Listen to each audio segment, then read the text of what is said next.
Section 1 of Ivan Brodsky, The Surgeon of Souls, The Case of the Jailer's Daughter.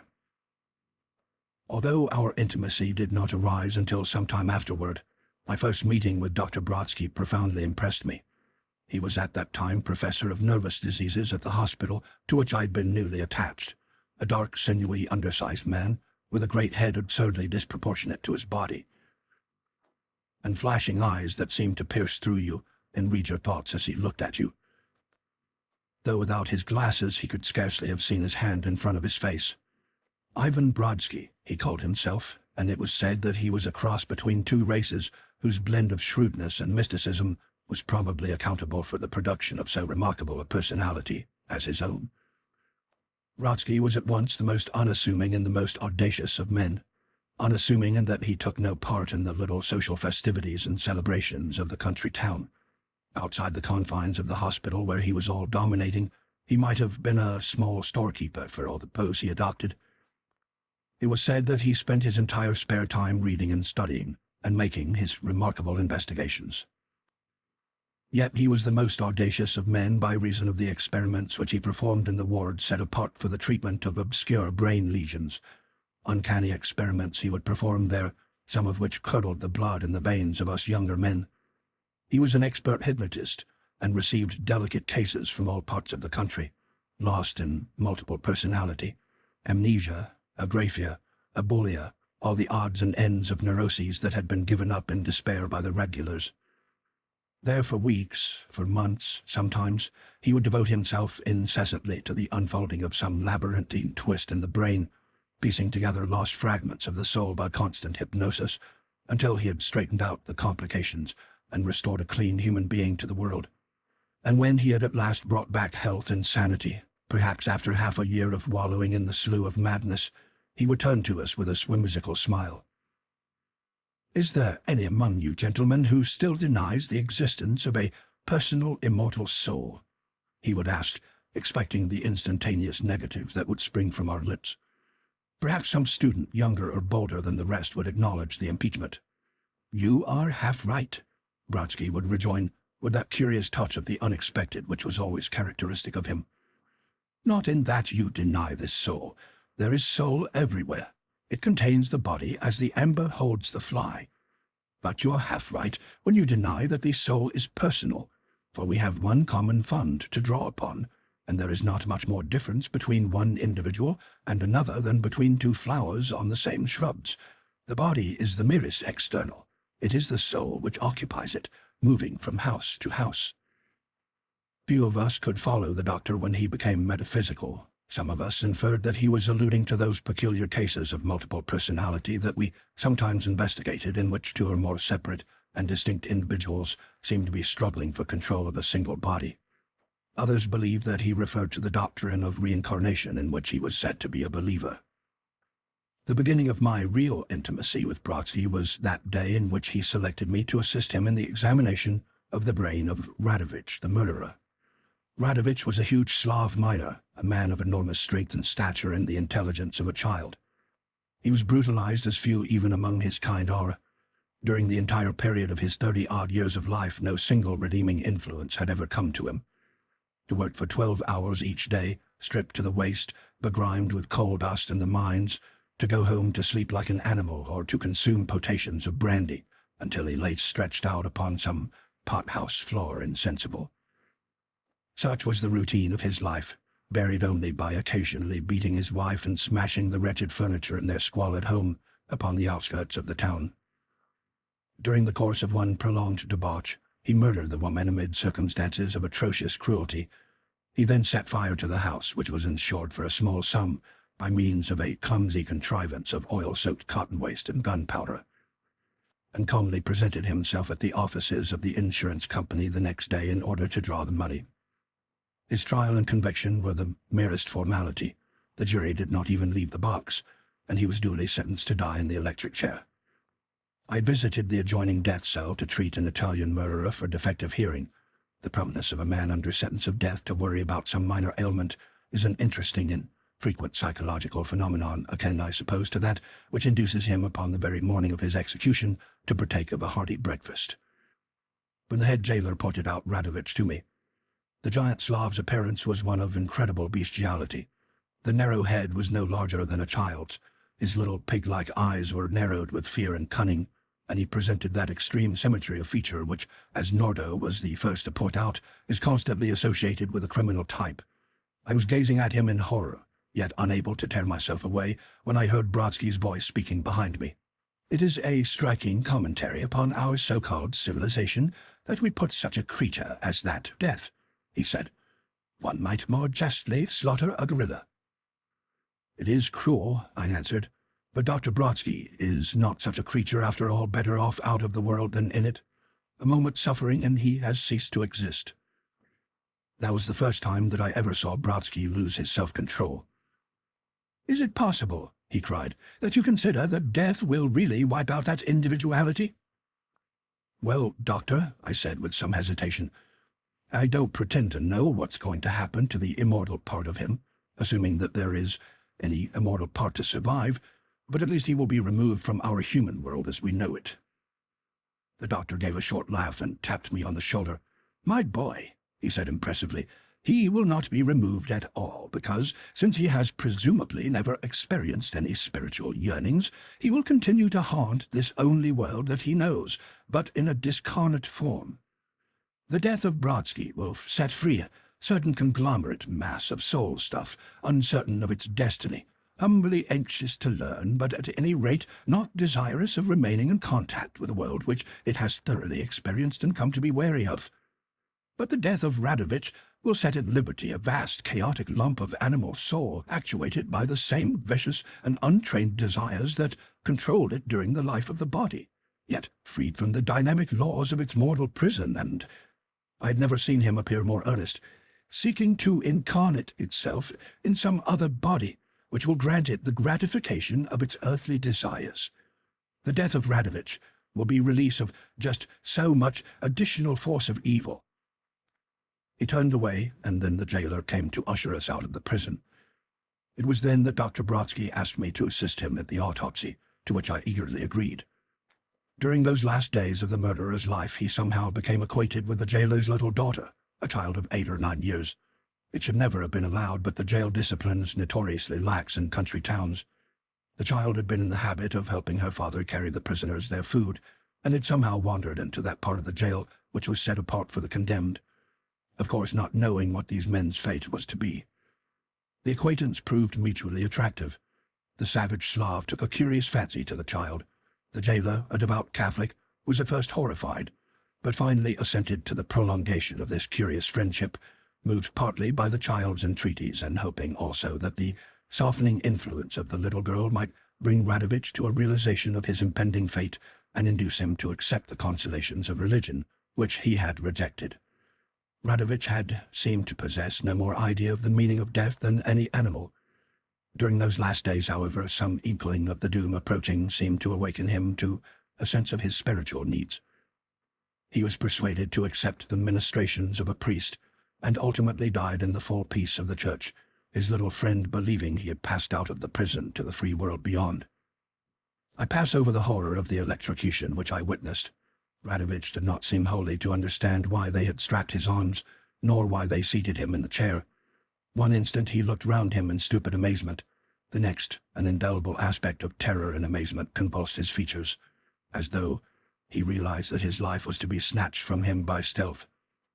The death mask was adjusted. The warden dropped his handkerchief. The body strained against the straps, and in an instant the life had gone. The examination was performed. The body was laid to rest. I dismissed all thought of Radovich from my mind as well as I was able. At that time Brodsky, who seemed to have taken a liking to me, had asked me to assist him in some delicate laboratory work, which threw us continually together. About 5 days after the electrocution, when we had been working late and were about to leave his private laboratory in the hospital, the emergency bell was jerked rapidly and violently, and a man came hurrying in. I recognized him at once as the jailer. He stumbled up to Brodsky, mumbling some unintelligible words. The doctor took him by the shoulders. "Gently," he said, leading him to a chair. "Take your time." "You told me to come to you if I was in trouble," the man panted. Then I did not know what you meant. Now I know. My little girl, she—" "Yes," said Brodsky soothingly, slipping a syringe full of morphine into his coat pocket. "I will come with you immediately. Do you care to see a curious case of what I should be compelled officially to term alternating personality? Though it is nothing of the kind," he continued, turning to me. I assented eagerly to the invitation, and soon we three were traversing the deserted streets, the little doctor with difficulty keeping pace with the jailer's hasty strides. After 5 or 10 minutes we arrived at his house, which flanked the jail. The jailer's wife, weeping and much agitated, opened the door to us. "He knows," her husband whispered with awe, fearfully indicating Brodsky. And then for the first time it flashed across my mind that these people must doubtless be well acquainted with the doctor, had perhaps come to rely upon him through many experiences. One could see that they trusted him implicitly from the manner in which they hung upon his lightest word and gesture. "When did this all begin?" he inquired, more to elicit particulars, as it seemed to me, than from any desire for knowledge of the main facts. "Until this morning, she never spoke," muttered the jailer, crossing himself. "Then he—" The man's teeth were chattering as though he were ague-stricken. "Quite so," said Brodsky pleasantly, turning to me. "He was naturally dazed and dumb and stupid and not feeling at all himself when he awoke from an unusual experience. Then he found his tongue. Almost anybody might be struck dumb after several thousand volts had been sent coursing through his body, which was furthermore dissected and then buried away in quicklime." "Do you mean to say," I gasped, "that our friend Radovich has come to life again?" said Brodsky. "That he has come back without his overcoat. Quite probably. I have known such cases, although this may be merely a subjective condition induced through autosuggestion caused from brooding over his departure. However, that would be far more improbable. Yes, my friend, I think our dead friend, who, by the way, was never more than half dead at best, is waking up in somebody else's house." "Nothing is any use," the jailer gasped. "We sprinkled holy water over her, and the priest pronounced the exorcism, but it was no use at all." "Of course not," said the doctor. "Don't blame the priest for that, though. All truth is relative in that world that Radovich is now an inhabitant of. Had he ever had it knocked into his hard head that the devil flies from holy water, no doubt a single draught would have sent him howling into limbo. But as he doesn't know what it means, you can hardly consider him impolite to stay. But take us to the patient." At the same instant the crash of breaking furniture resounded through the house, intermingled with strange guttural interjections. The jailer led the way hastily to a room at the end of a long corridor. The doctor and I followed him. Upon the floor, partly freed from the ropes with which she had been bound, was the child, struggling to release herself from the chair she had overturned, whose broken pieces seemed to have been subjected to the physical strength of a powerful athlete. Her face was distorted with rage, and low, unintelligible sounds came from her lips. Though violently inclined, she seemed restrained by some lethargy from active violence, and she glanced around at us, not recognizing anyone. As the doctor and her father caught her to readjust the bonds, she struck at them viciously. It needed our united strength to hold her, while the doctor injected a few doses of morphine into her arm. But what will haunt me to the last day of my life was the girl's face. No longer that of a young child, it presented rather the aspect of a man who had spent years in evil living and thinking. The glazed eyes, the puffy skin, bespoke a life of debauchery, while over the coarsened features were stamped the imprints of the most devilish passions that ever ruled over the flesh. And in an instant I perceived ridiculously implanted upon the little face the stamp of the Russian murderer. "When did this begin?" asked Brodsky, holding the girl tightly and with amazing strength. "The day after his death," the jailer answered. "She could not be awakened easily the next morning. She seemed stupid and sleepy, and complained of evil dreams. Then she tried to get into the cell which she had occupied, and when we prevented her, she became sullen and angry.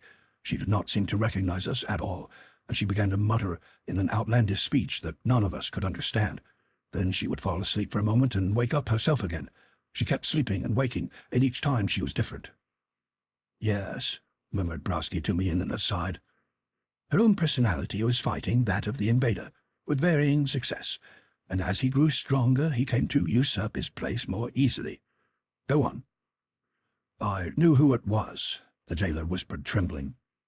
"One who has charge of a prison sees so many things after an execution, things that one never dares to make public for fear of being called insane. All jailers know of them. My wife knew. She sent for the priest. He knew, too. He tried the exorcism, but to no purpose." "Nevertheless, a wise attempt," said Brodsky to me. "Nothing that makes for good, as all religion does, can cause evil." "The last time she awoke, she was wholly insane," continued the jailer. "She didn't recognize either me or her mother. She muttered all the time in a strange tongue. Sometimes there was an English word, but we couldn't make out the drift of it, and the agony of her struggles, and her dumb... She was not our child." He broke down and hid his face in his hands. Meanwhile, the morphine had begun to take effect. The girl struggled no longer, but sat watching us, apathetical and hopeless. The vicious stamp had gone from the face, leaving the brutish, melancholy Slav. "Yes, you can picture the father's suffering," said the doctor. "The murderer awakes. He wants to come back. He is lonely and cold. He sees a home, family life, things which awaken a dumb longing within his stunted soul. And so this little girl's body is made the scene of this tremendous drama. It is the struggle of the disembodied to express themselves in terms of the flesh that is the cause of almost all our mental diseases." Dr. Brodsky wheeled over toward the child suddenly. From his pocket he took a burnished mirror of bronze, hardly larger than $0.25. "Look at this," he commanded. The child turned her eyes upon it silently. "Look," Brodsky repeated, and with his finger he gave the mirror a twist that set it spinning upon a tiny wire, which produced a rapid circulatory movement. It spun like a thread of light. The child's eyes became immovable. Dr. Brodsky leaned forward and placed a finger upon each eyelid, closing them. The girl sat bolt upright but perfectly motionless. I'd seen this procedure often in the mental ward. It was the hypnotic sleep that Brodsky had induced. I knew that he had put the dominant personality to sleep in order to call up whatever lay beneath that external stratum of consciousness. "You are asleep," said Brodsky softly. "You will sleep more deeply. Now you are gone. You are quite gone. Now you speak. Open your eyes. You, Radovich." As a ripple passes over the face of a still pool, changing its entire aspect, so the light came back to the expressionless features. Once again it was Radovich, but all the cunning, the hate, the vileness had been purged away. It was the soul of Radovich, stripped of the emotions, the passions that had defiled it. "Who art thou?" asked Brodsky gently, using the familiar Russian termination. The eyes opened wider in fear, the lips trembled. "Thou art with friends," said the doctor compassionately. "Have no fear. So, thou art Radovich?" "Yes, I am Radovich," said the lips mechanically. "Why didst thou come here?" continued the doctor. Don't drive me away," pleaded the man's voice from the child's body. "It is all dark outside. There is nobody. It is all dark and cold. Here it is warm, and she was my friend." "What did they do to thee to bring thee to this extremity?" asked Brodsky, while the jailer and I, awed into silence, could only sit staring and listening. "What did they do to thee?" "I do not know." "Dost thou not know that thou art dead?" A spasm of terror convulsed the lips and the cheek muscles.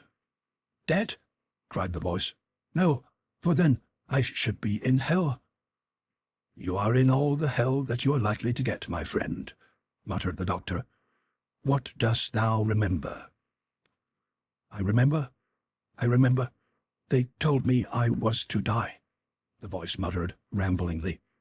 "They bound my arms tightly so that they pained me, and they placed me in a strange chair. Then I do not know what they did to me, for I fainted. But when I awoke, everyone was gone, and it was cold and dark. So finding myself free, I thought, Radovich, thou hast broken free from the jail. Some brandy will cure thee, and thou hast credit at the saloon.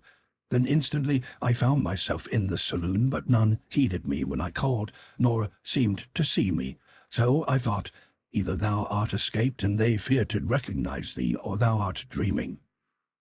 Thou shalt awaken and prison. And immediately I was back in prison, and then I saw men lowering something into the ground, and looked, and it was I. Then I thought, thou art dead, Radovich, and dost wander in purgatory. He means his body was destroyed, supplemented Brodsky. And then I remembered one who had cared for me when I was in my cell, and I saw this little house, and thought, thou canst easily take possession of this little house, Radovich, and they will not know who resides within. Thus thou shalt have love and care, and in time thou shalt forget that thou wert ever Radovich, and thou shalt go to school, and learn to be wise and good. So I drove out the occupant of this little house, and entered it, and just as I had entered, thou didst come here to question me. I cannot describe the chill of fear that descended upon us, upon the jailer and me, as we gazed upon the motionless figure in the chair and listened to this recital. And what added tenfold to it was the sight of the child's body, empty of its owner and haunted by this bestial lurking murderer. No pity stirred our breasts, but for Brodsky I think that we too should have become murderers. Presently Brodsky began speaking again in slow tones filled with emotion. He took the child's cold hand between his own. "Radovich," he said, "listen to what I will tell thee. Thou art truly dead. Thou hast died, and paid the full penalty for thy crimes, and because thou wert born to misfortune and sin and ignorance. Doubtless and retribution for past wickedness, it may be that God will not hold thee to further accountants. Such things do not rest with me to decide, nor is there any human judgment that may fitly condemn thee, seeing that forgiveness is for God only. But, Radovich, consider what thou hast done. Because thou didst die, and find thyself alone, thou hast sought out a house for lodgment. Thou hast broken into another's house, and occupied it, and driven out her that lived there. And thou hast done this unto the only one in the world that was ever kind to thee. Such a thing God may permit, but he assuredly would not forgive.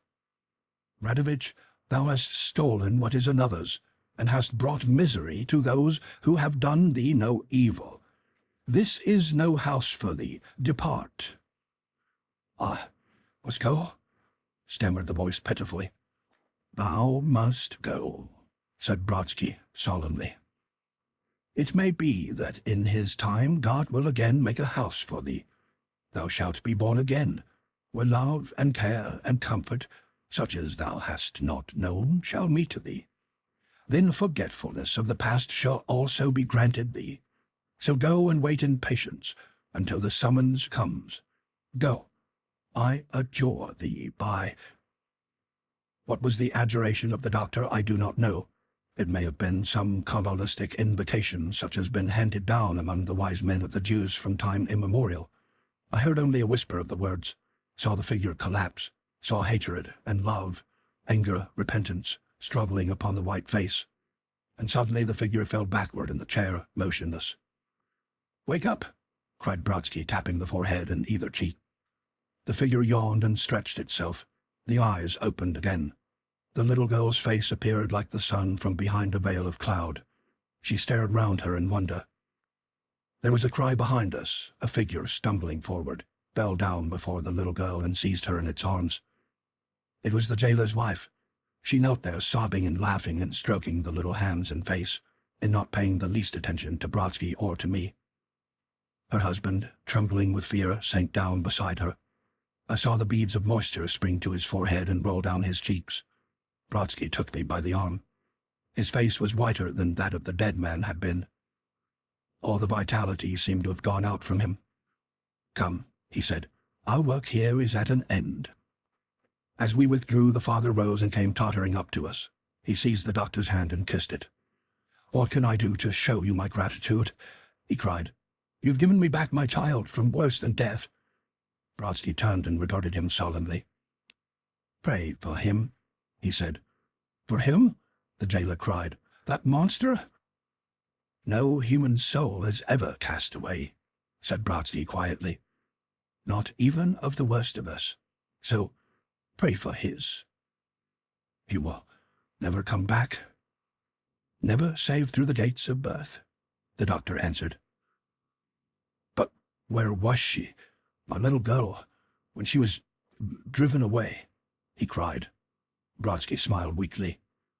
"If I could tell you that," he answered sadly, "I should know the secrets of life and death and eternity." End of section 1.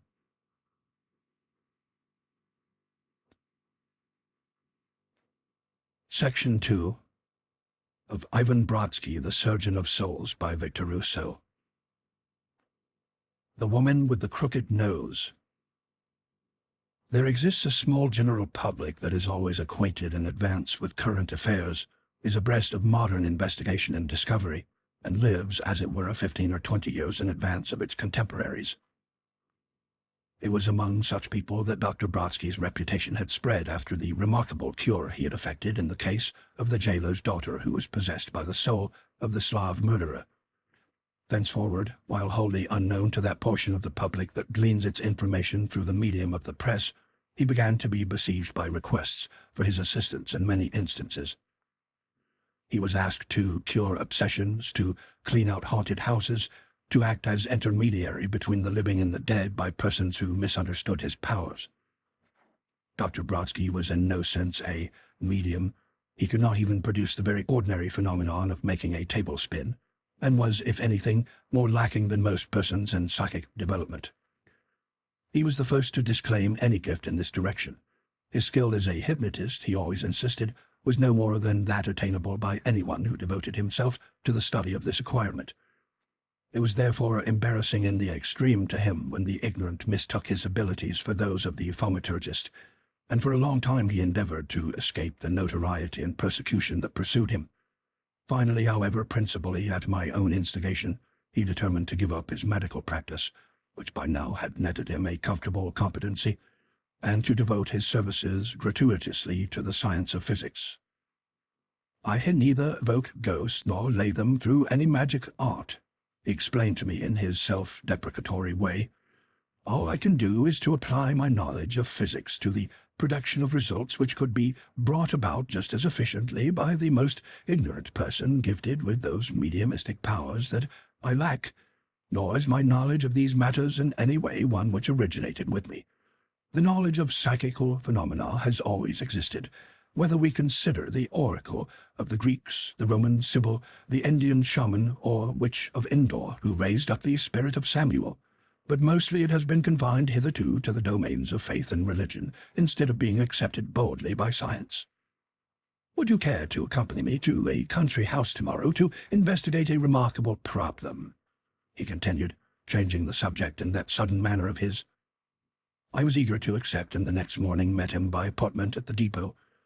While we were being whirled in the train through rural New England, he recounted to me the particulars of the case, the first which he had consented to investigate since the matter of the jailer's daughter. He'd been called upon for aid, it appeared, by a former patient of his, a certain Miss Snydam, whom he had once cured of a long nervous ailment. She was in great distress. A maiden lady of mature age, descended from one of the oldest families in America. She had lived since childhood with her younger sister in the old family mansion which they inherited. Possessed of a meager income, alone in the world, they had existed simply but not penuriously, expecting to pass the remainder of their lives in the solitude of the little village where they had been born. But some months previously, the sister, who was of unusual beauty, except for a slight facial irregularity, had suddenly become engaged to and married a young artist of much unrecognized talent, and the three had made their home happily together, until within a period of a few weeks, when the sister fell sick of a mysterious wasting malady. Her husband appeared devoted to her and unremitting in his attention. Nevertheless, the disease continued to progress. Day by day the patient became more attenuated and despondent, until at last the local physicians gave up the case in despair, saying that there appeared to be neither means of making a diagnosis nor hopes for recovery. And then, said Brodsky, something had occurred which struck terror in the maiden sister's heart.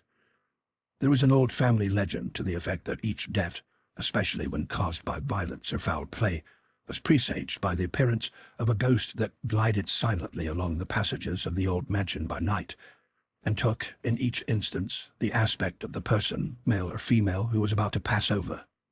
On 3 successive nights the sister had seen this phantom move along the corridors, and, almost paralyzed with fear, saw it vanish through the closed door of her sister's room. When on the last occasion she gathered fortitude to enter, nothing was visible, and her sister was peacefully sleeping.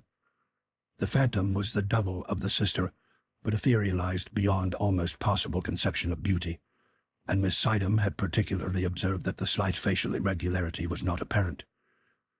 Then she thought of Dr. Brodsky, and begged him, if he could not save her sister's life, at least to endeavor to banish this awful messenger from the world beyond. So distraught was she that she had even dared to suspect that the sister was being slowly poisoned by the artist, though for such a crime no motive existed. We were to go down in the guise of 2 physicians, as indeed we were, and to make the fullest investigation. "What inference do you draw, Dr. Brodsky?" I asked him. "It is as yet impossible to say," the doctor answered. "We must see what sort of a man this artist is. The theory of poison would, on the face of it, be very improbable. It may be that this is one of those rare cases yet recorded among old families in which the dead form, as it were, a guardianship over the lives of the living, and at the appointed time send one of their number to summon them into the world beyond. The fact that the spirit bears the family type of feature would bear out this supposition. However, we shall see." We descended from the train at a little wayside hamlet, where we found a carriage waiting for us. The driver was a young man of great natural refinement, who introduced himself to us as the sister's husband, Walter Fotheringham. He shook hands with us cordially. We stepped into the carriage, and the horse of his own accord took us up a steep hill that led to the mansion, which we could now see, looking very forlorn and dilapidated, perched upon the summit in the center of a desolate and extensive garden. We were shown into a large parlor furnished in the style of the last generation, and more or less gloomy in aspect, though comfortable. Our host offered us wine and seated himself beside us. "And now, gentlemen," he said, "I believe in frankness. Let us come to an understanding immediately. Therefore, let me say that I know your entire purpose in coming here, and shall assist you with all my ability." It was impossible not to be impressed with the young fellow's sincerity.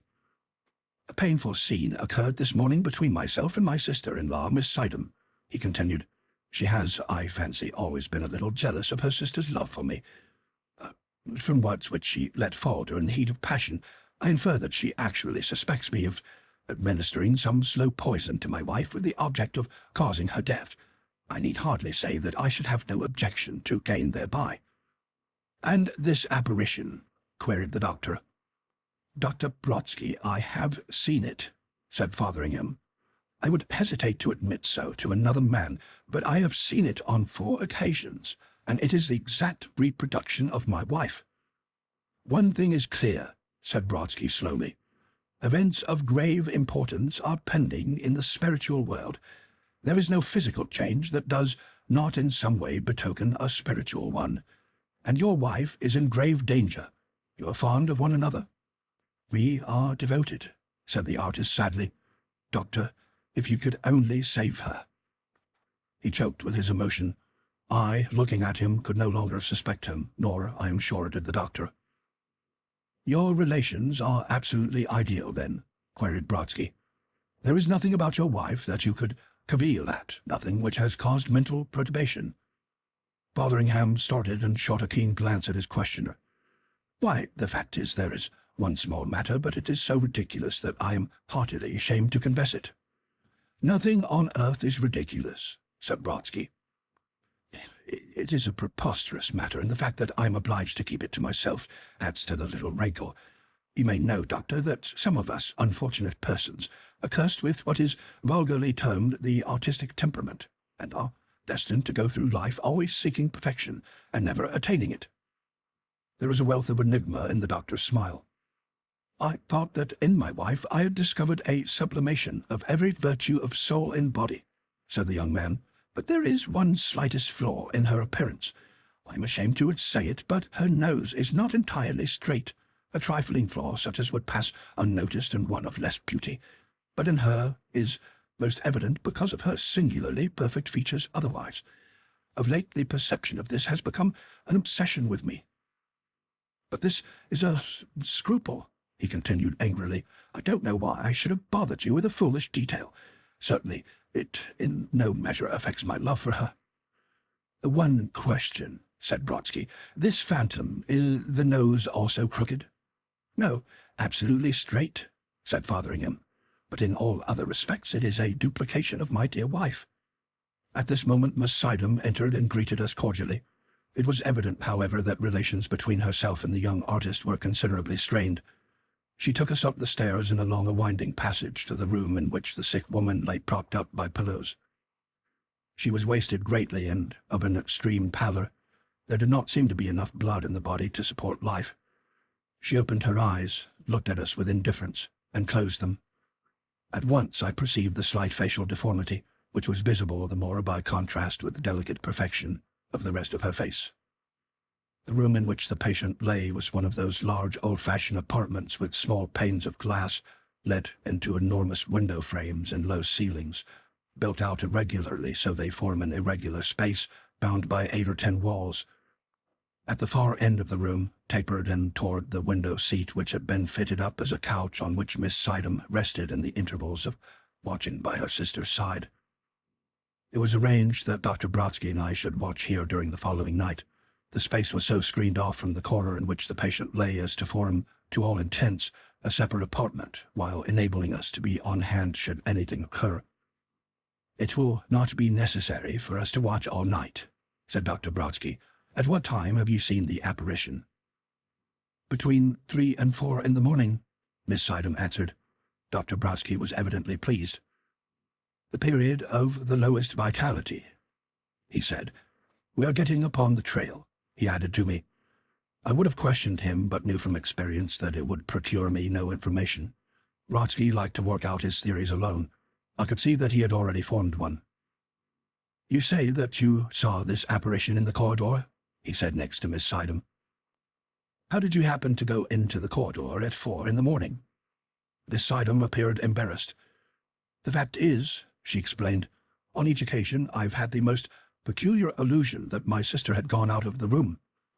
I find it so difficult to keep awake about that hour, and invariably the same experience comes to me. I dream that my sister has left her bed, and awake to find myself upon my feet in the passage, watching this horrible trailing figure disappear into the distance. Then I come back to find my sister asleep." "You doze off immediately you return?" asked Dr. Brodsky. Miss Sidham looked guilty. I don't know how you know it, Doctor," she said, "but I find it impossible to keep my eyes open. And in the morning my dear sister is always at lower ebb than before. I blame and reproach myself."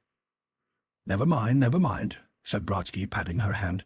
"You're certain that you did not dream all this?" "I sprinkled flour beside my door last night and found my footsteps in it this morning. Besides, Mr. Fotheringham claims to have seen it. But how can I believe him when I am tortured by such doubts?" "Hush," said the doctor. "You have grievously wronged him, of that I am sure." Miss Sidham's eyes lightened. "You are sure?" she cried. "I am so glad." "I am sure," said the doctor. "Now I want 3 yards of fine steel wire and a couple of stout staples," he added in his sudden manner. "Can you procure these before nightfall?" "I can get them at the village, I suppose," said Miss Sidham. "Get them before night, please," said the doctor. They arrived shortly before supper. The doctor put the wire in his pocket and then drove in the staples outside the frame of the bedroom door, one on either side, some 4 feet above the ground. At Brodsky's suggestion, I retired to bed immediately after I had eaten.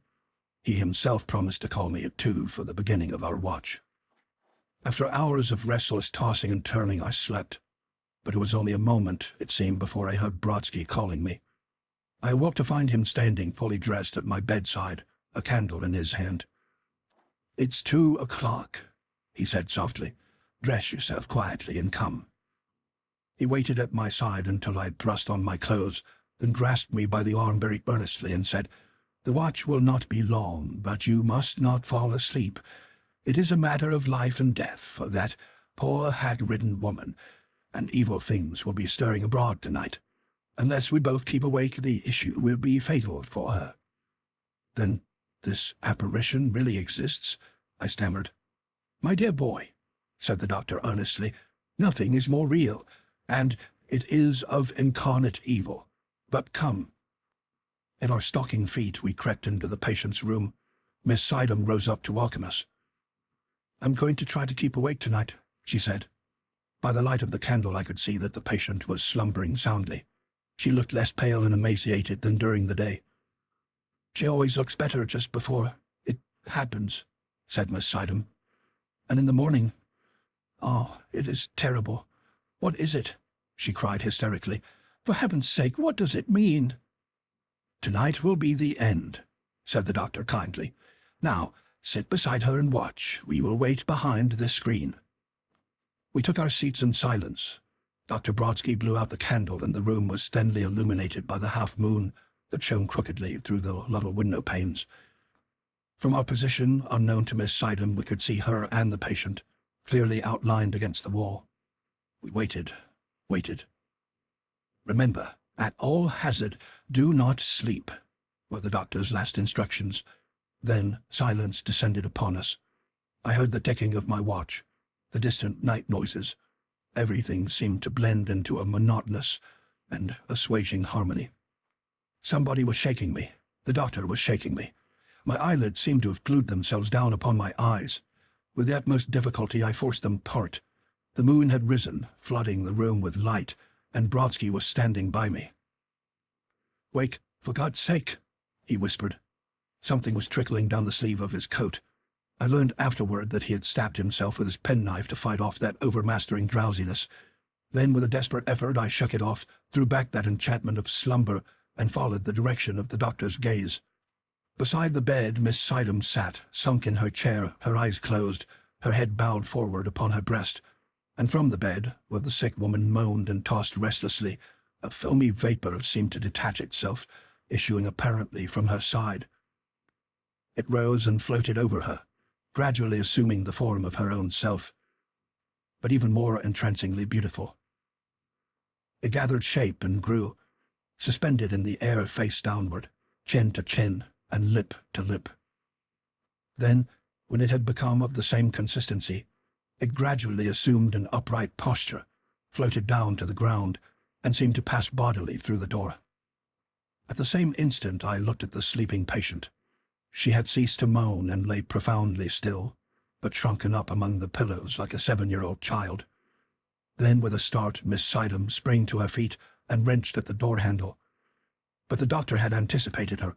He sprang from where he was standing, I following, tossed Miss Sidham back into the room as lightly as a feather, and dashed out into the passage. There he stood, his back to the door, pressing it close. My blood curdled and grew cold. Moving away, moving along the corridor without sound of any footsteps, that awful phantom glided, a thing of devilish beauty, and I felt that at all hazard I must follow it, though it led me into hell. I must have started forward, for suddenly I was recalled to myself by feeling the little doctor's strong arms around me.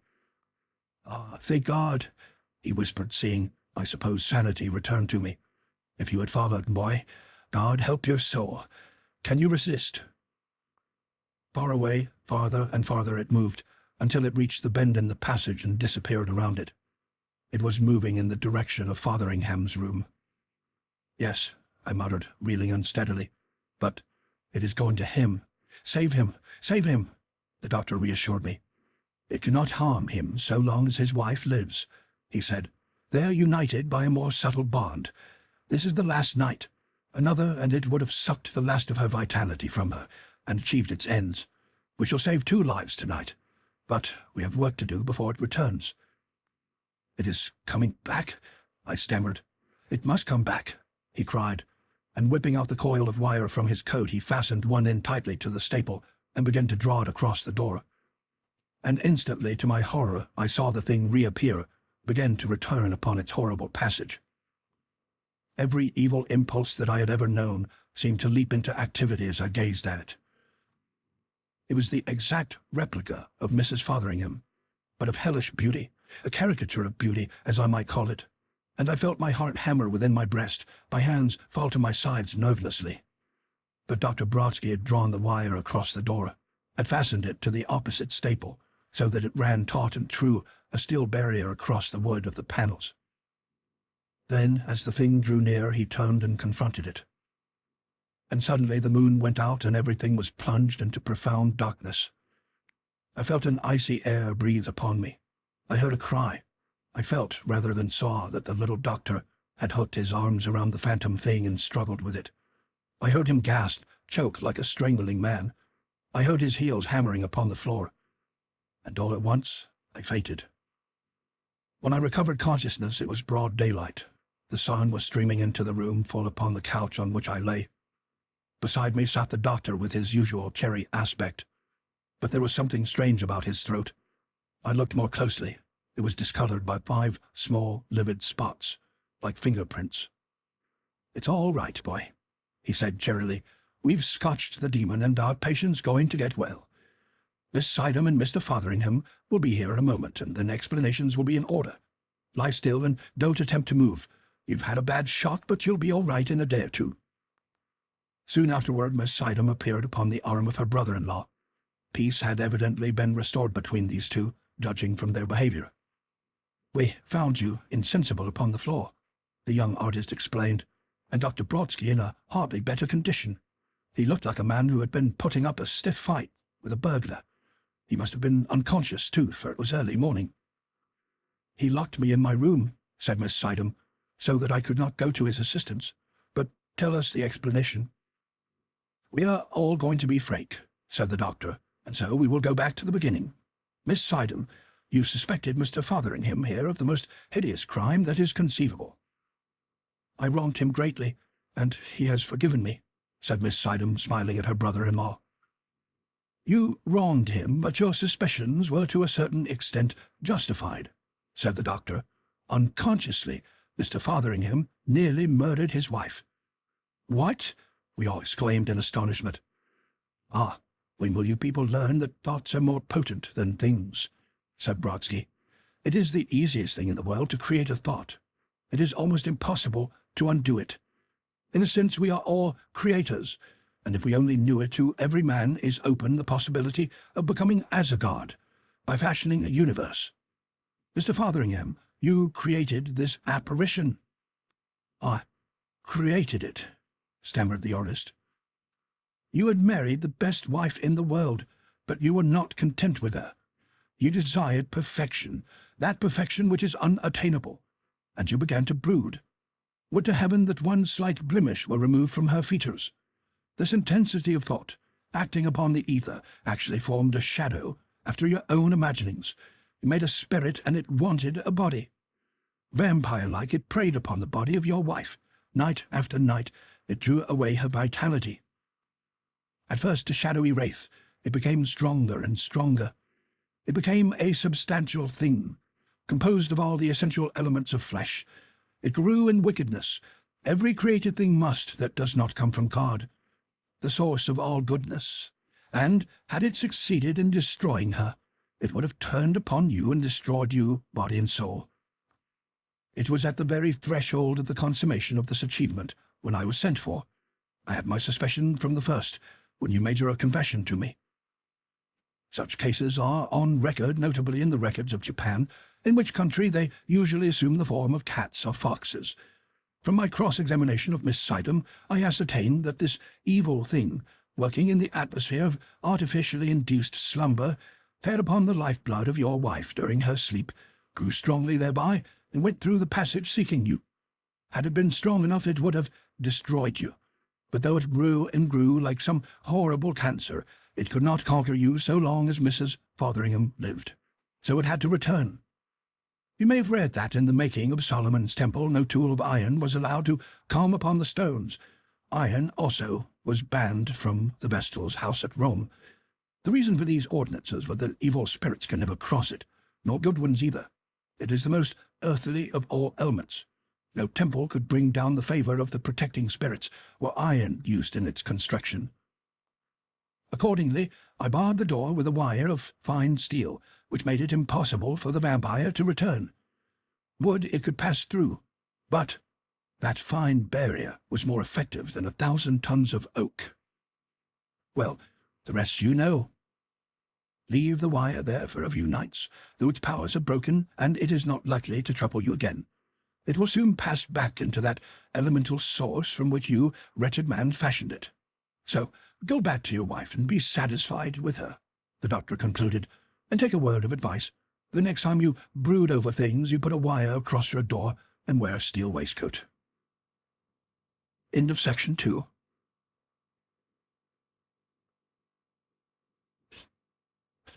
Section 3 of Ivan Brodsky, the Surgeon of Souls. The 10th Commandment. The one condition of Dr. Ivan Brodsky's psychical work that he found most burdensome was the constant requests that poured in upon him from innumerable people who had come to hear of him. On all sides he was beset by applications for assistance and advice in the solution of some problem which, while immensely increasing his reputation, left him little time for the prosecution of his investigations. He was forced to refuse many of these applicants who, in return, denounced him as a charlatan. Brodsky received denunciation and praise with equal indifference. By this time he had severed his connection with the hospital and devoted his time entirely to private practice among patients suffering from rare mental and nervous disorders. As an attached physician, he felt that the ethics of the profession excluded the use of non-recognized remedies. In private practice he felt free to make use of his knowledge of those spiritual causes which he claimed underlay all physical manifestations of disease. One morning I found him in earnest conversation with a visitor, a young man of agitated aspect who, on seeing me enter, rose from his chair precipitately and prepared to take his departure. "Don't go," said Dr. Brodsky. "Allow me to introduce you to my secretary, who is my confidential assistant in these matters." The young man, who was introduced to me as Mr. John Sykes, sat down again. His agitation was still more manifest. He stared around him as one bewildered. "Now, Mr. Sykes, suppose you repeat your story," said Dr. Brodsky. "Begin at the beginning, and don't leave out anything, even if it seems to you to be of trivial moment." "Well, sir," said the young man impetuously, "as I said to you at first, I am greatly in doubt whether this is a case for you or for a jury, but I wish to exhaust every possible remedy before taking the law into my own hands. Then, if I become convinced beyond all possibility of doubt that my wife is untrue to me, I shall put a bullet through my brother's head and another afterward through my own." "Which wouldn't help either of you in the least," replied Brodsky suavely. "You would find yourselves immediately transplanted into another not-so-very-different world, with your enmity still at boiling point, but without the physical means of allaying it. Suppose you continue."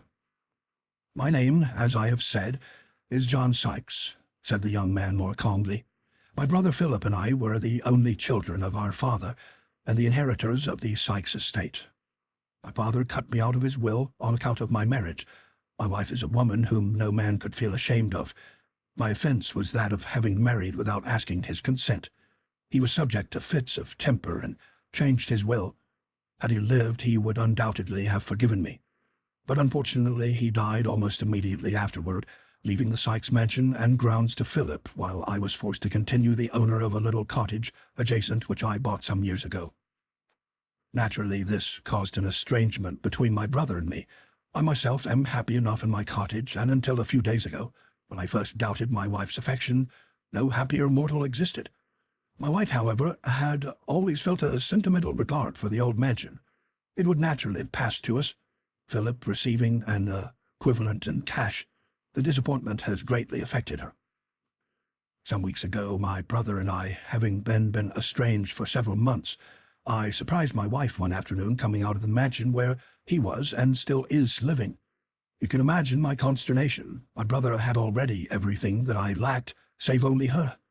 Was I to be bereft of her through any machinations of his, to draw her within the sphere of his interests? I taxed her with visiting him. She admitted it, and weeping explained that she had gone only to intercede for me. She wanted us to be friends, and, above everything else, She wanted Philip to sell us the mansion upon favorable terms, as he proposed traveling abroad and was not bound to it by any such intense attachment such as she had conceived. Philip had almost yielded to her request.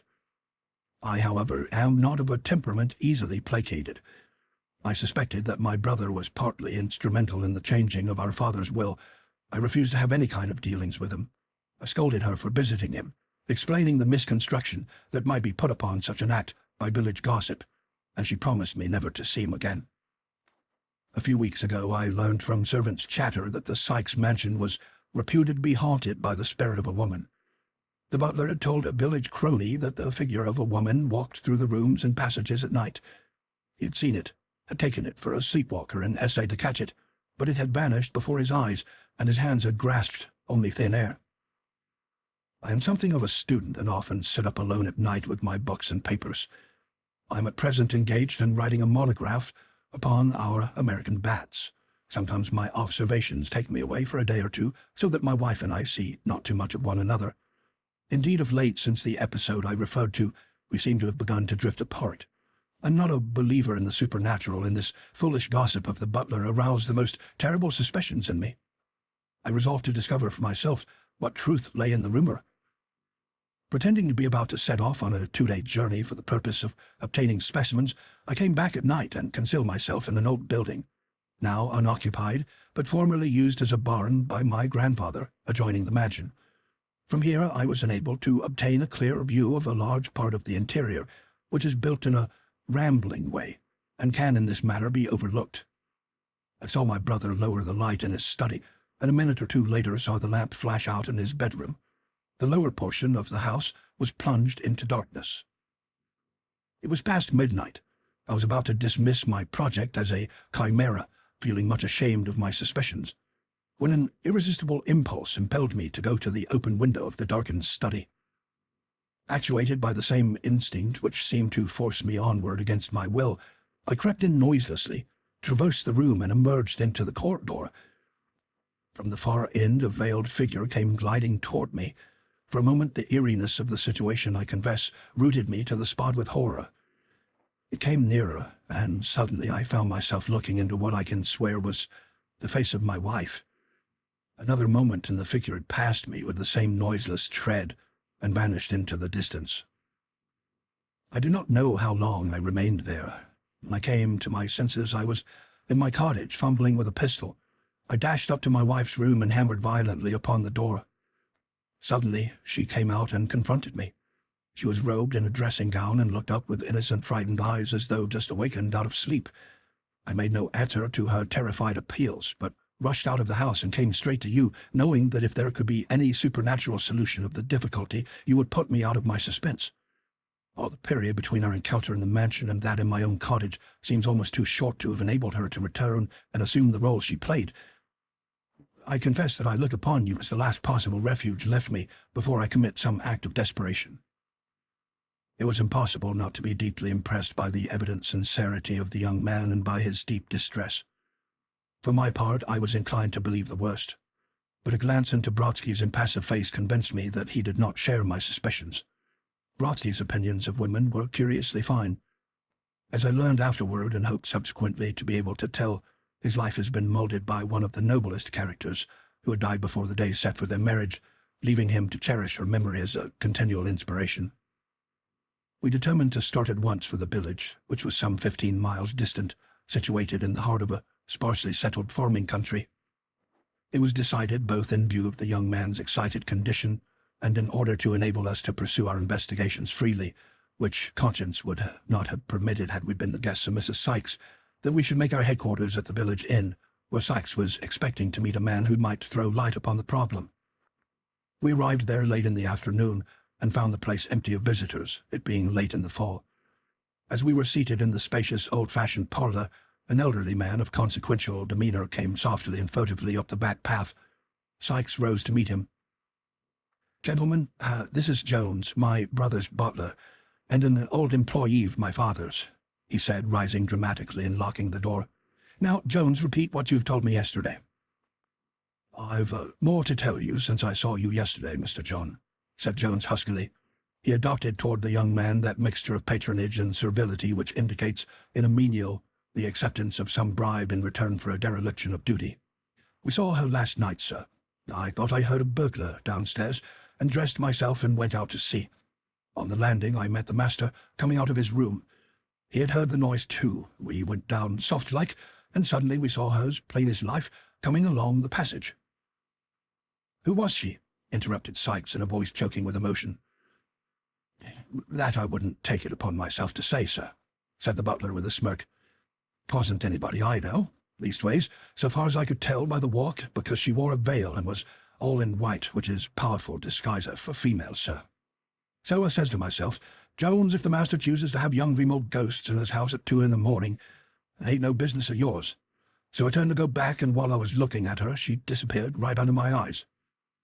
Suddenly Sykes flew at the man like a deerhound and grasped him by the collar, shaking him furiously. "You rascal, tell me who the woman was," he cried. The butler's face turned purple. "'Twasn't anybody I know, sir," he gasped, breaking loose and reeling back against the wall. "I'll swear it wasn't any human living being, sir. But she vanished right before my very eyes." Sykes stood off and looked at the man contemptuously. "Jones," he said, "you are a dirty, lying hound.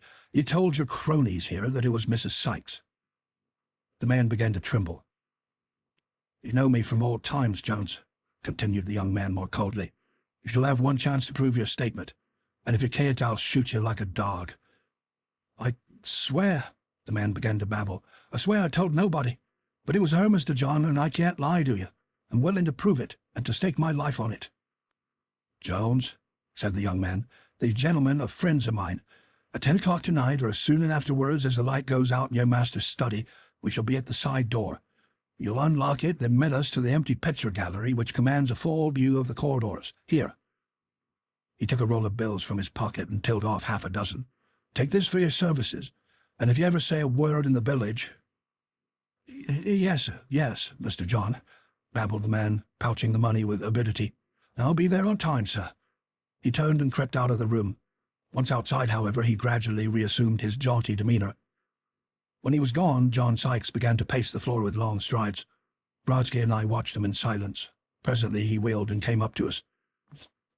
You see, my wife's name's become a byword of village gossip," he exclaimed angrily. "Evidently in her infatuation she has lost all sense of fear. As likely as not she is even now planning a return trip to the mansion. I have no criticism to make of her," he went on brokenly. "It is my brother who has first robbed me of my inheritance and then of the only woman I have loved. May they be accursed." "Stop," said Brodsky, laying his hand restrainingly upon the young man's shoulder. "It will be time to accuse her when you know. At present you know nothing." John Sykes looked at him incredulously. Do you mean that there can be any hope?" he whispered hoarsely. "Do you think she is innocent?" "I believe in all women as long as I can," said Brodsky simply. Nevertheless, looking into his face, I read the struggle which he was undergoing against the weight of the evidence, and suddenly the young man collapsed into a chair and buried his face in his hands. He pulled a locket from his breast, opened it, and pressed his lips to the inside. Then he held it up to us. "Look at it," he whispered. "Look at her face and say what you can read there." It was the miniature of a young woman. She was strikingly beautiful, even in this land of beautiful women. But what held and fascinated the observer was the quality of innocence and purity that seemed to shine through the external features as a light in a lamp. The artist had done his work surpassingly well. I stole a glance at Brodsky. His brow had cleared. "I believe in her," he said again, "and I think before the night is gone your fears and doubts will have been dispelled. Courage, friend, and now let us have supper, for the physical condition has a powerful reaction upon the spirits." It was a mournful supper in the deserted inn. Brodsky was at his best. He kept us amused with countless anecdotes of his own life. I had never known how much he had undergone, what he had seen, now tramping through Europe as a penniless student, now taking a leading part in the battle for Polish freedom, anon imprisoned in the underground dungeon at St. Peter and St. Paul, escaping in a workman's clothes and working his way to America as a sailor under the noses of the Russian Marine officers. But though once or twice our companion's face lit up and he smiled faintly, it was evident that he was almost overwhelmed by the tragedy that had come into his life. No further reference was made to the engagement of the evening, but we sat there smoking and talking and listening to Brodsky until 10 strokes rang out from the old-fashioned clock in the corner. Then, with a deep sigh, the young man rose and led the way out into the darkness of the fall evening. At the end of the street, the large bulk of the mansion appeared, cutting off the view beyond with its great mansard roof and outbuildings, of which the Sykes' cottage seemed to form a part. Even as we looked, the light went out suddenly in the lower window, to reappear shortly afterward immediately overhead. The master of the mansion had retired to his room.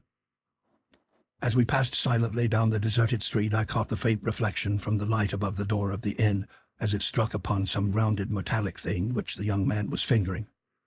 It was a pistol. On the way, I contrived to snatch a fleeting word with Brodsky. "Doctor," I said, "you're abetting a murder." "No," he answered me. "I am saving a woman's name and her husband's happiness." We halted at a side door and waited. After quite an interval, the butler came out and admitted us. He led the way on tiptoe, we following with infinite precautions, along a corridor, up some carpeted stairs, and out upon the dimly lit circle of an old picture gallery, where generations of the Sykes family looked gravely down from their heavily gilded frames. The sight aroused the young man to a frenzy of passion. This was the inheritance of which he had been defrauded. I saw him shake as with an adieu, saw his fingers tighten convulsively upon the handle of his pistol. Then I saw Brodsky's restraining arm encircle his shoulders and steady him. The little drama was enacted in perfect silence. We crouched down at the edge of the platform, below which we could see the passages of the rambling old structure radiating away on the 3 sides as spokes of a wheel. And we waited, shivering there, none speaking, only gluing our eyes upon the distant end of the corridor which led toward the wing of the mansion which Philip Sykes occupied. The butler had slipped away, but John had forgotten him. 11 o'clock boomed out from a deep-sounding clock. The air grew chilly. I shivered. I looked at Brodsky. He was watching every movement of his patient, his hand, alert and sinuous, seemingly ready to leap forth to restrain him from any deed of rashness. But John was oblivious to both of us also. He fingered his pistol and knelt there watching. Crouching there, we 3 seemed to have become actors in some horrible drama that was being enacted for the benefit of those rows of silent ghosts, those family ancestors of dead and gone Sykes, looking out, starched and bewigged, from their gold frames, which were so faintly illuminated by the dull light of the low gas jets that the painted figures seemed to stand out as in a stereoscope, to have the verisimilitude of living men. I must have become half hypnotized by the suspense of watching. My mind slipped away from the work that was at hand. I was living over my life in other places, thinking of the past, of the ambitions and aspirations with which I had started out my career, of my strange meeting with Brodsky, of 1,000 things. Suddenly I felt Brodsky's fingers tighten upon my sleeve. I glanced along the distant corridor. My heart bounded in my breast and seemed to stand still. For there, emerging from out of the gloom, clothed in a misty garment, her head covered with a filmy veil, was a woman that glided toward us as no human, waking being moves. The eyes fixed and trance-like. For all the dimness and distance, I knew her. It was the woman of the miniature. Brodsky recognized her too, and the young man. I saw his fingers stiffen. Every muscle in his body became as taut as steel. He crouched there watching her, upon his face an aspect of horror and hatred terrible to witness. The figure approached us. Now it was directly under us and had not seemed to notice us. Suddenly his hand shot out. I saw the gleam of the pistol. Then still more quickly I saw Brodsky's arm dart forward, and an instant later the heavy report of the discharge went echoing through the half-empty house, arousing 1,000 echoes among the rafters. I was upon my feet and Brodsky was pulling at my sleeve. "Follow me," he cried, "to the cottage." He dragged me after him and the young man followed us. I moved as though in a dream under Brodsky's compulsion, but though we ran like the wind, John Sykes easily outstripped us. I knew what passion winged his speed. Overhead we heard noises and movement. Shouts were borne after us. "This way!" cried the doctor, as I halted confused in the middle of the winding galleries. He pulled me toward the door. Another moment and we were outside, pressing the yielding turf beneath our feet. We ran around the house and darted toward the cottage, John Sykes ahead of us, the pistol still clenched in his hand. From the right we heard the sound of a man running. At the very door of the cottage, Philip Sykes broke out upon us, and as Philip drew back in amazement, John leaped at him, bearing him down upon the threshold, striving to free his right arm to gain pistol vantage. Philip perceived the peril and fought desperately for life. John's hand was upon his throat, his brother's grasp relaxed. Another instant all would have been over. But even at the moment of his triumph he stopped and staggered backward, for the door had opened, and there, confronting us, fully attired, a lantern in her hand, her eyes wide with suspense and terror, was the lady of the miniature, and the three waiting motionless as figures carved out of stone till Brodsky stepped up and broke the silence. He took the pistol from John Sykes' unresisting hand. "Let us go in and talk over the matter," he said. If tears are akin to laughter, tragedy is surely akin to comedy. For hours, as it seems to me now, the four of them sat in the little cottage parlor, laughing incoherently, listening at first incredulously to the account that Brodsky unfolded. For the merest chance words let drop by John Sykes during the first interview had set him upon the track of his daring hypothesis, which he had courageously verified even at the risk of murder. Afterward they began to believe, though I'm not sure that Philip Sykes believes it yet. As for John, his joy at the restoration of his confidence in the lady drowned all baser emotions of rage or resentment. For whatever other explanation there might have been, he knew that his wife could not possibly have been inside his brother's house in person when she had met him at his own door. "I was not sure until the end that my hypothesis was correct," said Brodsky, "but it was your statement of the sentimental regard which Mrs. Sykes felt for the old mansion, and her deep disappointment at the loss of it, that put me upon the track. Do you recollect the 10th commandment, which begins, 'Thou shalt not covet thy neighbor's house'? Many people have wondered at the inclusion, so comparatively, as it seems, venial a sin among those of theft and murder.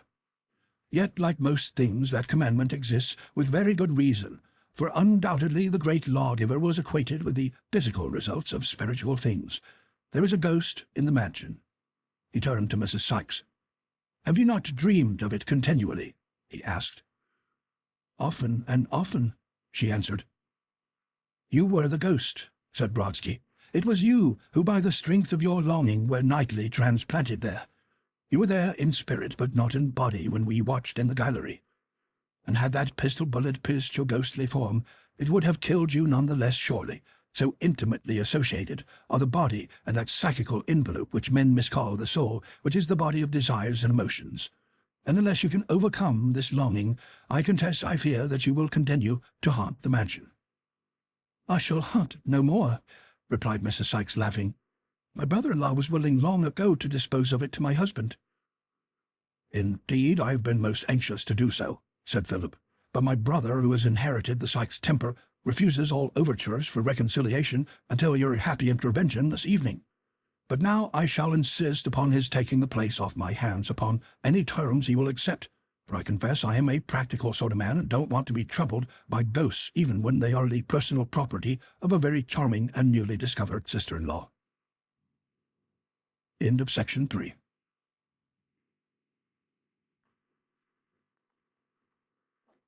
Section 4 of Ivan Brodsky, The Surgeon of Souls by Victor Rousseau. The Legacy of Hate. There must be many who remember the sensation caused by the news that Dr. Ivan Brodsky, during the spring of 1908, succeeded in curing nearly 200 out of some 350 insane patients in the Stafford County Asylum. He walked through the wards, talking with the inmates, praying with them, laying on his hands, in short, performing precisely what the apostles had been told to do, and achieving that exact result which had been promised to those who had faith. I believe that without exception all those whom he failed to cure were suffering from actual brain lesions, or from some constitutional breakdown such as senile decay. Those whom he cured were, as he explained to me, in the main persons who had let the strings of their personalities become tangled. By hypnotic treatment, Brodsky picked up the raveled threads of consciousness and restored the sufferers to their normal conditions of mind. I have said in the main, for there were one or two cases of a different order. It had always been Brodsky's theory that a certain percentage of all cases of mental derangement was due to the actual usurpation of the body by discarnate spirits. These he explained, attempting to come into physical relations with the external world without the happening of birth with the slow discipline of childhood, could not achieve normal relations, and their confusion of apprehension resulted in the incarceration in an asylum of the bodies which they had appropriated.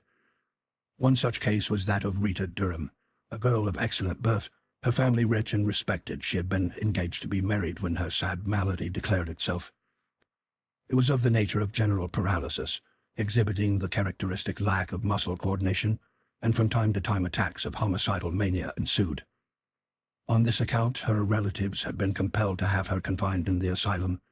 The homicidal mania was equally suicidal.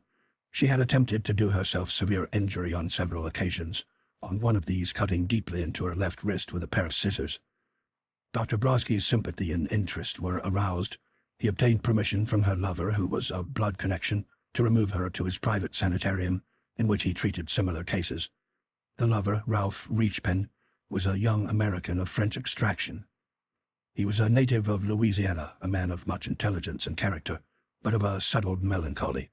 Brodsky and I were much drawn toward him, and at the doctor's suggestion he took up his residence with us to watch the progress of the cure. I think it was on the third evening that we threshed out the matter. We discovered that Richepin, whose intelligence was too great for a dogmatic skepticism to find vantage ground within his mind, was a student of psychics, and had virtually arrived at that stage of belief tempered by doubt which most of us come to. "I have told you," said Dr. Brodsky, "that I believe Miss Durham's insanity is due to spiritual possession. General paralysis at the age of 20 is practically an impossibility. But in order to effect a cure, it is essential that you should tell me the history of that family tragedy in which you were both prominent actors."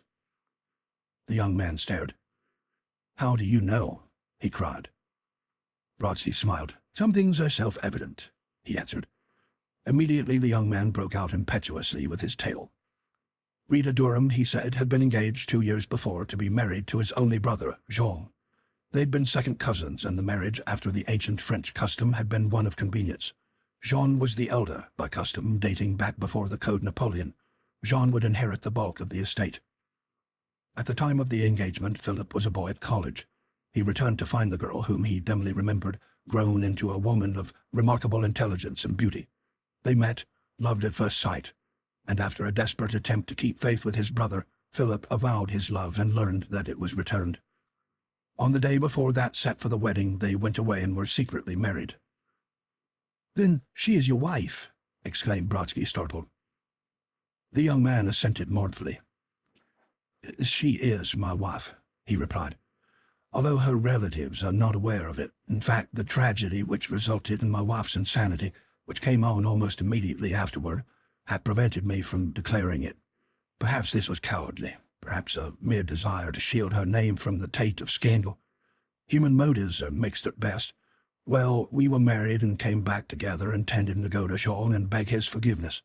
We met him in the garden. He came up to Rita and placed his arm round her. She shrank away. She clung to me involuntarily, and in that simple gesture she betrayed all. With one cry of despair, my brother turned and ran into the house. I followed, ran to his room, and found myself looking into the barrel of a pistol. Before he could fire, I wrenched the weapon from his hand, flung it upon the floor, and turned to leave the room. As I closed the door, I heard a report. My brother had shot himself through the brain, dying immediately. Yep, even as his eyes closed in death, the darkening pupils transfixed me for one moment with a look of intense malignity. That look I shall never forget. It haunts me and will do so to my dying day, for my brother died unreconciled. "How long after this did the first signs of insanity present themselves?" asked Brodsky. 15 days afterward, she was stricken with paralysis all along the left side, said the young man.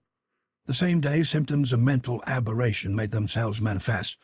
Slowly the insanity increased. She thought she was my brother, hated me, and tried to assault me. The paralysis increased likewise until all the muscles of the body were involved, except those of the left hand, which she regards as an exterior organism and has tried to destroy, once with burning, once with the scissors, and she thinks she is my brother still," he ended in a pathetic whisper. "You believe that she is possessed of your brother's spirit?" asked Brodsky bluntly. I don't know what to believe. and the cold light of reason. No, the doctors say it is a delusion common to the insane. But if it is not my brother, how can she have mentioned things that none except my brother and myself can possibly have known? If it be indeed he, I shall pray for the day when he will pardon me and cease to torture her in revenge." "Was your brother a man who would torture a woman?" asked Brodsky. "My brother was the incarnation of chivalry and honor," the young man answered. "And yet you think that after the uneventful change called death, he would be capable of so changing as to wreak an ignoble revenge upon her?" Philip Richepin was amazed. "But if the character does not change after death," he began, and hesitated. Brodsky caught up the thought. "My dear fellow, character is not the creation of a moment. The character of each of us is the product of millions of incarnations, beginning with the unicellular amoeba and ending God knows when, where, and how. Some Eocene pig may be the ancestor of the gourmand, some doll of the loyal soldier, some lynx of the crafty. Death does not perceptibly modify the character. In fact, it brings it out the more strongly, the artificial circumstances of life being removed." "Still, he hates and upbraids me," said the young man. "I begged him to pardon me, to listen, but he will not hear. He has to be set free from his dungeon in which he thinks I have confined him." "His dungeon," repeated Brodsky slowly. "Then he probably does not know that he is dead." "What?" we both cried. The doctor turned to me. "Please imagine that I suddenly pull a pistol from my pocket and blow out your brains," he said. "You fall to the ground. Presently you wake from a sort of dream to find yourself still in this room. You see me and hear me say, 'My boy, I have just killed you.' Perhaps you have somehow, possibly through desire, acquired the body of our friend here. Would you think you were dead?"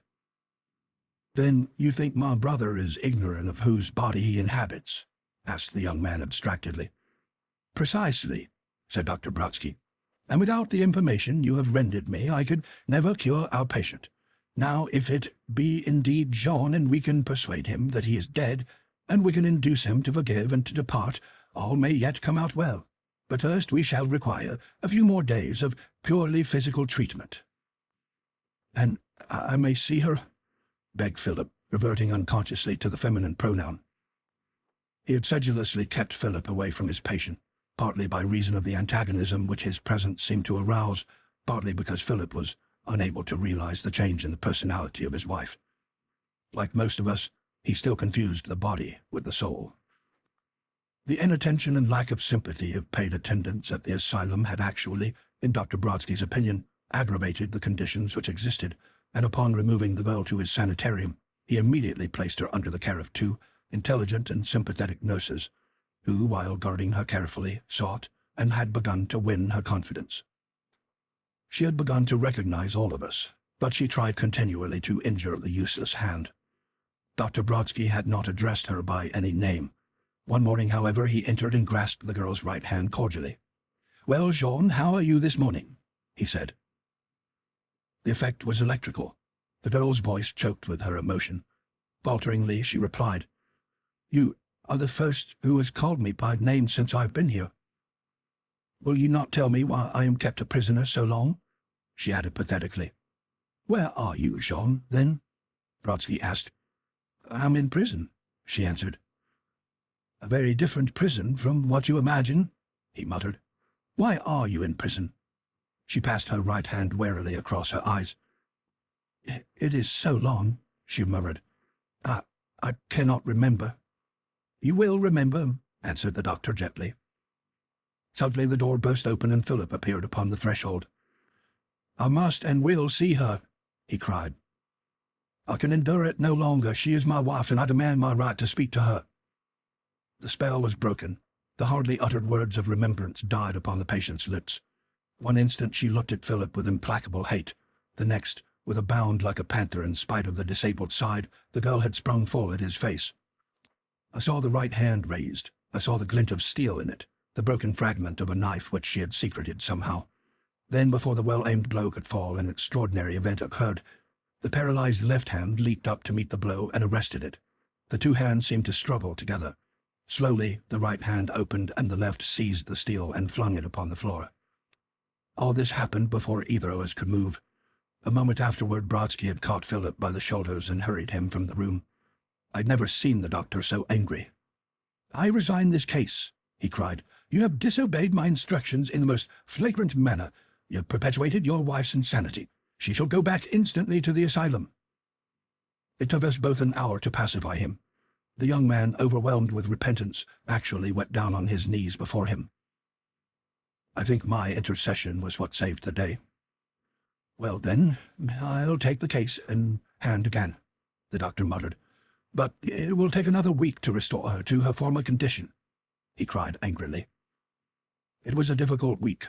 For several days the girl remained obstinately mute, and when at length she consented to speak, she mostly confined her speech to monosyllabic demands to be let out. However, the tact and patience of Brodsky ultimately conquered.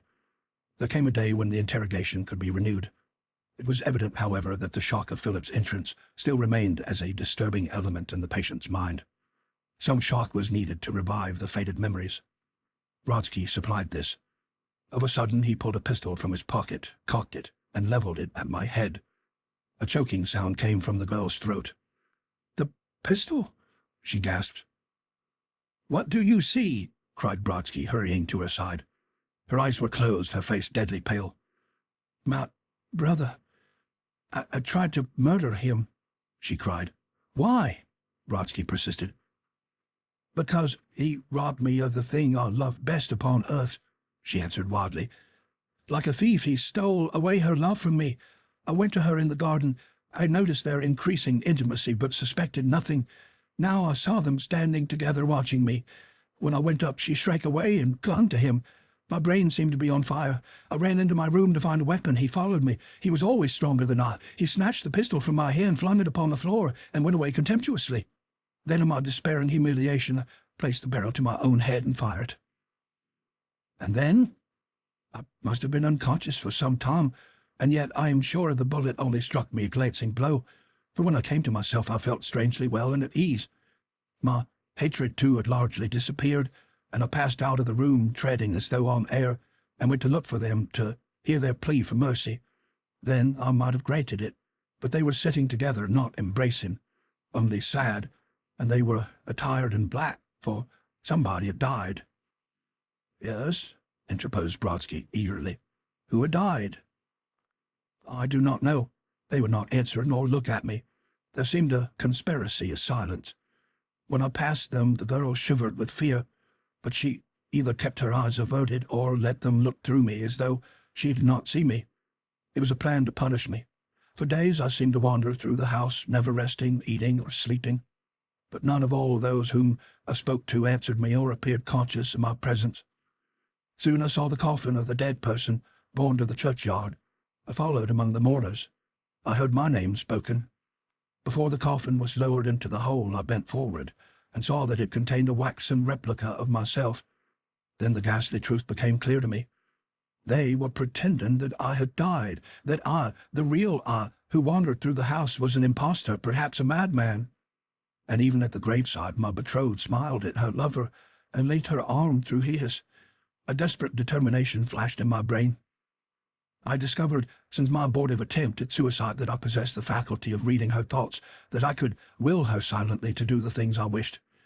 Now I resolved to project my personality into hers, to possess her mind and soul, leaving him to the mere empty outward clay. With one superhuman concentration of will I seemed to effect my purpose. I felt that for an instant the substance of our souls was mingled, and then I found myself in the horrible prison from which he freed me, only to bring me here. She had gone, I do not know where. Of all I know, he only remains and comes to taunt me. Where is she? If I knew she was happy, I could be content under any affliction, but he will not tell me." She ceased and regarded the doctor with large mournful eyes. He turned aside for an instant. "Convince him," I whispered. "I cannot," answered the doctor. "Show her a mirror, surely she will realize." "Can you convince an insane person of his delusion?" asked Brodsky quietly. "She would not see her features reflected in the glass, but those of Jean Rinchpen, or if she did see them, she would think it was some trick to deceive her. The only method of carrying conviction is to induce Jean Richepin to put his hatred out of his heart, hatred which blinds us to realities. He turned to the patient. "And you still hate your brother?" he demanded gently. "May he suffer as he has made me suffer," came the wild cry. "Once I could have forgiven, but his guilty conscience has led him to perpetuate this further injustice, to confine me here. May he never know happiness, not or a day. May he—" "Hush!" said Brodsky, lifting up a warning hand. "He is your brother still." The girl ceased to speak and remained silent, her lips parted, gazing into the doctor's face intently. "Years ago you played together as children," he continued solemnly. "You loved each other then and afterward. Can you not find forgiveness for him somewhere in your heart, even if he has involuntarily broken his faith toward you?" "I could never forgive him," she answered sullenly. "He has robbed me of my love and of my freedom." "Think once more," said Brodsky quietly. "Suppose you were at the point of death. Would you carry this hatred over into the grave? For be very sure that there is a hereafter, as there have been many paths for each of us. Are you so free from sin that you cannot forgive, knowing that you must both sometimes stand before your Maker?" I saw the tears rise slowly into her eyes. She hid her face in her uninjured hand and wept. "I don't know," she answered, her voice broken by sobs. "He has wronged me unpardonably. Perhaps someday, when I come to die—" "Look at me," Brodsky commanded. "Your time has come to die." "What?" she cried, starting. "You are at the door of death," said Brodsky remorselessly. "I am no javer. You have been sick in mind since you inflicted that wound upon yourself. Your brain has been affected.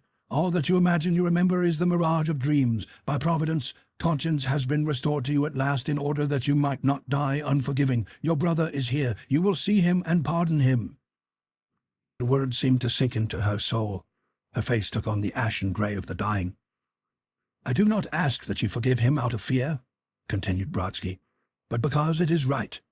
Even were you well, could you live, I would still ask it. Say that you will forgive him." "I will forgive him," she muttered, and for the first time the useless left hand trembled. Brodsky looked at me. I understood what he meant to do. I went in haste for Philip. When we got back, the girl was drawn up among the pillows, and the doctor was leaning over her, whispering to her. I do not know what he said, but upon her face was a new aspect of happiness. Philip saw it. He came forward and bent down.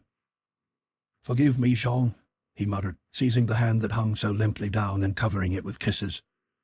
And even in that moment the incongruity of the situation broke in on me.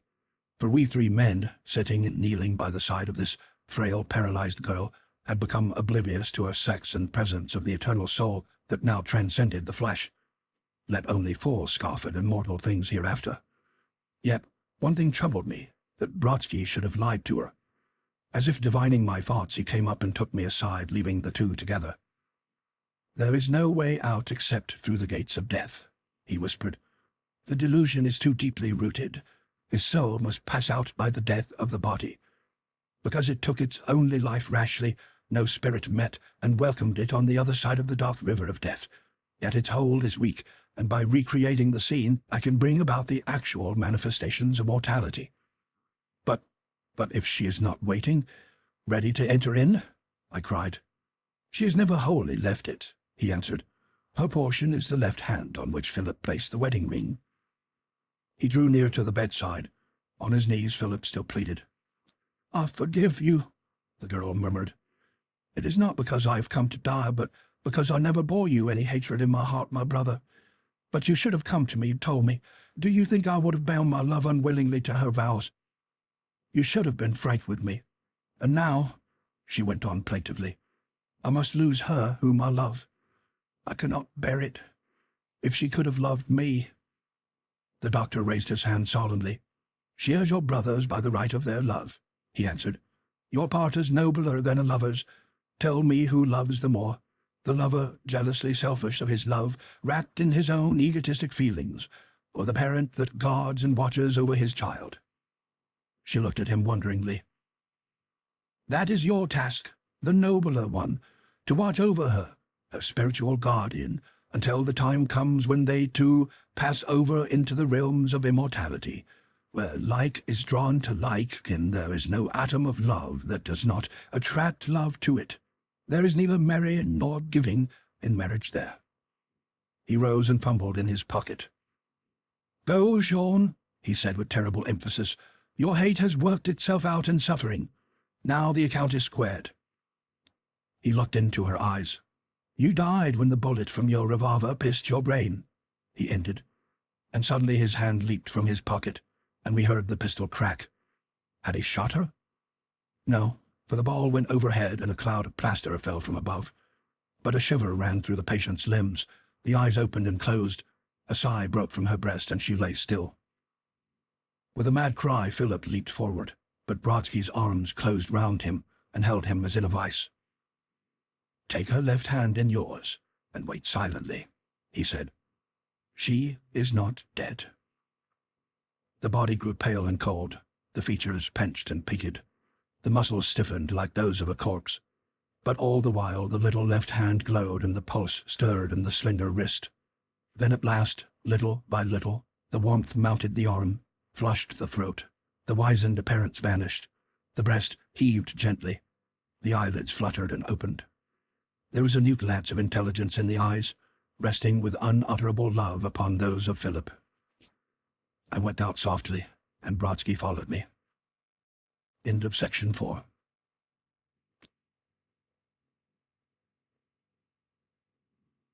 Section 5 of Ivan Brodsky's A Surgeon of Souls by Victor Rousseau. Most of the examples of psychic manifestations that I had hitherto investigated in the company of Dr. Ivan Brodsky were of spiritual possession, and the allied phenomena, matters astonishing to laymen but more or less commonplaces to students of the science. I was now to witness one of the darker and more mysterious phases of spirit power. I remember that Brodsky and I had been reading an account of a so-called haunted house in a lonely neighborhood 10 or 12 miles distant.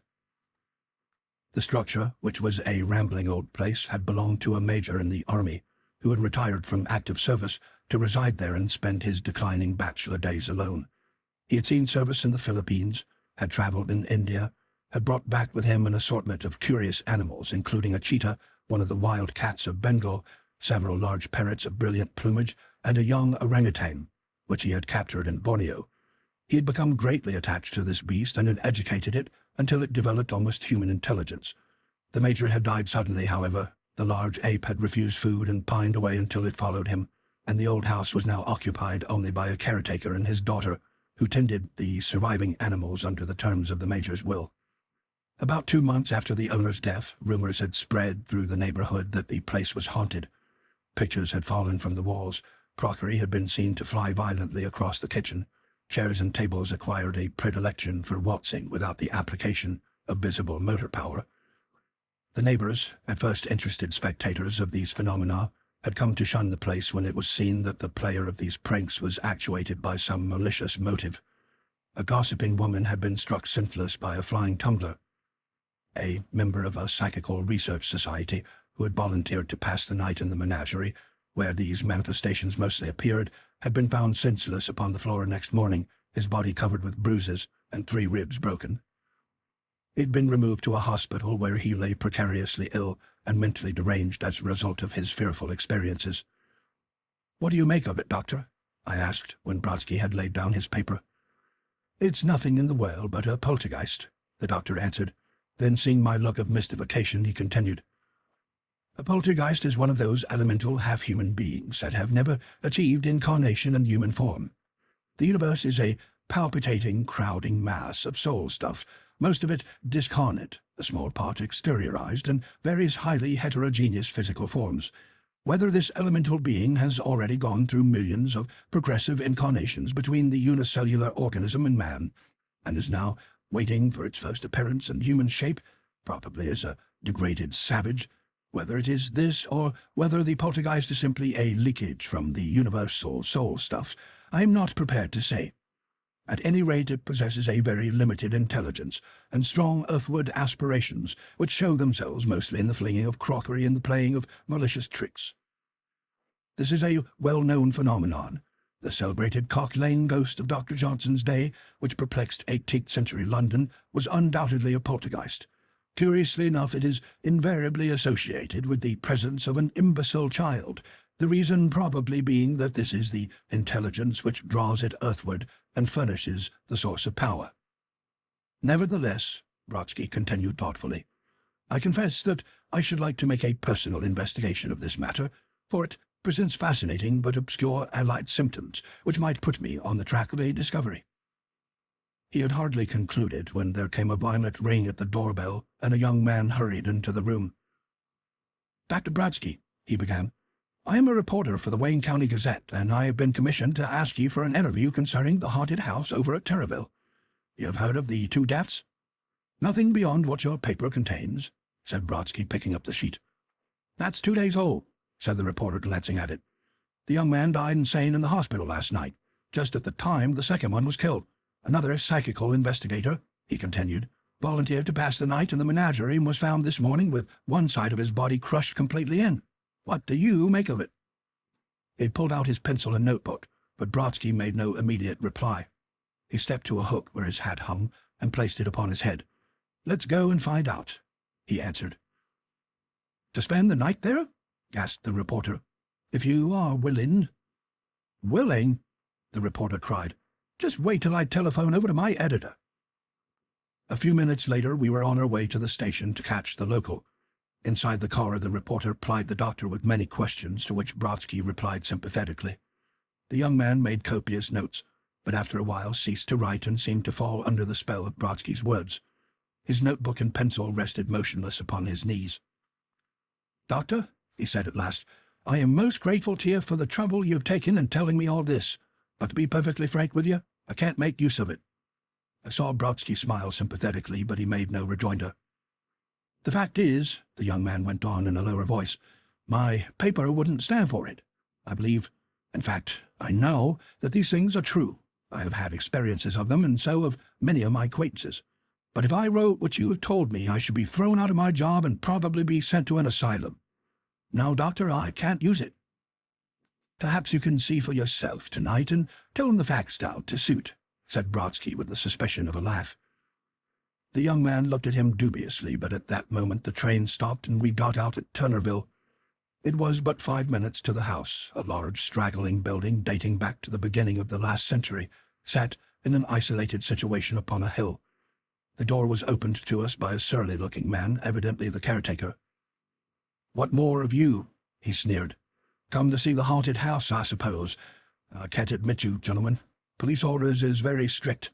The county sheriff was here this morning, and if I hadn't been able to prove I spent the night in my own cottage down in Turnerville, they'd have arrested me for murder. It's as much as my life is worth to let you in, they cautioned me. The reporter pulled something from his pocket and passed it to the caretaker. The man's hand closed upon it avariciously. Well, it ain't my funeral, he grumbled. It's my time to close up anyway. All I ask of you gentlemen is to take a 15-minute walk until I'm safe down to my home, and don't know nothing of your coming. And there, if you should find the side door open and walk in, and I guess they can't lay no blame on me. Polly, he called loudly. Drat that child, run away again, I suppose. Now, gentlemen. 1 minute, interrupted Brodsky. You're speaking of your daughter? My little girl, yes, grumbled the man. She ain't strong in her head and takes to running away. She's been worse since they all died, especially Plump. When Plump cashed it in, I broke her heart. The big monkey, gentlemen. Loved him like he was human. She didn't care nothing much about the tiger, though, and glad I was to see him kick the bucket last week. I feared every night he'd get loose and make off into Turnerville. Everybody was afraid of him except the old man, and as for Plump, why, if he saw the tiger's tail the other end of the garden, he'd scream himself sick with fright. The big cat's dead, too, eh? Asked Brodsky. You'll find the skin over yonder in that outhouse, sir, answered the caretaker. And now, gentlemen, if you would have the goodness to make off in that direction until I'm gone, I won't be back hunting for no burglars until morning. Better keep together, though, or he'll stave your ribs and separate as easy as barrels. Who? Brodsky demanded. The caretaker jeered at him. No, you don't catch me in any affidavits, he answered. I've done my duty by the old man and his animals, and he knows it and lets me alone. He was always hard-headed, the old major was, and if he chooses to squeeze your ribs in now that he's dead, why, it's just what he'd have done if he'd been alive. He made a trumpet of his hands. "Polly, Polly, Paul," he yelled. I saw a diminutive child come swiftly out of the house. She might have been 14 years of age from her general appearance, though her stature was that of a child half her years. She came up furtively, taking no notice of any of us, and stood still biting the corner of her apron. The caretaker scolded her for her absence. "Baby been with Plunk," said the girl in a childish treble. "What good? Baby love Plunk. Pop no love big cat. Baby no love big cat." Her father caught her roughly by the hand and pulled her toward him. "Polly, have done with that nonsense," he said shortly. "Plunk's dead and gone, and you won't see him again." He turned to us. "We're hoping she'll grow up like any other child," he said more softly. "But the monkey's death has kind of upset her mind a little. Now, Polly, you come home to your ma." The girl burst into a passion of tears and sobbed as though her heart were broken. We left them there and set off at a brisk pace in the direction which had been indicated. "You really think it's the spirit of the old mater?" queried the reporter when he had left the house behind us. "My dear fellow," Brodsky answered, "if I were in the habit of forming hypotheses without a basis of satisfactory evidence, I should never have learned what little I know about these things. Never be led into hypotheses, even in your own trade," he continued whimsically. "I can tell you one thing, however, it's almost always the unexpected that happens in everything." That was all that we could get out of him. We walked on in silence. The sun went down in a burst of splendor, and by the time we got back we'd prolonged our walk into a generous half-hour. The place seemed absolutely deserted, but the side door was invitingly ajar, as the caretaker had promised. We passed through the caretaker's quarters into a long, low room with lumber, wire netting, and bags of animal food piled up around it. Instantly we were startled by harsh, discordant screams. 4 giant parrots, or macaws rather, of splendid tropical plumage, were suspended in 4 enormous steel cages from the rafters over our heads. They watched us, uttering their ill-sounding cries, their heads bent to one side inquiringly, their large beaks open. Brodsky, whose fondness for animals was almost an obsession, went from cage to cage, stroking the creatures' heads fearlessly. He had soon established himself upon terms of intimacy with them. Suddenly he recalled himself with a start. "Let's go and look at the cheetah skin," he said. We found it in an ill-smelling outbuilding, a magnificent furry pelt newly cured. The animal must have been a beauty when alive. "We'll take this with us. It may get cold during the night," he said, lifting the skin and carrying it back to the parrot's room. Immediately the birds saw him enter, his head half hidden beneath the pelt. They set up shrill screams of fear and began to flutter their wings wildly. Brodsky concealed the skin beneath a couple of empty sacks and reassured the creatures. "Now you boys take a look through the house," he said, "and see if you can find any bedding and eatables. I'll stay here with the macaws." We passed upstairs but found nothing of interest. The plainly furnished rooms were evidently in the same condition in which they had been left after the major's death, though dust was everywhere. We dragged down a couple of mattresses, some candles and matches. In the kitchen we found some bread and cold mutton, and we all ate heartily. Then we went back into the menagerie to pass the night. As we entered, the reporter started back and gripped my shoulder. "Look, look," he said in a half-scream. The cage of the macaw on the side most remote from us was swinging rhythmically, as though someone were pushing it, while the bird, with open beak and expanded wings, was chattering, not with fear but with anger. Brodsky went up and steadied it. Almost immediately the cage on the other side began to swing in the same manner. Brodsky stepped back. "Well, my friend, whoever you are, we won't begrudge you your little pastime," he said. He turned to us.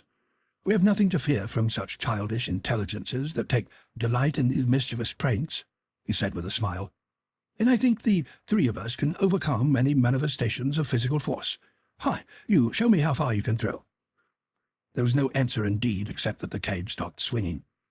Evidently the challenge had fallen on deaf ears. We lit the candles, for it had grown dark, and sat down. I looked at the reporter. He was trembling violently. Suddenly the candles went out, one after the other. "Blown out," cried the reporter, his voice resounding queerly through the gloom. "Pinched out," said Brodsky.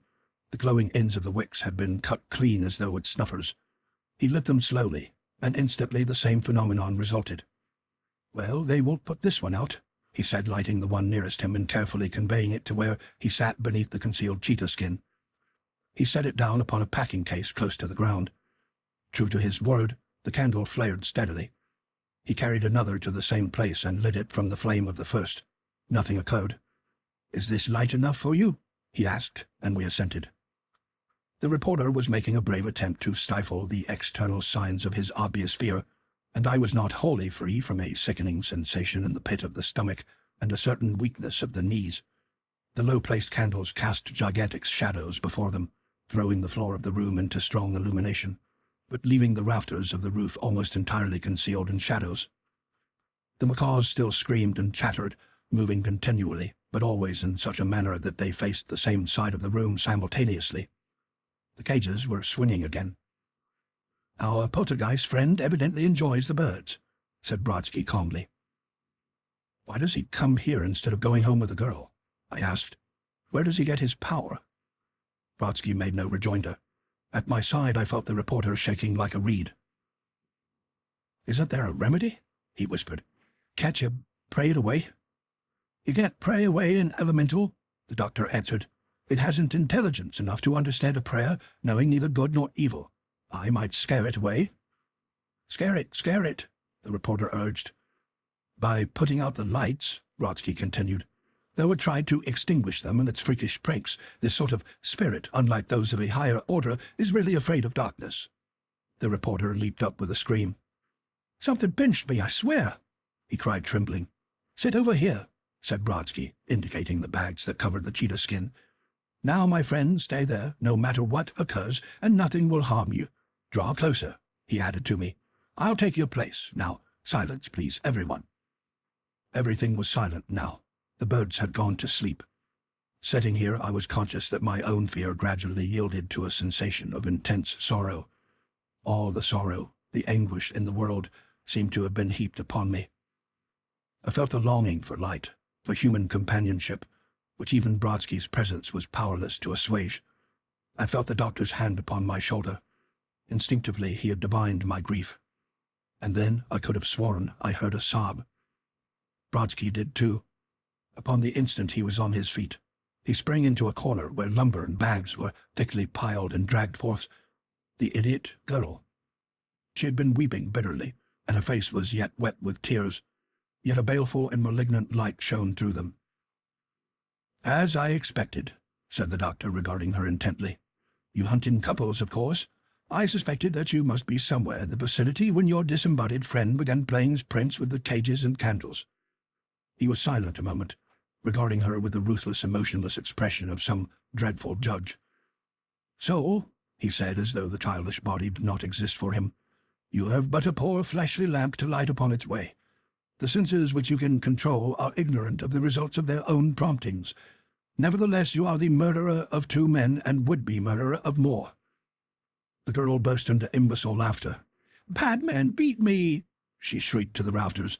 "Bad man beat baby. Bad man fall dead. Squeeze bad man. You bad man, he squeeze you dead." "So," said the doctor, loosening his hold and watching her. He seemed nonplussed, or, perhaps with his innate love for children, even his steel nerves had yielded to the horror of this. But the reporter leaped with a cry from the bags on which he sat. His nerves had broken. He came scrambling toward us, tossing away the bags, the lumber, wildly. "Put her out! Put her out!" he screamed. "I can't bear it. It's not a child, but a devil." Brodsky saw that he was beyond reason. He endeavored to catch him, but the man evaded him and flung himself upon the child like a madman, his eyes gleaming with insanity. He grasped her by the neck of the thin calico pinafore and lifted her bodily from her feet. "Put her down, fool, put her down!" cried the doctor furiously. "As you value your precious life," he yelled, "release her!" "It's a trap!" I cried involuntarily. In that single instant, a light of overpowering possibilities rushed in on my brain. I saw the demon, baiting his trap with the young imbecile child, harm toward whom would arouse into action all its own latent powers for destruction. She had been present at both the former murders. She had been there that evening, waiting for our own, waiting to tempt one of us to violence. But the man made no sign of having heard Brodsky's command, only began dragging the child toward the door. For a moment she made no resistance, uttered no sound. The next, she clung to the packing case with all her infantile strength, and a wild shriek of simulated terror broke from her lips. The macaws awoke and added their screams to hers. The case upset, the candles fell to the ground, expiring instantly, and plunging us into almost fathomless darkness. "Give me a match!" I heard Brodsky cry loudly. "A match, for God's sake!" But the words were drowned upon his lips in the mad scream that followed. I heard the reporter bellow like a steer. Through the darkness he plunged, releasing the child, staggering, writhing, stumbling toward the door. All the wild mad peals of frenzied terror and anguish came from him. Midway in the long dark room he went down, his heels tattooing upon the ground. I leaped toward him, but Brodsky was before me. I seemed to sense a hairy body at my side that stretched forth incredibly long arms wherewith to grip me. Then I felt the doctor grapple with it, and the next moment the three of us were fighting for our lives. It was no fancied effort now. To and fro we plunged. Now that octopus-like tentacle would come stealing toward me. Now I would free myself and plunge my fists into something incredibly hard, yet having the feel of human flesh. Once the thing grasped me round the chest, and the breath went hissing through my lips.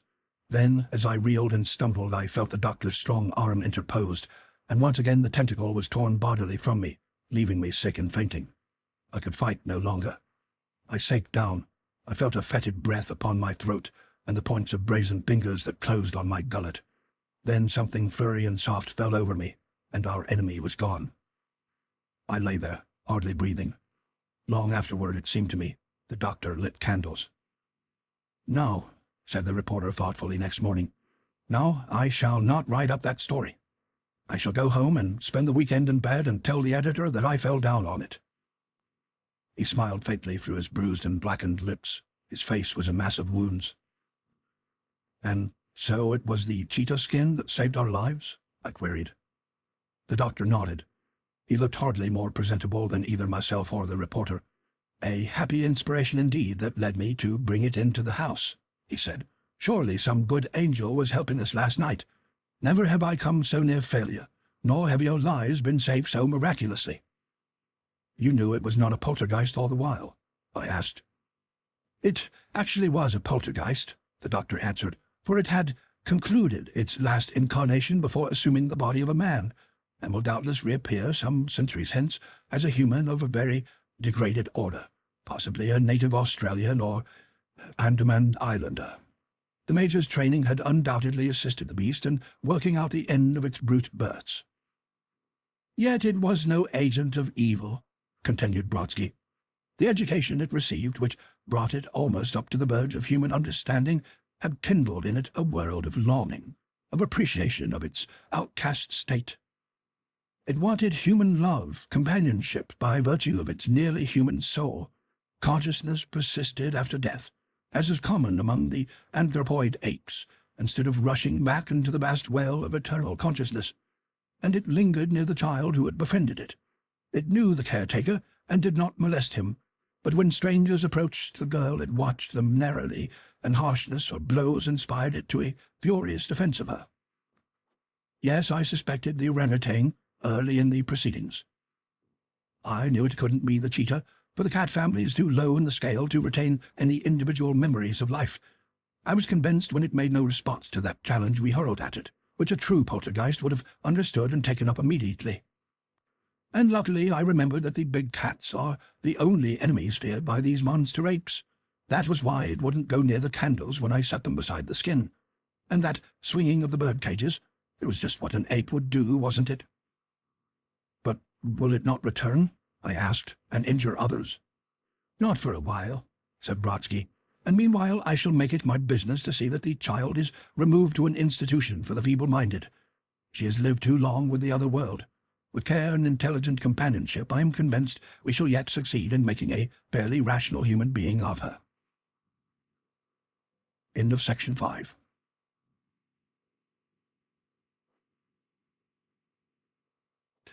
Section 6 of Ivan Brodsky, the Surgeon of Souls, by Victor Rousseau.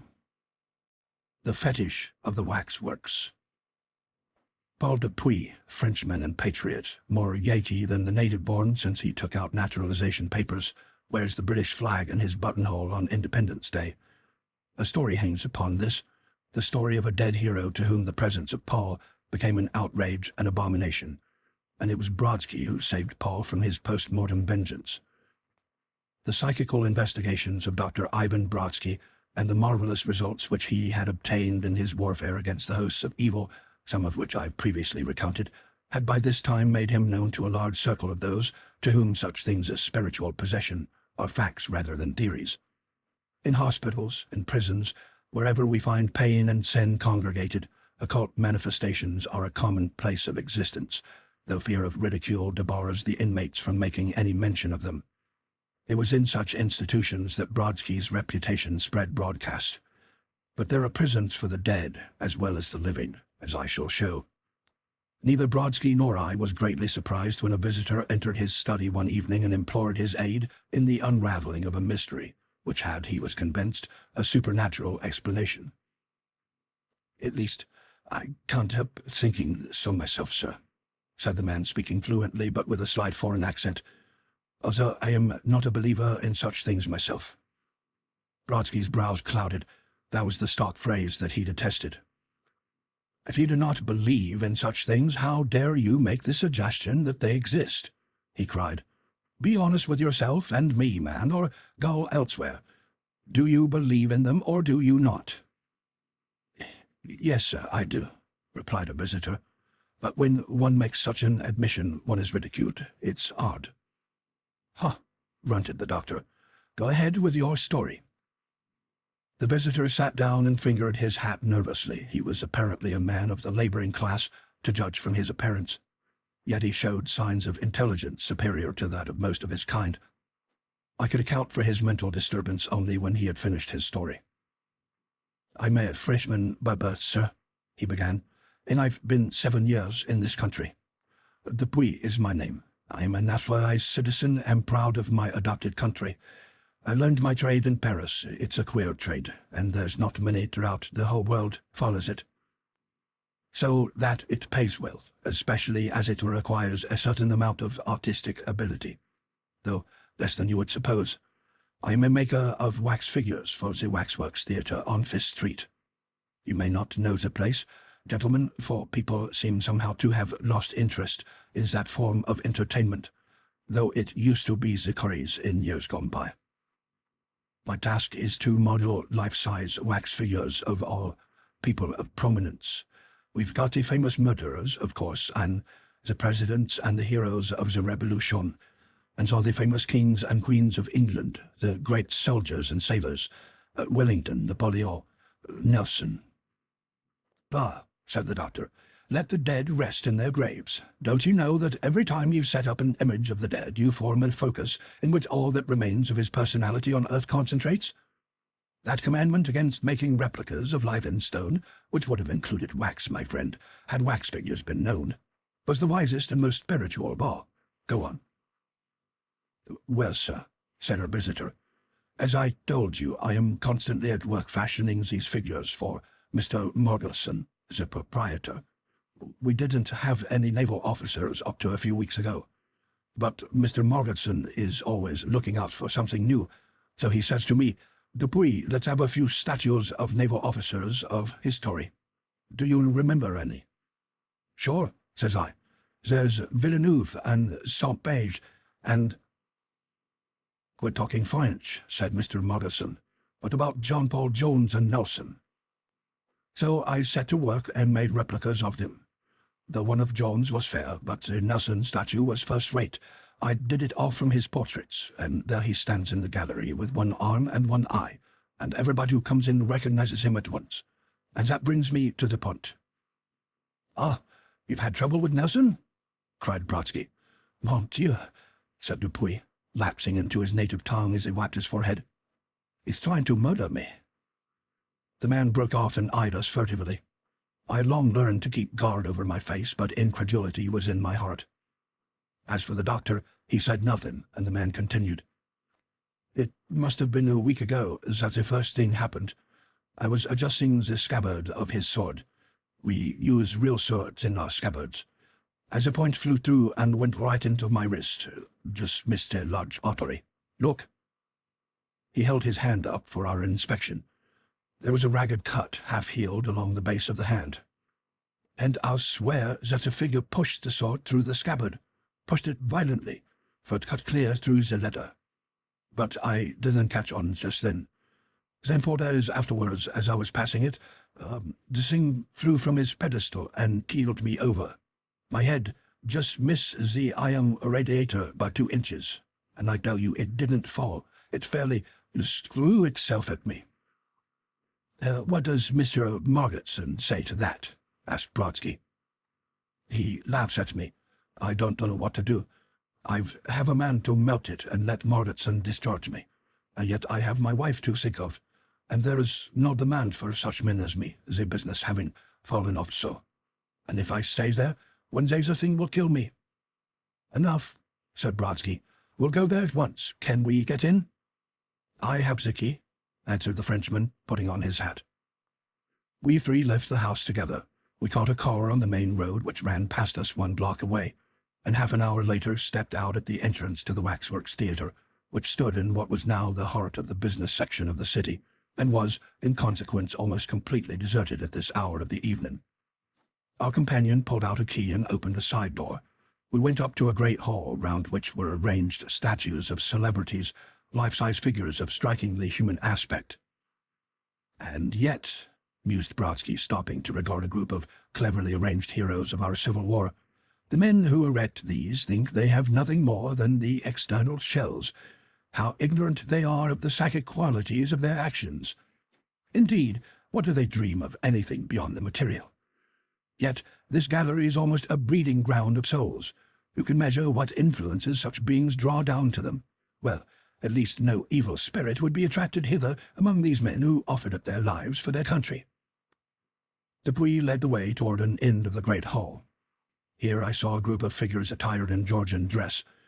Evidently Nelson would be found among these. One of them, however, seemed singularly incongruous and out of place. It was a short, thick-set man in the costume of a mechanic of today. It seemed to move. I started. Then I discovered that it was a living man. "Mr. Margetson," cried Dupuy in confusion. But the proprietor seemed still more confused than his assistant. He came forward sheepishly, and a mask seemed to have descended upon his blank face and blotted out some curious emotions which I thought that I had read there. "Mr. Margetson, these are 2 gentlemen who are interested in what I told you about the statue," Dupuy stammered. Margetson's face grew black with rage. "Newspaper writers, hey?" he shouted. "Come to write up my museum, I suppose? I don't want your advertising. I've got all customers I want, and you can't do me no good. Damn your curiosity.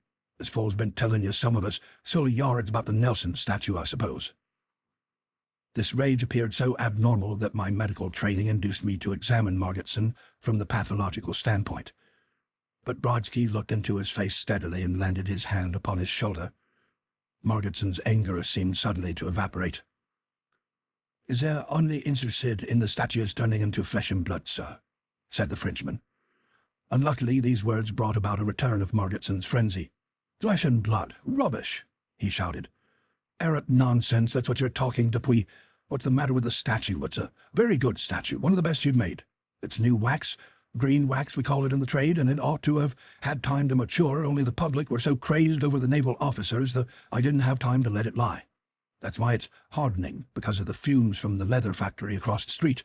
They drift in here as something terrible. That's all that's the matter with it. Look."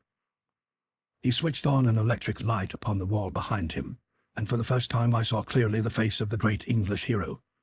There were the irregular, thin, homely features lit by a flame of patriotic enthusiasm. Yet, admirably as the artist had caught the inspiration of the painting from which he modelled it, there seemed something more, some hardly defined vein of cruelty, of caprice, that actually gave the face the property of seeming to reflect a certain change of emotions, an instability of mind, as though the thing possessed some conscious life. And the skin, surely that was the skin of a man with the blood mantling in the flesh beneath. Dupuy started back with a wild cry. "Look at him! Look! I swear I never put that smile upon his face!" he screamed. He's changing, I tell you. Lord preserve us all. Get rid of it, Mr. Margetson. If you hand me out any more of that nonsense, I'll fire you on the spot," shouted the enraged proprietor.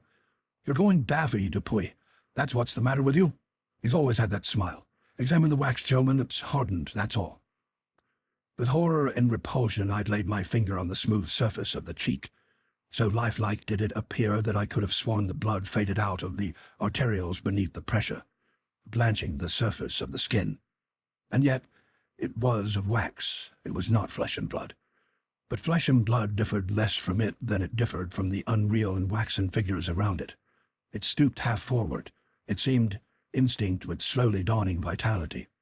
And surely its expression had changed. It had not smiled thus with the cold malevolence of a conqueror when I had first seen it. Then suddenly Morgetson seemed transformed, as though he adapted his mood to suit his mind. He burst into a wild peal of laughter. "Good old Nelson!" he shouted, and the sounds echoed from the roof and rang through the hall, while for one dreadful moment I could have sworn that an answering emotion flitted across that waxen face. "Good boy, Nelson. A miracle of art, Dupuy.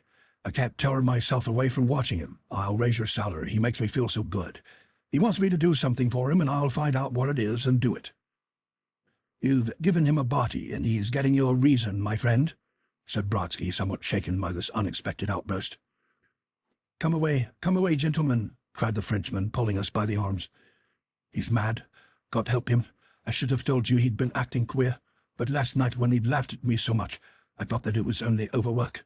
He's as mad as a loon." We did not need to be urged, nor was there a necessity of excuses. Morgetson had already forgotten us and was standing before the statue alternately capering and grimacing. "Now I'll give you my advice, and shortly. You can follow it or not at your peril," said Brodsky. "Get your employer home in safety and then slip back and chop the thing to pieces before a tragedy supervenes. No, that's all I've got to say to you, except just this. Give up your trade and learn something that won't bring you into conflict with all these vital forces that hang round such places." And with these words he fairly hurled himself out of the place, leaving me to follow him as best I could. I think I mentioned once how sensitive the doctor always was to the morbid things of life. Perhaps it was a certain sensibility to those invisible influences which accompany moods and invest those places where any violent emotions have been at play. At any rate, having seen so much of the darker side of life, Brodsky was strenuously insistent upon cleanliness and wholesomeness. "We've got to leave such things alone and work in the sun," he used to say. "This is our working day. When the night comes at last, may our good deeds be our protective armor against all the host of devils on the night shores that we shall pass through." "You believe we have to pass through some place of purgation?" I asked. "We'll have to clean up somehow in this life or the next," he answered. "We can't get into heaven with dirty fingernails." So on this occasion I forbore to question him when we got home. Brodsky went to a closet where he kept many relics of his earlier life, and came out with a small Union Jack upon a mouldering staff. "The flag of the vessel that bore me from Poland, where the Tsar's emissaries were seeking my life," he said sadly. "To what better use can it be put?" Then he explained the mystery. "It is a fetish," he said, filling his pipe and puffing at it slowly. "It is exactly similar in every particular to the idols of the West Africans, or for that matter to any idol. The savage makes some dreadful idol to worship, sacrifices to it until the thing becomes instinct with life and filled with all the passions of the worshippers. Then a devil has been called into existence whose evil influence is incalculable. I tell you, it was no mythical devil that the early Christian missionaries had to face, nor those of today. After death, the pure spirit flies to its appointed resting place, leaving its two bodies mouldering behind it. One is that earthly body that we all know. The other is the soul body, the body of desires, a semi-conscious force that survives for months or years according to the condition of the dead being. Do not mistake me. This is not Nelson. That great admiral is unconscious of this replica of him there in the Waxworks Theatre. It is a group of emotions such as possessed Nelson, a man of strong feelings, yet not necessarily his. The warm enthusiasm of the crowds that have visited that place have focused these emotions, much as the burning glass focuses the rays of the sun. Remember, as yet this creature is only half conscious. It vaguely is in a dream, fills this life with it itself. It is rising toward a conscious existence, and that fool Morgetson is the tool by which it means to wreak its enmity upon Dupuy. But why does it hate the Frenchman so much? I asked. "Do you not recollect Nelson's motto?" the doctor asked. "Hate a Frenchman as you would the devil." This elemental being that has attracted these emotions that made up the great Admiral's soul body has necessarily the identical feeling. What does it know of the time that has elapsed, or the changes of history? There is the Frenchman, and it will have his life, by itself if possible. If it cannot kill him, as it tried, it will certainly do so through Mordauntson. "Well, it's none of my business," he added. "I've warned Dupuy." And he went to bed, while I forgot to ask the purpose of the Union Jack, which I saw him stuff into his pocket. But I knew that Brodsky could not dismiss his own responsibility so easily. He did not undress, for from my room, which adjoined his own, I heard him pacing the floor with short, quick footsteps, the greater portion of the night. I fell asleep at last, and had hardly closed my eyes 2 minutes, as it seemed, before I heard the front doorbell jangled violently. I started up in bed, filled with horrible presentiments of evil, and began to dress myself hurriedly. A few moments later Brodsky tapped loudly upon my door. "Dress yourself as quickly as you can," he called. "There's work on foot for both of us before the morning." As I hurried on my clothes, I heard an agitated voice in the sitting-room outside, which I had little difficulty in recognizing as that of the assistant at the Waxworks Theatre. My judgment was correct. When I emerged, I found him seated in a chair in a condition of collapse, and Brodsky standing over him holding a glass of some stimulant to his lips. The doctor was fully dressed, even to his hat, and from his pocket there protruded a small corner of the British flag. We went out together without any explanations. Luckily the cars ran at intervals, and we reached the corner of the main street. We clambered in. It was empty, and during the ride I learned in broken ejaculations from the man the cause of his visit. He had halted irresolutely at the entrance to the Waxworks Theatre after we left him. Then he retraced his steps, determined to carry out the doctor's instructions as soon as he could get Mordauntson away. He saw his employer standing before the statue, regarding it silently as though in a trance. Dupuy crept up to him, passing the statue of necessity upon the opposite side, and then he realized that Mordauntson had drawn the sword from the scabbard of the Admiral, and stood in such an attitude that Dupuy could neither advance nor retreat. At the same time he experienced a return of that deathly faintness that had possessed him on a previous occasion, as he described to us. As in a trance he saw Mordauntson advance stealthily toward him, while he remained incapable of resistance. Then he recovered his senses and leaned aside as Mordauntson thrust. Running like the wind, he gained the street outside, and had presence of mind enough to lock the door behind him. "But I don't come in," he insisted as we gained the side door. "No, sir. I have seen enough for tonight. I don't go in." It took old Brodsky's resolution to persuade Dupuy to come. Without his presence, the doctor said, he would be powerless. With him, he might still break this spell and bring back Mordauntson to sanity. And at last, very timidly, Dupuy crept in behind the doctor. As Brodsky unlocked the door, the key fell from his fingers. "The key! You must find it," he cried to me. "Under no circumstances may you follow us without it. To do so may be fatal. Remember!" And before I had time to answer, I saw him spring lightly up the stairway, dragging the unwilling Frenchman with him. My immediate impulse was to dash after him. Then discipline came to my aid, and I stooped for the key. The night was dark, and it was 2 minutes before I found it. Then suddenly from within I heard wild shouts and a stampede. I sprang up the stairs and along the hall, running with sobbing breath and clenched fists, till I gained the end, where I saw shadows hovering. Frantically I switched on an electric light. Then I perceived Mordauntson, his face aflame like a madman's, thrusting at Brodsky with the Admiral's sword, while the doctor parried him with admirable grace and ease. Dupuy came running up to me.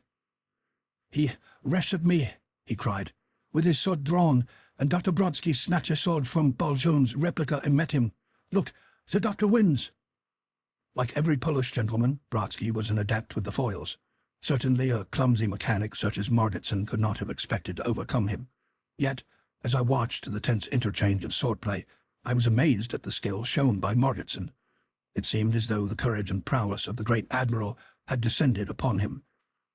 Twice he lunged so fiercely that the point grazed Brodsky's arm. Then, with a sudden twist, he sent the weapon flying from the doctor's hand and rushed, not at him, but straight toward Dupuy. So swift was the impetus, he was upon us before we could stir. And then, just as the blade seemed about to pierce the Frenchman's heart, something came fluttering downward over his head, and the sword fell from Margitson's hand, and he stood still, his eyes fixed upon vacancy, his body immobile, while Dupuy released himself from the folds of the Union Jack that Brodsky had so admirably thrown over him. "And you think I can go back to my job?" asked Dupuy the next morning. "By all means," answered the doctor. "Margitson will remember nothing whatever of his insanity. So you'd better hurry up, or he will want to know why you are late. You need not fear the statue. It will have resumed its natural aspect, and, in case any remnants of its power remain, keep a small British flag in your buttonhole, especially on holidays such as Independence Day. Yes, that's your penalty, Dupuy, patriot as you say you are, the only alternative being the destruction of the statue, which Margitson won't allow, and when you can, try to get another occupation." "It was a desperate chance," confided Brodsky to me afterward. "Still, one can deal with these elemental forces much as the lunatics. The mad impulse of national hatred was shattered instantly when it perceived the flag of its country. When Margitson wakes up upon the floor of the gallery, he will think that he got drunk the night before." "But tell me," I cried suddenly, "why did you make me wait till I found the key?" Then the solution came to me. "You knew our lives were in danger and wished to save me from the possibility of injury," I cried. "Pshaw," muttered the doctor. "Just accept facts and don't put sentimental interpretations upon them." End of section 6.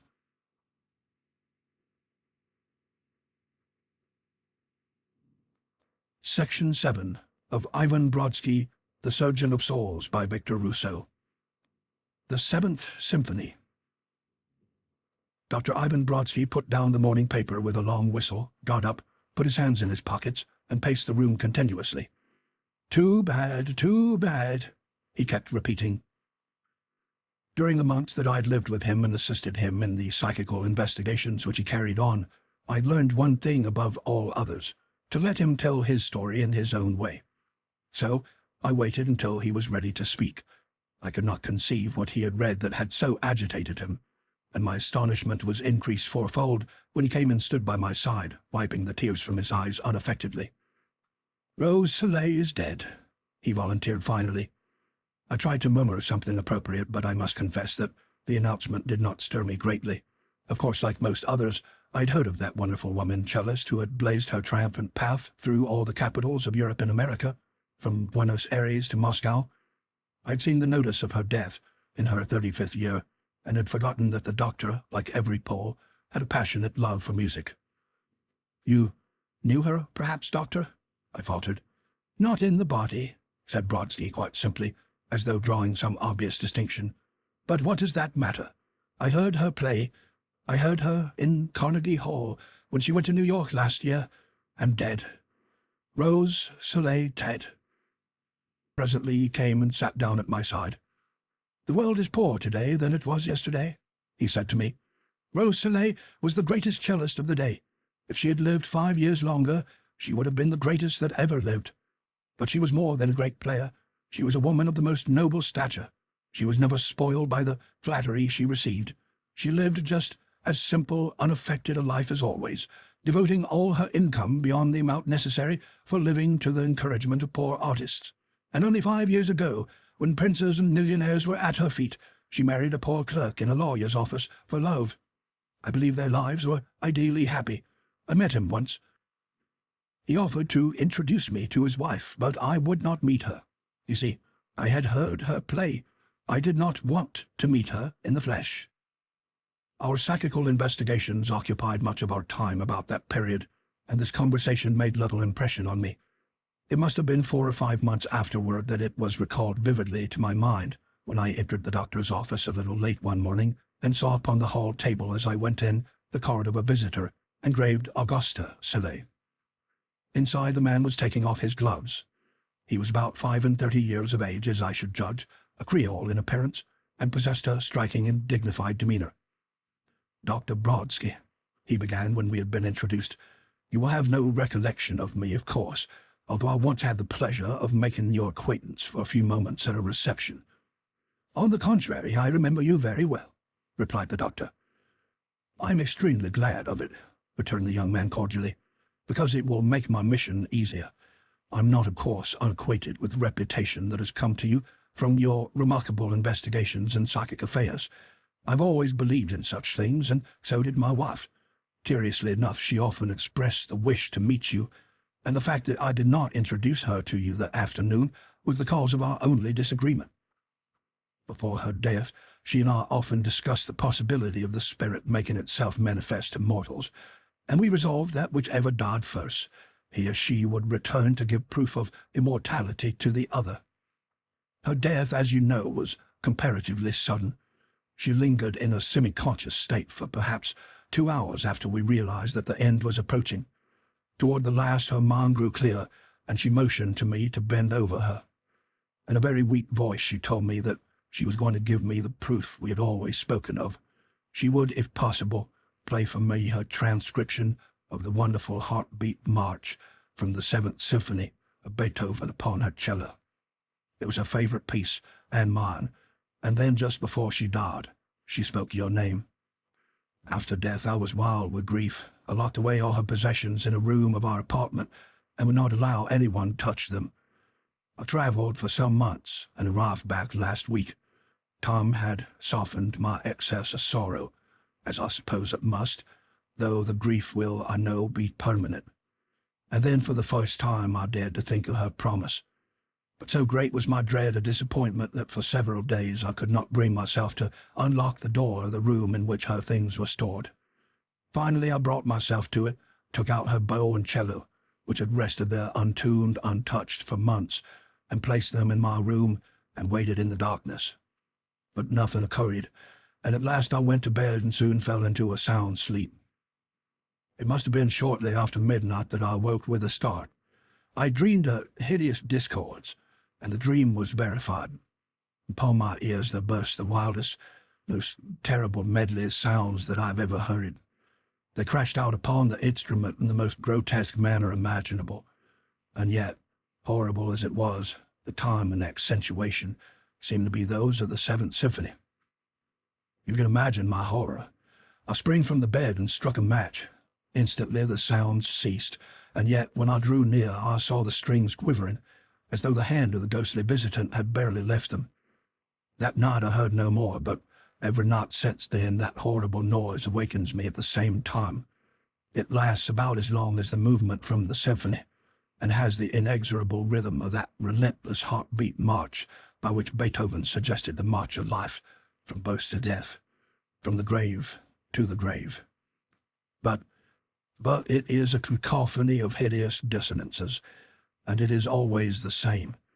I know the fearful tune by heart, if tune it can be called, and all day long it haunts me in imagination. So I should have gone mad if the remembrance of you had not suddenly come to me last night when I was at the summit of my suffering. I took the first train from New York this morning, found your address in the telephone book, and have come to beg you to solve the mystery. Have I gone insane, or do I imagine it? Or is it that my wife has forgotten music in her present condition of existence? If that be so, if character so change, what does remain of us? Or is it some devil that has come back to mock and torture me? He ceased, and overcome by his emotion, leaned his head upon his hand and regarded Brodsky intently. You are satisfied that these sounds are produced without any human agency? He asked. Absolutely, the young man replied. Moreover, they are produced by some intelligent being, for the sounds are precisely the same on each occasion. It is almost as though some travesty of the Seventh Symphony had been written out, so identical as each performance with the last. Then, said Brodsky, you have actually the proof of immortality that you demanded. What matter the details of it? Why seek further elucidation? Is it that the human heart will not believe? No, replied Soleil steadily. It is because I fear that the sounds are made by some devil assuming her identity. Well, we'll have to go and see, returned the doctor. It's no use forming hypotheses. Today we have some work that must be finished here. Tomorrow my assistant and I will be at your apartment at 7 o'clock in the evening. Soleil departed reluctantly, leaving us an address in the portion of New York City that adjoins Columbia University. On our arriving at his apartment house, a plain but comfortable-looking structure, the elevator boy took us up to where Soleil stood waiting for us. When we had concluded a very pleasant meal, Soleil led us into the large room which he used both as a bedroom and a sitting room. In one corner, propped up against the wall, was the cello, the bow beside it. Brodsky advanced to inspect it. Instantly Soleil darted in front of him, his eyes blazing angrily to bar the doctor's progress. "You shall not touch it," he cried. "No hand but mine has ever been laid upon it since she died." Brodsky stopped short and looked at Soleil with mild indignation. "I beg your forgiveness," said the young man humbly, transformed once more back to his normal condition.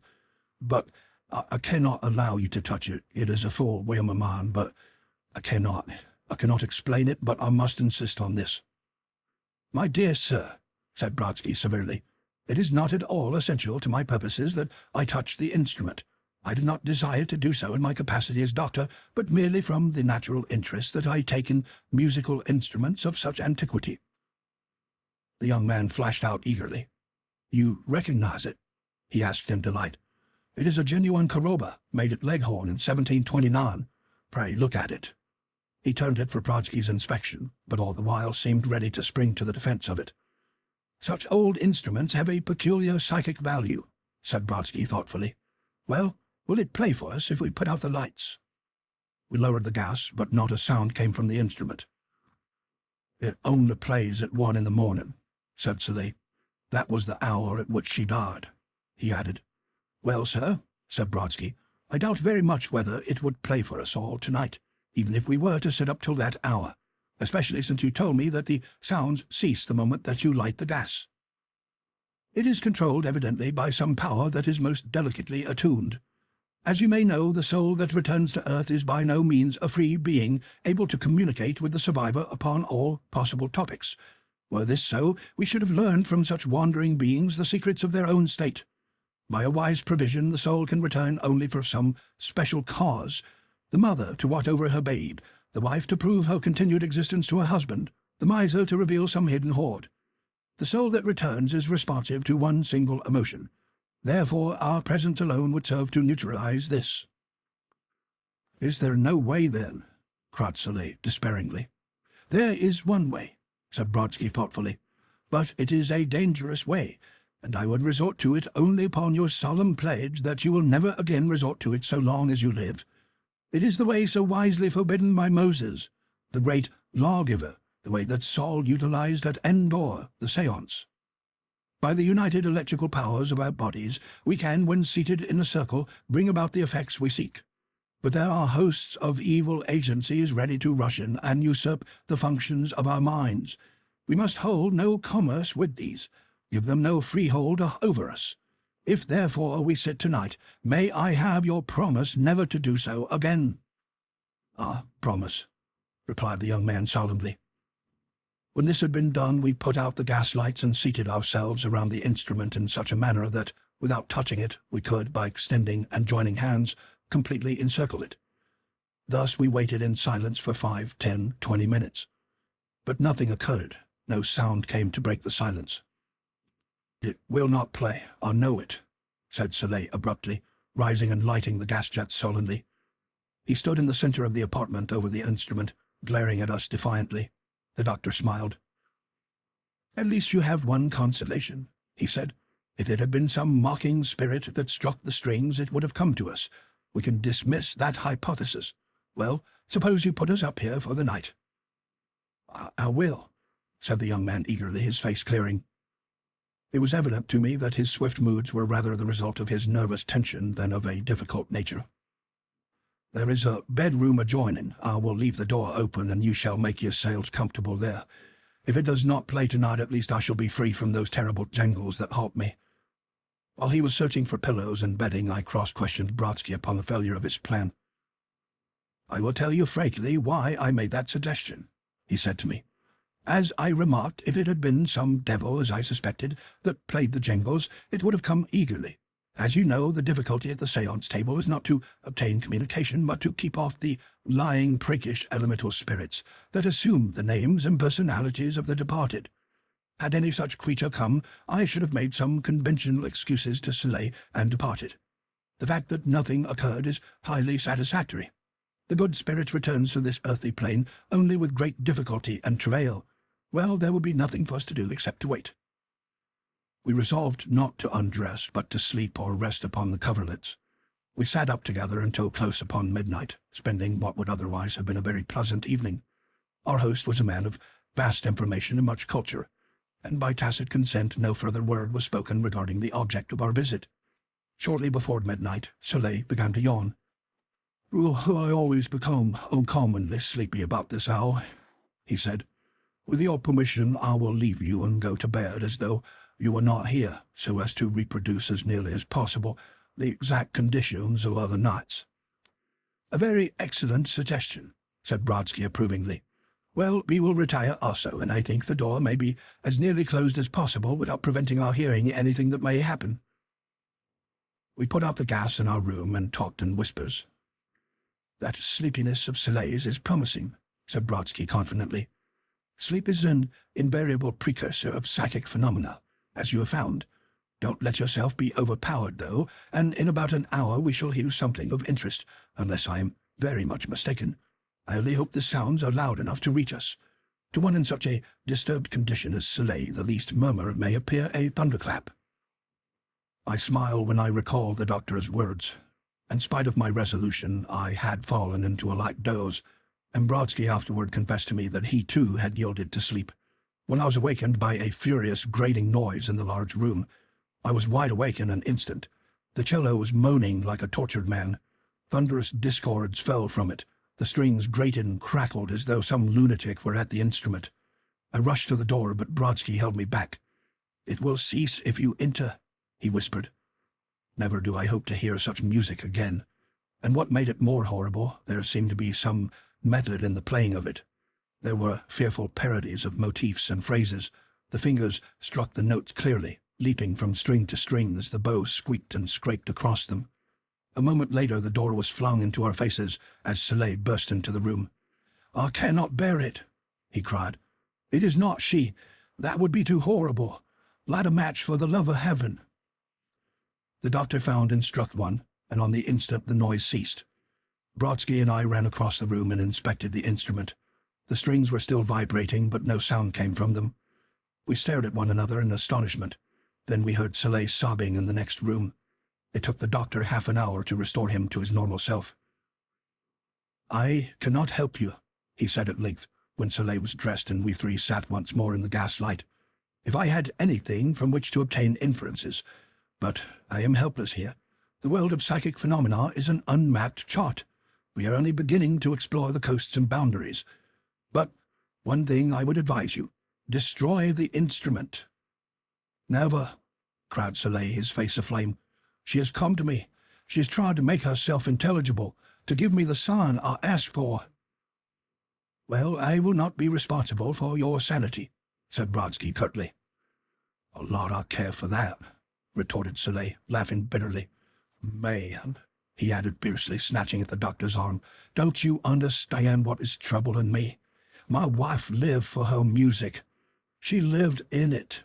It was all in life to her, except perhaps my life. And I am to believe that once she has put on the garments of immortality, she's lost all her knowledge of it, so that she can only play jangled, hideous mockeries of what she tries? Why, if that be so, then indeed death changes us beyond all recognition. We are no longer the same personalities that we have been, but something different. We spend our lives developing ourselves, our finer natures. We hope and dream that it is not for nothing. And now, must I believe that all this is thrown away upon the rubbish heap, and that we become mere helpless automata? Answer me. Answer!" His grief was pitiful to witness, but argument with him would have been impossible. His mind was beyond reason, tottering as it was up on the borderland of madness. "I do not think that is so," Brodsky replied. "Flake!" shouted Soleil, springing to his feet, his face distorted with passion. "You are impostor, sir. I ask you here in good faith, hoping that you could give me back my faith and confidence, and came looking upon the matter as an experiment. You care nothing for my grief, only for your own amusement. Dr. Brodsky, I have the honor to wish you good night." Brodsky faced him unmoved. His cheek paled, but all his muscles were under complete control. "You have used hard words to me," he said. "Sometimes, indeed, the wisest of physicians are at fault, and then it's as our reward to be accused of imposition. Well, sir, it is unnecessary for me to reply further to your accusations. I wish you good night." I thought Soleil would have come to his senses then, but to my astonishment he made no answer of any kind. Instead, he sank into a chair and burst into a fit of hysterical weeping. The doctor looked at him in seeming irresolution for one moment. Then, as though realizing the impossibility of assisting him further, he took his hat and followed me out of the door. The sleepy elevator man took us downstairs. "Well, it's a hotel in town for us tonight," said Brodsky as we marched down the deserted street. "There's a good hotel I used to visit some 20 blocks from here. What do you say to a walk?" I agreed, and we tramped on in silence. We must have covered some half a dozen blocks when Brodsky stopped on a corner. "Now, why couldn't I solve that mystery?" he asked abruptly. And then, without waiting for any reply, he resumed his walk, muttering to himself all the while. We covered some 6 blocks more. Again the doctor stopped. He clapped his hands to his head, dislodging his hat, but made no effort to recover it. When I handed it to him, he clapped it on the wrong side foremost. Suddenly he rushed at me, grasped my hands in his, and began working them like a pump handle in his excitement. I'd never seen him in so exuberant a mood before. "And the children shall be wise," he cried, "and the wise men shall be as children. How does that quotation run?" Then, linking his arms through mine, he solemnly turned me round as though upon parade, and we started back again at a prodigious rate of speed. "What is it? Have you solved the problem?" I asked. The doctor came to a full halt once more. "Do you mean to tell me you don't know?" he cried, and when I admitted my ignorance, he burst into peals of mighty laughter. He hurried me along breathlessly, and yet I knew in my heart that his happiness was not for the solution which he had found, but for the sake of Soleil. We reached the apartment at last, and the astonished elevator boy, more sleepy than ever, took us up and deposited us at Soleil's door. We rang 6 times before Soleil came out, wild-eyed and haggard. He stared at us, not in anger but amazement. You were here before, were you not?" he gasped. My mind must be unhinged. Yes, I remember it. You could not help me." "And what was it I said to you, doctor? Something unpleasant? If so, forgive me." The doctor flung his arm around the young man's shoulder and fairly dragged him into the room. The cello still stood propped against the wall. "You wouldn't let me touch it this evening," cried Brodsky, snapping his fingers playfully in the man's face. "A fig for your whims. Play it yourself. Play the piece your wife loved so well. Play her transcription of the Heartbeat March from the 7th Symphony." He swung Soleil round until he faced him. "Play it," he repeated, looking into his eyes. Soleil's face grew fixed. He could no longer resist. Mechanically, he walked across the room, took the bow from the floor, where it still lay, drew up a chair, and settled himself before the instrument. He drew the bow across the strings. And again that rush of thunderous discords broke from the cello. It squeaked and groaned, and the bow rattled and scraped and whined. Soleil's eyes opened almost as wide as mine. He dropped the bow and sprung from his chair as though there were a nail in it. "Well, sir," said Brodsky slowly, though his eyes twinkled, "ghosts have been blamed and doctors called impostors for better reasons than that. How in thunder do you expect even the grandest living player to bring forth music when you forget to tune your cello? And look at that bow! You left them for months, sir, and expect them to prove serviceable. Get a new bow, sir, and tune those strings, and don't blame your own negligence upon those who are not responsible." End of section 7.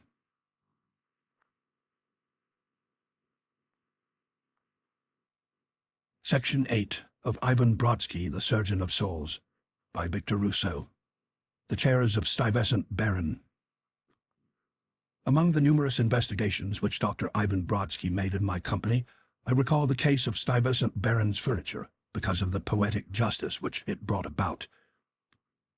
Rarely indeed did any visitor from the unseen world so thoroughly justify his appearance as in this instance, or work such permanently beneficial effects upon the character of his victim. We had seen no one for several days, being engaged upon a study of peculiar delicacy in connection with the pituitary body in the brain of a chimpanzee, when, one afternoon, a loud and important voice in the parlor followed the announcement of the doctor's servant. The visitor had insisted upon entering, he said, and he had been compelled to admit him rather than suffer a scene outside. Brodsky smiled rather grimly, put down the brain of the ape, and went out into the antechamber, motioning me to follow him. "Dr. Brodsky," began our visitor, "when I tell you that I am Mr. Stuyvesant Barron, you will at once know all about me. You have been recommended to me by a friend of mine, whose name is immaterial, as likely to serve my purpose, and you shall be well paid for your work. I want you to come down at once to my country home in Pennsylvania." He was a pompous individual, some 50 years of age, well oiled and soaped and starched. A huge signet ring overlapped his little finger. A gold watch chain stretched across his waistcoat, and he had that atmosphere of indescribable vulgarity and overbearingness that is associated with the newly enriched. I knew the man by reputation as a prominent politician at the capital who had achieved a large fortune recently by rather dubious transactions. I looked to Dr. Brodsky to give him the coup de grace courteous. Then, from the twinkle in Brodsky's eyes, I perceived that he was reserving this for our future delectation. "Your name is well known to me, Mr. Barron," he answered, "but won't you take a chair and tell me first what your difficulty is? Pray be seated."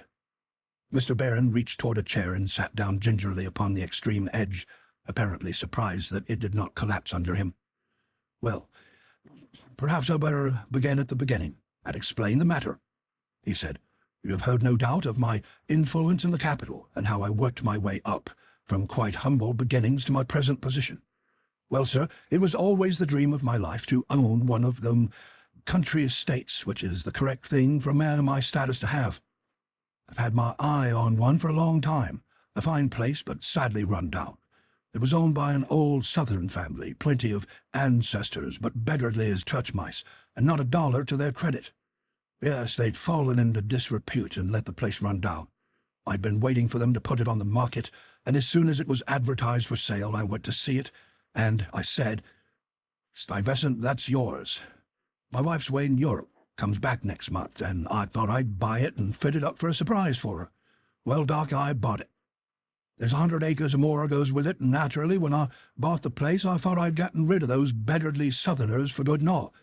Well, first thing I knew, they'd moved to a little cottage they owned just across the boundary, and installed themselves there, spoiling the view of the crick for me. I've been trying to put them out ever since, and I think I got them nailed now. However, that's by the way. When I looked inside of my new house, I nearly died of laughing. Never saw such a ramshackle-looking interior in my life, Doc. Purse-proud snobs they were. They'd sold off everything to keep up their station, and except for a score of dirty old chairs, 2 beds, and some tables, there wasn't hardly a bit of furniture in the house. First thing I did was to pitch that lumber out of the house. They saw it lying there and begged me to sell it to them. I told them to take it and decay with it, which they duly did. Then I sent for an upholsterer and ordered a fine suit and red plush for the dining room, blue plush for the bedrooms, and green plush for the rest of the house. Yes, sir, I've fixed the place up for a gentleman. I moved in last week to warm up the house for my wife. Got the servants in and all, was ready to surprise her when she came back. I went to bed the first night and had a good sleep. In the morning, going round to make a final inspection, I saw one of them wretched old chairs that had been left in the hall by mistake. I'm a hot-tempered gentleman, Doc, and it made me so mad I kicked it over. Then I went into the dining room and sat down in an armchair to cool off. First thing I knew, something like a tack was sticking into me. I jumped up with a yell, and my man came running in. "You clumsy loon," I cried. "What do you mean by leaving a tack in here?" The man looked at it. "There is no tack here, sir," he said. I tried another chair, same thing. It was like sitting on a red-hot poker. The man thought I was mad, I guess. Well, Doc, to cut the story short, there's not a chair in the house I can sit down on except that dirty old broken affair that I kicked out into the lot. And there it rests. I've been sitting on it ever since. I couldn't go to a doctor and have him call me a lunatic and lose my influence, so I came to you. May I ask how you happened to conclude that this trouble was of supernatural origin?" asked Brodsky. "Why, to tell the truth," said Mr. Barron, "the house was supposed to be haunted. That's one of the reasons why I bought it. It gives it a tone, and I didn't care to tell you, but the fact is they pinched me. I'm black and blue," he ended mournfully. Somehow his pompous demeanor seemed to be subsiding under the doctor's influence. "When you sit down?" asked Brodsky. "At all times, sir," cried the man angrily. "The only time they don't pinch me in that house is when I'm sitting in that dirty old chair. They pinch me when I'm sitting, and when I'm standing, and when I'm in bed. Fancy giving up the place because I'm pinched by ghosts. I'd lose my influence at once. There's mighty little place for cranks and lunatics in this world, sir. I want you to come down right away, and if you can stop this game, it will mean $10,000 in your pocket. If you can, I'll give you 5. Brodsky looked at him rather sternly. I do not accept money for this class of work, he said. I will endeavor to allay the trouble if you will make out a check for $10,000 to be devoted by me to any cause I please. Barron stared at him for a moment, then his face softened into a grin. All right, Doc, he said, writing a check and signing it. There's some swallows their medicine straight and some wants a chocolate coda. I've met both kinds. Here you are. Put it to any purpose you please, he continued with a loud guffaw. It was arranged that Brodsky and I should go down at the end of the week. About noon on the following Saturday we found ourselves at the little country village near which the mansion was situated. The coachman who drove us up was loud in his lamentations over the change of ownership. He's a low-down mean cuss, he exclaimed emphatically. That Darrell's had owned it for now 150 years, and he bought it over their heads when they couldn't pay the mortgage. I don't blame him for that so much, but he's trying to put them out of their cottage, too. That's mortgage, and he won't give 'em a month's extension. Pays to see 'em, I reckon. At the door of his new residence, Mr. Barron received us somewhat moodily. Come in, gents, he exclaimed, rubbing his leg. They've been at me like mosquitoes all morning, he continued. Pinch, pinch, ain't the pains, the indignity. And James thinks me crazy, hitting out at the air so much. This is the dining room. It was the most fearsome, incongruous thing that I'd ever seen. The old oak paneling had been covered with scarlet paper. Furniture and bright red plush coverings was scattered throughout the room, and on 2 sides were huge mirrors with great gilt frames that reflected the vulgar aspect of the owner as he paced to and fro. Drawn up to the table was a plain wooden chair, apparently of antique workmanship, and singularly pleasing to the eye when contrasted with the rest of the paraphernalia. Suddenly our host leaped a foot into the air and struck out wildly. At the same instant, in the mirror that faced us, I saw for a fleeting second the horrified features of the footman in the hall. You'll excuse me if I sit down, said Mr. Barron, sinking into the wooden chair. I give in. I'm here until you drive 'em away. James, he called, and the footman appeared instantly at the door, his face again composed. James, serve dinner here. I don't know whether they'll pinch you, gentlemen, he added, but you can try if you like. I sat down with some apprehension, but neither Brodsky nor I experienced the least uneasiness. With your permission, said the doctor, we will take a short walk over to the Darrell's cottage and inspect these other chairs. Which way is it? Now over there, down by the creek, said Barron contemptuously. I suppose you know your business, but say, Doc, he went on anxiously, you're not going to let on about me, are you? Good Lord, what a scoop for them. They'd hate me like poison. It'd be my political finish.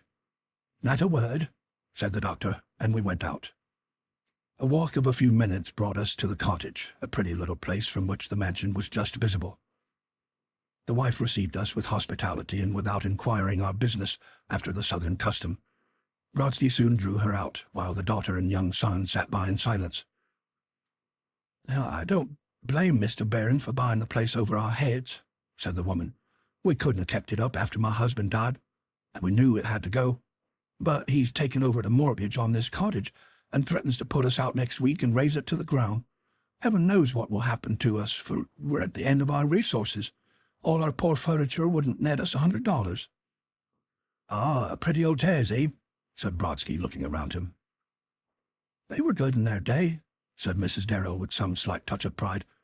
Mr. Darrell's great-grandfather brought them over from England before the Revolution.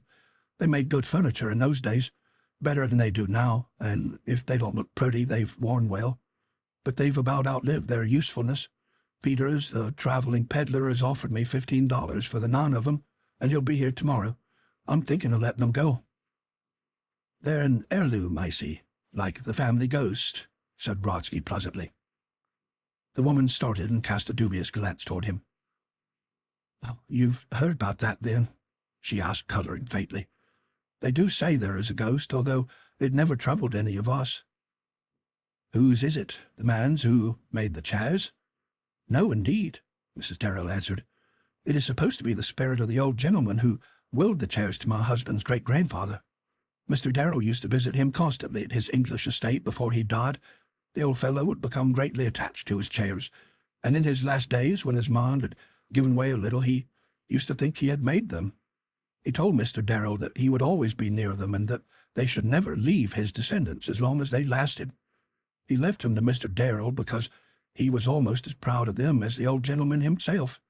They were both fond of good furniture, and the maker, I forget his name, had quite a reputation. He died the year before Mr. Darrell immigrated. We used to play at table turning sometimes, and the chairs used to dance all around the table and rap out all sorts of nonsense in the form of acrostics. I thought it was the old gentleman in his crazy moves, but my husband said it was nothing but animal magnetism. "Well, his prophecy has come true," said the doctor, "for they have certainly followed you here, and I shouldn't be very surprised if they should remain with you after all. But now I have a favor to ask of you. There's been some curious manifestations in the mansion, and we are going to hold a séance there. Will you come and sit with us? It is imperative for its success." At first Mrs. Darrell stoutly refused, but when the doctor had set his mind upon anything he usually got it. What arguments he used to persuade her I cannot recall. It seems to be now that it was his hypnotic powers that finally overcame her natural reluctance. Anyhow, 5 minutes later we three were strolling amicably toward the mansion. We found Mr. Barron waiting for us in his chair, a gloomy expression upon his face. At the sight of Mrs. Darrell he sprang to his feet with an oath, and promptly collapsed with a yell, and began rubbing himself. "Mr. Barron," said Brodsky, "Mrs. Darrell has consented to sit with us at our séance, and her presence is absolutely necessary for its success. She knows nothing," he added in a whisper. "Sit in your chair, and she will discover nothing." "She'll learn that they've been pinching me, won't she?" shouted Mr. Barron, forgetting all caution. "No, for I have already thrown her into a hypnotic condition," returned the doctor. "I would not bring her under false pretenses, but I have already sealed her ears so she cannot hear you." He turned to the woman. "Mrs. Darrell," he said, "there is nobody in that chair." "Why, of course not," she returned, looking at the doctor in some surprise. Barron's mouth opened and his eyes almost protruded from his plump face. A low, wordless growl came from his throat. "You told me I should meet Mr. Barron," said the woman. "He is in the house. You will neither see nor hear him," answered the doctor. "But come, let us take our places for the séance." We closed the doors, drew up a small table into the center of the room, and arranged 3 chairs around it, Barron remaining where he sat, making the 4th. At a signal from the doctor, I lowered the gas jet so that only a faint light remained, just strong enough to enable us to see each other's faces. Mrs. Darrell sat between myself and Brodsky, with Barron facing us. We sat there for about 5 minutes. Then the table began to tremble, as though some convulsion were taking place internally. Then 2 faint raps were heard. "Is anybody there?" asked Brodsky. "Louder, please. Now, my friend, we want to find out your grievances and draw up a peace treaty with you. What is your name?" He ran slowly through the alphabet. When he arrived at the 25th letter, a loud rap resounded upon the table. "The letter Y," said Brodsky. "Now the next letter, please." "A, B, C, D." The rap sounded at O. The next letter was U, and the next R. Then came 5 or 6 little raps together, indicating the termination of the word. "Your," said the doctor. "It sounds like the termination of an epistle. Let's have the next word, then." The rapping began again as Dr. Brodsky went through the alphabet. The letters spelled out in succession were L, I, T, T, L, and E. Then again came the termination sign. And the last word was Dahlia. "Your little Dahlia," said Brodsky impatiently.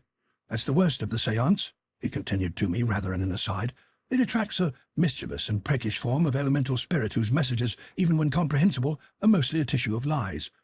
It is the least valuable of any means of psychic investigation, but, unfortunately, in this case, our only resource.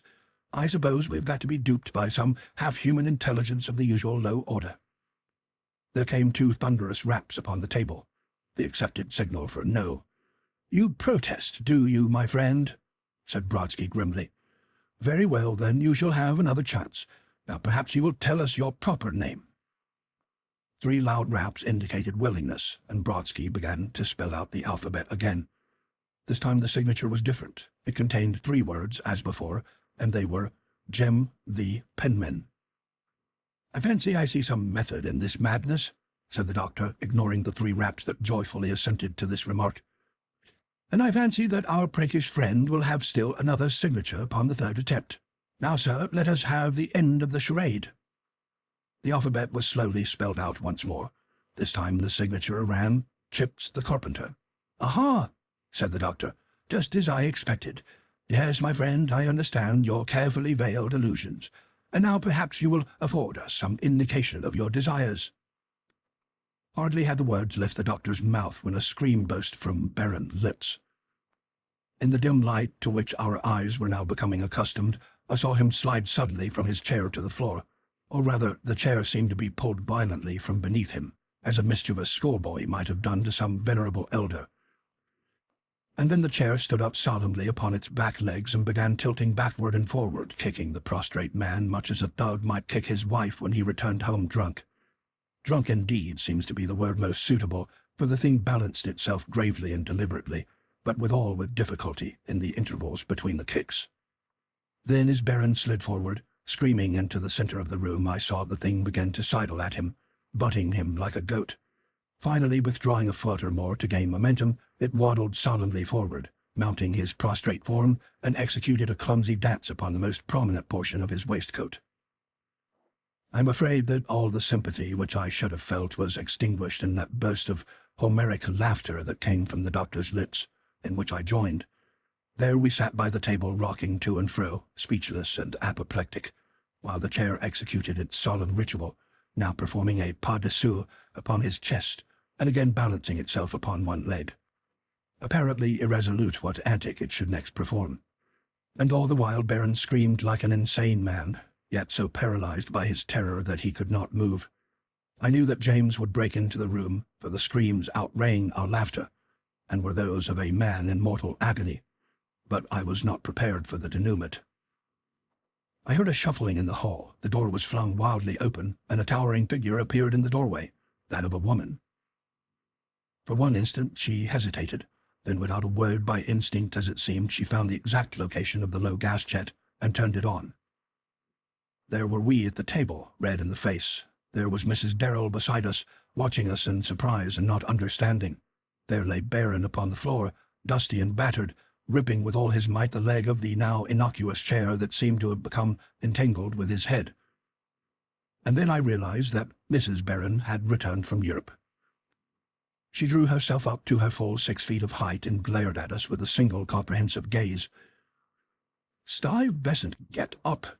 she hissed, and the fear-stricken wretch rose slowly and painfully to his feet and stood before her like a delinquent schoolboy in the presence of his master.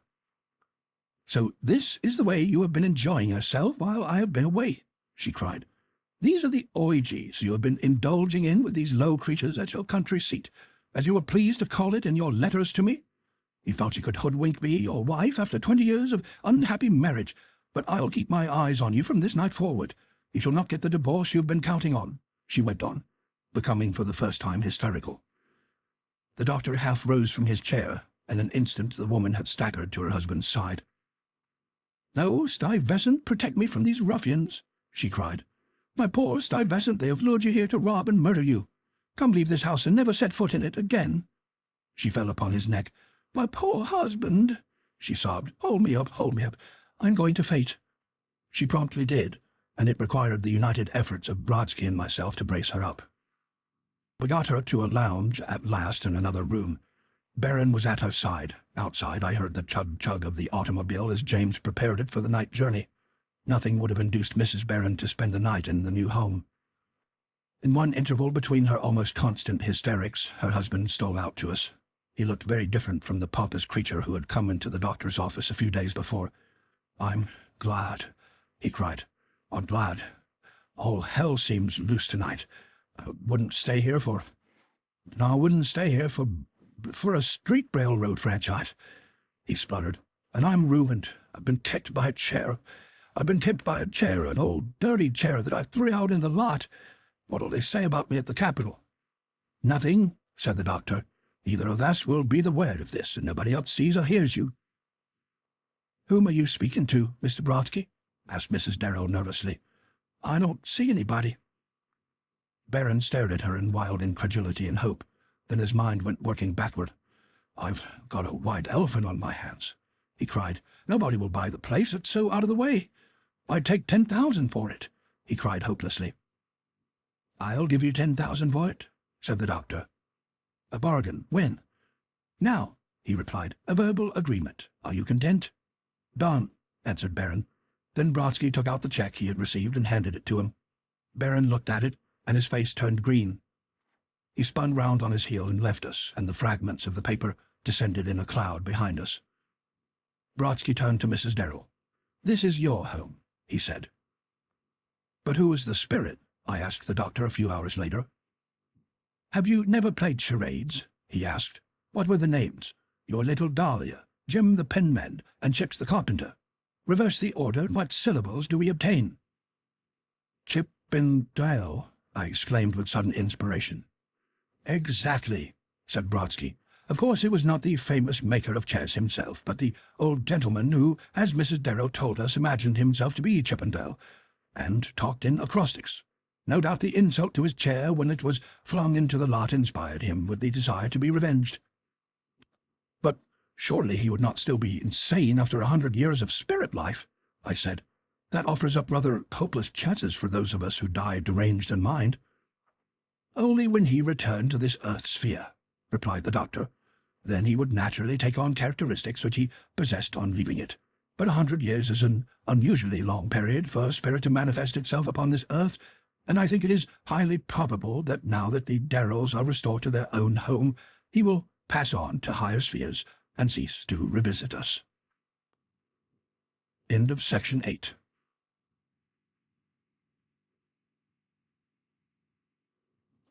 Section 9 of Ivan Brodsky, the Surgeon of Souls, by Victor Rousseau. The Man Who Lost His Luck. I must confess that I have not told the truth concerning the beginning of my relations with Dr. Ivan Brodsky, in whose company I witnessed so many marvels of psychical experiment. I have said that I became his secretary through our association at the hospital, where I was one of his lecture class. That is true. Nevertheless, I have omitted, through shame I must confess, the story of the experiences that brought about our intimacy. I was desperate with ill fortune. Everything had gone against me. I'd graduated from the hospital the year before, rashly married upon the strength of an expected position which never materialized, attempted to practice without obtaining a single patient a week, and finally found ruin at my side. What little fortune I had left was lost when the Great Panic of '93 swept over the country. Is it a wonder that I resolved to seek that oblivion which I foolishly believed would be attained by suicide? It was a dark November evening, and I was standing upon the extremity of the deserted wharf, ill-clad, hungry, and homeless.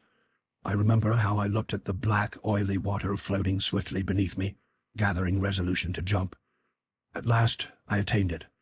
I stepped back a few paces, and was in the very act of leaping when a hand grasped me by the collar and forcibly arrested me in mid-air. It was then that, looking back at my rescuer, I discovered that it was the doctor who had saved me. "My luck," I groaned. "It follows me, even here." Then, my nerve gone, I broke into unrestrainable sobs while the doctor waited patiently at my side. He knew me. I have not thought he remembered any of us, for he had seemed very self-absorbed when he lectured in the classes. "I heard of you only today," he said, "and that you had had ill fortune. They told me at your tenement that you strolled upon the dock at nights. Some fortunate instinct brought me here in the critical moment. Come home and be my guest for tonight. I have no doubt that I can make you see your prospects in a very different manner by tomorrow." And by the exercise of his strange power of compulsion, he forced me to comply.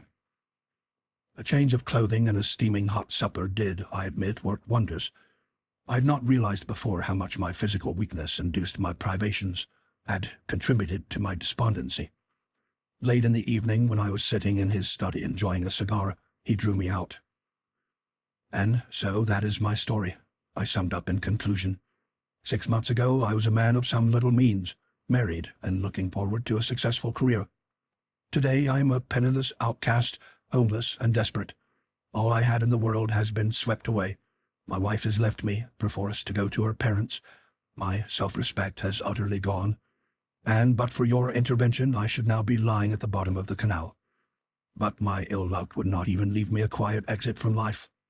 "Phew," commented Brodsky. "You claim that what is vulgarly called a streak of ill luck has struck you?" "Everything has gone against me," I answered. "The most amazing combinations seem to be pursuing me. It is almost as if some mocking power were persecuting me. For instance, 2 weeks ago today I was forced to vacate my medical offices in Pitt Street. I had not had a patient during 3 weeks, and never more than the poorest clientele. 1 hour after I had gone, so I learned afterward, I was summoned to the house of Mr. Van Wyberg, the millionaire, to attend a member of his family who was dangerously ill. The case would have meant $500 to me, and today I lost my last $5 gold piece out of a hole in my pocket." "Well, well, let's see," said Brodsky. "If I remember, you fellows at the hospital used to be famous poker players. Let's play a few rounds." He took a pack of cards from a table drawer and dealt the hands. I had the king, queen, 9, and 8 of hearts, and the 8 of spades. I threw away the spade and drew. Brodsky drew 3. I had finished in hearts, king, queen, 10, 9, and 8. I laid them upon the table. Then I looked again and gasped. What I thought to be the king was the knave. I had a straight flush. "That's no symptom of ill luck," said the doctor, smiling. "Suppose you deal a hand." This time I dealt myself 2 pairs. I threw the odd card away. Of course, a full hand rewarded me. Brodsky had a single pair of 3s. "Well, that's the way," I said bitterly. "It's like the Van Wyberg matter. If we'd had money on the game, I shouldn't have drawn anything." "That's true," said Brodsky. "But if you will recollect, you thought your straight flush was a simple flush. You mistook the knave for the king. In other words, you are not in a condition to seize your chance when it comes to you." "What have I done to deserve this streak?" I cried. "My dear fellow," said the doctor, "there is no such thing as good luck or bad. Everything that happens from the fall of a kingdom to the stubbing of one's toe is the product of innumerable circumstances. Every event is the result of some action committed either in this or in some previous life. And so the world goes on, intricately interconnected, until the puzzle picture shall have been put together, and the karmic law fulfilled. The soul is the guardian in each of us that determines our destiny. In some, it is phenomenally alert to pick its path clear through the difficulties that beset its charge. In others, it loses for the first time this discriminating faculty, and then bad luck follows. Had your soul been alert, it would have warned you by instinct, for example, not to invest in the stock market offices until Van Wyberg's messenger came. It would have told you to put the gold piece in some other pocket. But take courage. Every misfortune means that so much the less ill luck remains for you. Your luck will turn." "It's too late," I answered moodily. "I would rather go through life suffering the normal calamities than have them heaped upon me like this. Isn't there any way to change the streak?" "Yes, there is a way," said Brodsky. "You can deceive your soul for a while, for the soul is amenable to suggestion. For instance, good luck attends the flinging of an old shoe after a bridal pair. Why? Simply because this act, which is one that originally symbolized the infliction of intense humiliation, suggests misfortune to this watchful guardian, and automatically it endeavors to counteract it. So too in the legend of Job and in the Grecian myth of Polycrates in the ring. Good luck brings about a reversal automatically. Humiliation and objection gave back to Job more success than he ever had before. Incidentally, have you not seen the gambler rise up from the card table and turn his chair round, an act which hypnotizes the soul into the belief that it must bring about some change in circumstances? But though man can change his fortune, he cannot permanently affect it. He can draw upon the bank of success, but he has to pay back all that he has taken. I don't care what happens afterward, I cried desperately. Give me 2 years of happiness and worldly success. Give me back my wife, my home, my money. Then let fate do her worst to me. Can you do that? I cried tauntingly. Yes, I can, replied the doctor. But first think well what you are asking. Is your mind resolute? It is. The doctor was looking at me oddly. His eyes seemed to burn through me, and I felt incapable of averting mine. Strike that match you are holding, he said. I had taken a match to relight my cigar. Obediently, I lit it and watched the flame creep down the wood. "Come with me," said the doctor, rising. "You shall have what you have asked for." I followed him along a narrow passage into his laboratory, a long, low, soundproof room around which stood many electrical engines of an unknown character. He bade me step upon an insulated platform of what looked like glass, and applied a couple of electrodes to my neck and breast. "Do not be alarmed," he said. "The experience will be a curious one, but neither painful nor troublesome. Before I fulfill your desire, however, I will explain to you the mechanism of this machine. I spoke to you of the gambler turning round his chair. By means of this machine, however, I am enabled to turn the subject about, as in a mirror. It is purely a fourth-dimensional process, whereby the right and left sides become transposed. The right hand becomes the left hand. The heart beats on the right side of the body. The buttons of the coat appear on the right no longer, but on the left. Aside from these trifling inconveniences, nothing unusual will be noticed. It is a process unimaginable in the three-dimensional world, but in the fourth-dimensional, as easily done as the turning of a coat inside out. This change affects the soul much as a pool is affected when stirred up with a stick. The elements of fortune are stirred up and set in motion. The heavier sink and the lighter, those that produce good fortune, remain on top. In this way you will achieve what you demand, at the price of draining the lees afterward." He pulled out a stout bar of some wood-like material, which I grasped firmly between my right finger and thumb. "Do not on any account let go of this until I give the signal," said the doctor. He stepped down from my side and touched a lever. There was a crackle succeeded by a humming sound, and a continuous line of pale blue sparks was whirled along the thin wires that connected the machine with the electrodes, so that it seemed to become blue-hot. Brodsky hovered over the instrument with outstretched hands, constantly adjusting it as though to incubate the vital forces which were at play. "It is purely a matter of physics," he continued. "The soul, which is composed of the same atoms as the earthly body of which it is a counterpart, but conceivably more tenuous, becomes plastic at a little more than 7 million vibrations a second." He indicated a little dial that I have not noticed before, on which the 100,000s were marked as units and the millions indicated as tens. The hand was hovering over the 4. "You're now experiencing a voltage 1,000th part of which would instantly prove fatal," remarked the doctor. The hand crept up to 5, and with a final spurt the buzzing in blue light ceased. "Do you suppose that the machine is really silent and cold because you can neither see it nor hear it move?" asked Brodsky. "Of course not," I replied. "Science tells us that the vibrations are too high for sense perception." "Just so," the doctor answered. "Comparatively low vibrations strike upon our ears as sound. At a higher speed the sound ceases, and we see them as red light. Still higher, and the light becomes in succession yellow, green, indigo, and violet blue. Quicken the vibrations beyond the ultraviolet rays, and we get the X-rays, electricity, radioactivity, all different aspects of the same phenomenon of motion. At last there comes a speed at which we can no longer register these phenomena through the medium of even the most delicate instrument. But when we reach the 7 million point, we stir the world of the soul. The invisible becomes once more visible." He ceased.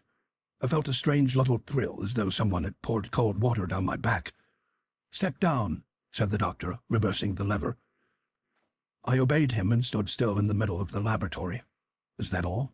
Something had happened to me. I looked down at my feet, my legs, my waistcoat.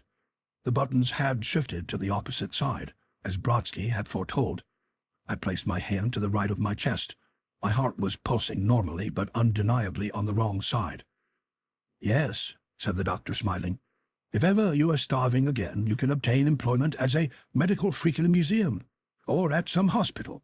Ah, don't let go of that bar. Yes, it is in your left hand now." I was left-handed, too. For a moment a sickening terror rushed over me. I pushed my left hand against the wall to steady myself. Then I put it to my breast pocket to find my handkerchief. It was not there. It must be on the other side, of course. I found it and placed it to my forehead. Something dropped from it and fell tinkling upon the ground. I stooped and picked it up. It was the $5 piece I had lost. "And now," said the doctor. "In order that your good fortune, which you see is already beginning, may fulfill itself in the most adequate manner, you'd best go back to the pier on which I found you earlier in the evening, and take up the thread of your adventures there.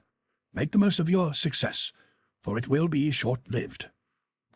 I have some recollection of stumbling through the streets again, of descending the long wharf, still empty and deserted, under a sky brightening as the sun mounted toward the horizon. Then a temporary unconsciousness overcame me, for when I opened my eyes it was early daylight, and the dock laborers were trooping to their work, marching stolidly past me without speaking. I was lying 3 feet from the water's edge, and the chill wind cut me like a knife. Only a drunken laborer sleeping off his debauch, they must have thought. But I had not tasted liquor for days. Was it a dream, then?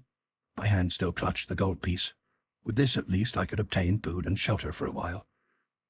I made my way to the wretched tenement in which I had found shelter for the few days before, determined to purchase a week's respite from the cold at least. I pushed open the rickety hall door and ascended to my miserable room. Inside I heard someone sobbing. I turned the handle slowly, not daring to believe the thought that came to me. My wife was seated on the one chair that stood at the foot of the stretcher bed. She turned her head and saw me, and with a great cry of gladness ran to me and flung her arms around me. "I have come back," she sobbed. "I could not remain away from you and leave you to struggle alone. We will face poverty together, you and I. I will never leave you again, never. Why," she went on, looking at me strangely, "you have new clothes." Then for the first time I noticed that I was still wearing the suit that Brodsky had loaned me. My heart leaped in my breast. With the rags gone, my self-respect had returned. Now I felt able once again to face the world. I would go out and look for work immediately.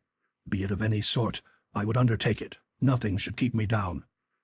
I bought a morning paper in order to look through the advertisements. A large black headline on the outside page arrested my attention, however.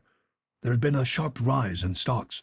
2 rival financiers were fighting for the control of the Seaboard Eagle Line, and shares had doubled overnight. I flung the paper from me with a groan. I had held 100 shares of this stock until their steady rise induced me to sell out and purchase 1,000 on margin, in the hope of reaping a rich pecuniary harvest. Then the crash came, and they had sunk with amazing swiftness. Only 3 days before, I had telephoned my broker to sell out and send the wretched remnant to my wife, that she might have a little to live upon for a few weeks at least. And if I had not sent it, I should have made a fortune. The broker was an old acquaintance. He had been the cause of my ruin. Perhaps he would give me work, any work, at $10 a week, something that would at least provide us with the bare necessities of life. Resolved to plead my cause desperately, I hurried to his office, where I found him just taking off his coat. He hastened forward with hands outstretched. "Congratulations, my dear fellow," he cried heartily. "You have made 37,000 odd on this deal. I've been expecting your instructions to sell. The boom won't last, perhaps not overnight. Shall I sell for you at once? Be satisfied with what you've made." He had never received my telephone message. His clerk must have received it, and, in some incomprehensible lapse of memory, forgotten it. The next day, Seaboard Eagle stocks fell back to what they had previously been, but not before I had sold out for nearly $40,000. On the next day, I went back to my offices in Pitt Street and re-engaged them, paying a year's rent in advance. Though I had been compelled to dispose of all my instruments and library, by some fortunate chance they still remained there. The dealer had sold them to the landlord, who had contemplated transferring them to his son, a young student. In a few moments I had again become their possessor. Patience will not matter to me now, I mused aloud. I shall have leisure to devote myself to medical investigation. A knock at the door recalled me to myself. I opened it. There upon the threshold stood Van Wybird himself. He sprang forward and grasped my hands. "Thank God I found you, Doctor," he exclaimed. "I've heard of the reputation you've made for yourself at the hospital. You have performed the identical operation successfully, they tell me, and I would not trust any surgeon but you. Come quickly." Within 2 years I had gained a reputation second to no surgeon in the East. I attended the President. My fame spread to Europe, and I received the largest fee upon record for curing the infant Prince of Portugal of some childish complaint, being escorted to Lisbon upon the royal yacht with naval honors. My home life was ideally happy. 2 children were born to us. With money, fame, and best of all, work, nothing was lacking to make my fortune complete. I had forgotten the misty dream of that night upon the wharf. If I recalled it, I dismissed it as the fantasy of a starving man. And yet, somehow, somewhere, I felt the existence of some troublous thing that I put from my mind, some dark secret which hardly entered my field of consciousness. For several weeks I had been feeling curiously indisposed.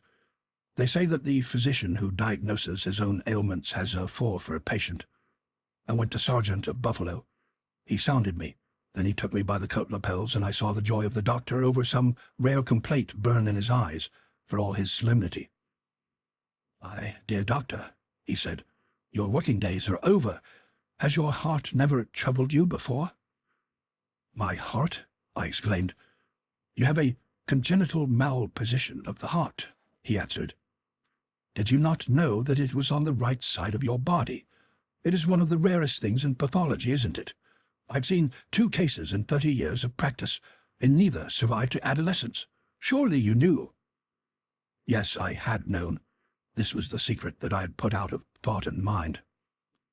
"How long do you give me?" I asked. 4 weeks, he answered. The blow had fallen. I was to taste the lees at last. 4 days I wrestled with my despair. And at last I thought of Brodsky. I went to his house.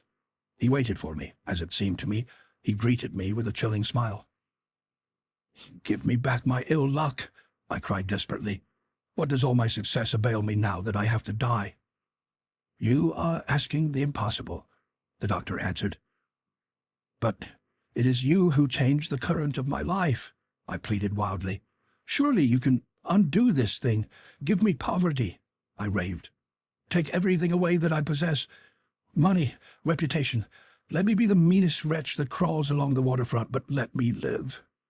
"You are asking the impossible," said Brodsky again. "You have received all that life had to offer you. You have drawn to the last penny upon the bank of fortune, and you must reap as you have sown. There is no refuge." I hung my head in shame. Would to God that I had been content with what was given me, I muttered in anguish. "Besides," Brodsky went on, "I warned you not to let go that bar. In a few moments it will burn your fingers. Drop it." He snapped his fingers sharply in my face, and suddenly a cloud seemed to roll away from before my gaze. I stared around me, around the office, down at my clothes, up into the smiling face of the doctor. The bar had grown thin and weighed no more than a feather. It fell from between my fingers. It was the match which I had struck to light my cigar, and the flames were spreading toward the end. I'd lived through 2 years of life in a period of 10 or 12 seconds. I saw the doctor watching my face curiously. "Well," he said, "do you still want to drop on the bank of fortune?" "It was a dream?" I cried. "Was none of it real? The electrical machine, the luck, the fame I achieved, was none of it real?" "Happily not," said Brodsky, smiling. "It was hardly a dream. It was a little experiment in hypnotics, during the course of which I projected into your mind a few random ideas that came into my own. See," he added to dispel the remnants of my vision, "your coat buttons are still in the right side, and if you put your hand beneath them you will not feel your heart pulsating. I could perhaps have brought to bear psychical powers to bring you that luck from which you begged to be released, but there is a simpler way. I want a secretary to help me with my work. Will you accept the post? It will afford you ample time to resume your medical practice, and if you will be my guest until you get upon your feet again, I am sure that your financial and domestic difficulties will soon have become things of the past." End of section 9.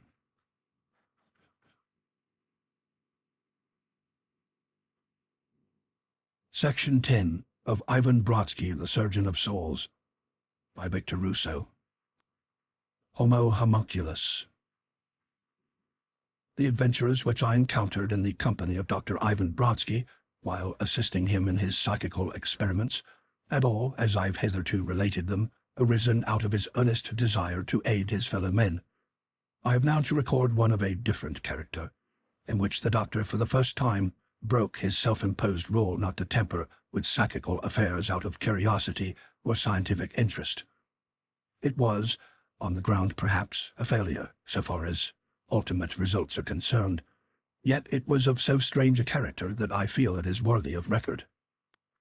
One evening, when I entered the doctor's apartment, I found him curled up in an armchair, surrounded by a pile of dusty tomes, some apparently of a most venerable age.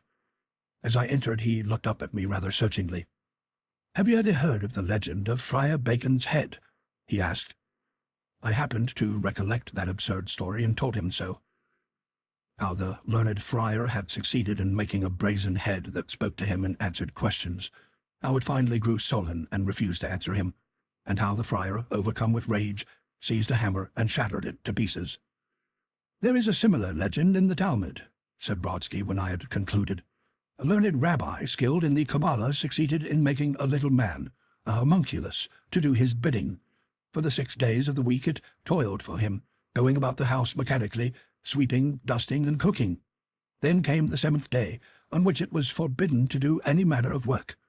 Forgetful of this, the rabbi went off to the synagogue, and while he was there, his people rushed in a condition of high excitement. 'Master, master,' he cried, 'the man that thou hast made has run out into the street and is knocking down the people.' And yet, mused the doctor, why should it not be possible to create life, since soul is everywhere diffused throughout all visible things?" Just then the front doorbell rang loudly, and Brodsky gathered up his books. "At any rate, I want you to meet Professor Adams, the great Egyptologist who is now arriving. We have some such experiment in view, and you shall hear what he has to say." A moment later the professor joined us. I had heard of him by reputation as one of the most daring constructive historians of ancient Egypt, who had won the hatred of the conservative school by the verification of his brilliant hypotheses concerning Egyptian art, religion, and morals. The man I now saw confirmed the opinions I had formed of him. He was some 60 years of age. His head was bald, save for a fringe of iron-grey hair. His face was deeply lined. Yet there was the light of an enthusiastic soul in his eyes. The man might have been pontiff of the Inquisition. I felt instinctively that science was his god, that he would shrink from nothing to attain knowledge. "Now, my dear professor," said Brodsky when he had introduced us, "I think you had better tell my secretary yourself about our projected experiment." "He is trustworthy?" asked the professor coolly, bending a pair of brilliant black eyes upon me. "Not bound by prejudices?" "Indeed not," the doctor returned, laughing. "When shall we attain an emancipated age?" said Professor Adams with a sigh. "When will men seek truth and be content to follow wherever she may lead them? Today free thought hardly exists. You, my dear Brodsky, have discovered spiritual laws of the utmost consequence to humanity. Yet, if you were to publish these, you would be called a madman. Even our brethren would cry you down. Why? Simply because they are bound down by their own misconceptions. Their minds are not flexible. You vouch for our friend's character," he continued, smiling. "Absolutely," returned the doctor. "Then I will tell you our plans," said Adams to me. "You may possibly know that I am the most intelligent and skillful Egyptologist in this country, or any other." He paused and looked at me searchingly. "He thinks me boastful," he cried to Brodsky. "There he goes. Conventional prejudice dictates that a man must not tell the truth about himself, and already our friend's mind is fermenting with misdirected zeal." "On the contrary, Professor," said I know that what you say is correct." "Good," cried Professor Adams. "Well, I was about to add that, much as we know about ancient Egypt, what we do not know, it infinitely greater. How often have I walked through my mummy gallery, fine fellows they are, lying in their handsome cases, and said to them, 'You, Nebo, there, he must have been contemporary with Joseph. Come back to life and tell me about his collar and grain. You, my friend Cesartus, who wears your hair after the style of the Ptolemies, did you ever see Cleopatra, and was there really anything between her and Mark Antony? Or did some writer spread that lie among the Romans?' And that is about as far as I got until I made the astonishing discovery that neither friend Nebo nor friend Cesartus has ever been embalmed." I was so fascinated by the professor's breezy speech that I hardly grasped the significance of this fact at first. "In other words," said Adams, "their bodies, though shriveled and almost fossilized with age, were preserved intact by reason of certain herbs placed in their wrappings. Every organ remains intact. Now, sir, if these dried frames were brought back to a semblance of life by saline injections into the veins, we should see Nebo and Cecitrus as they appeared in life." About the time that I made this discovery, I began thinking of our friend Brodsky here.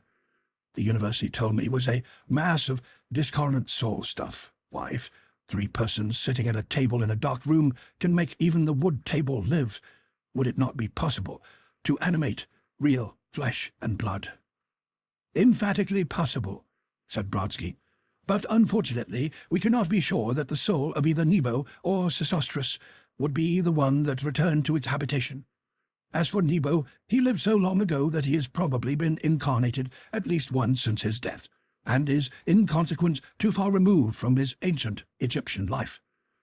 Sesostris may have been returned, though 1,500 years is usually the longest period between rebirths. In such events, he might still retain some memories of his old life." "Let it be Sesostris, then," said the professor. "Then you will come to my house in Baltimore on Thursday evening and attempt to bring back the personality to our Egyptian friend," he queried impatiently. The doctor hesitated. "Professor," he said candidly, "if anybody but you asked me to do this, I would refuse. I gave you my qualified assent solely because of your long work and your researches. Yes, I will come. But you must promise me that if I recall the spirit for 1 short hour, you will never attempt the experiment again." "I promise gladly," Professor Adams returned. "Why, an hour will be ample if I only want to ask a few questions. Whether the Ptolemy Philopator we read of was the son of or nephew of Agrippa, the wife of Thoth, whether the Egyptian masses ever adopted the Roman toga, whether the gold ring remained the badge of nobility after the assassination of Caesar, whether the old dam at Thebes had yet been built, the exact dimensions of the colossal lighthouse at Alexandria, and the length of the delta in Cleopatra's time, with a few elucidations on the statement made by Herodotus concerning the migration of cranes, and—" "I am afraid, Professor," returned Brodsky, "that you will find your own knowledge of ancient Egypt considerably exceeds that of your friend Sesostris. However, I will do my best. We will be at your house in Baltimore on Thursday evening, and will ask you to be alone and to await us in your mummy gallery." I passed over the intervening days, which I spent in a fever of anticipation.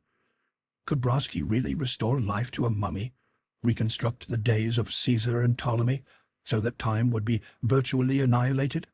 If so, he was an incomparably greater magician than I had ever believed him to be. But I said nothing to him, and he did not volunteer any further statement.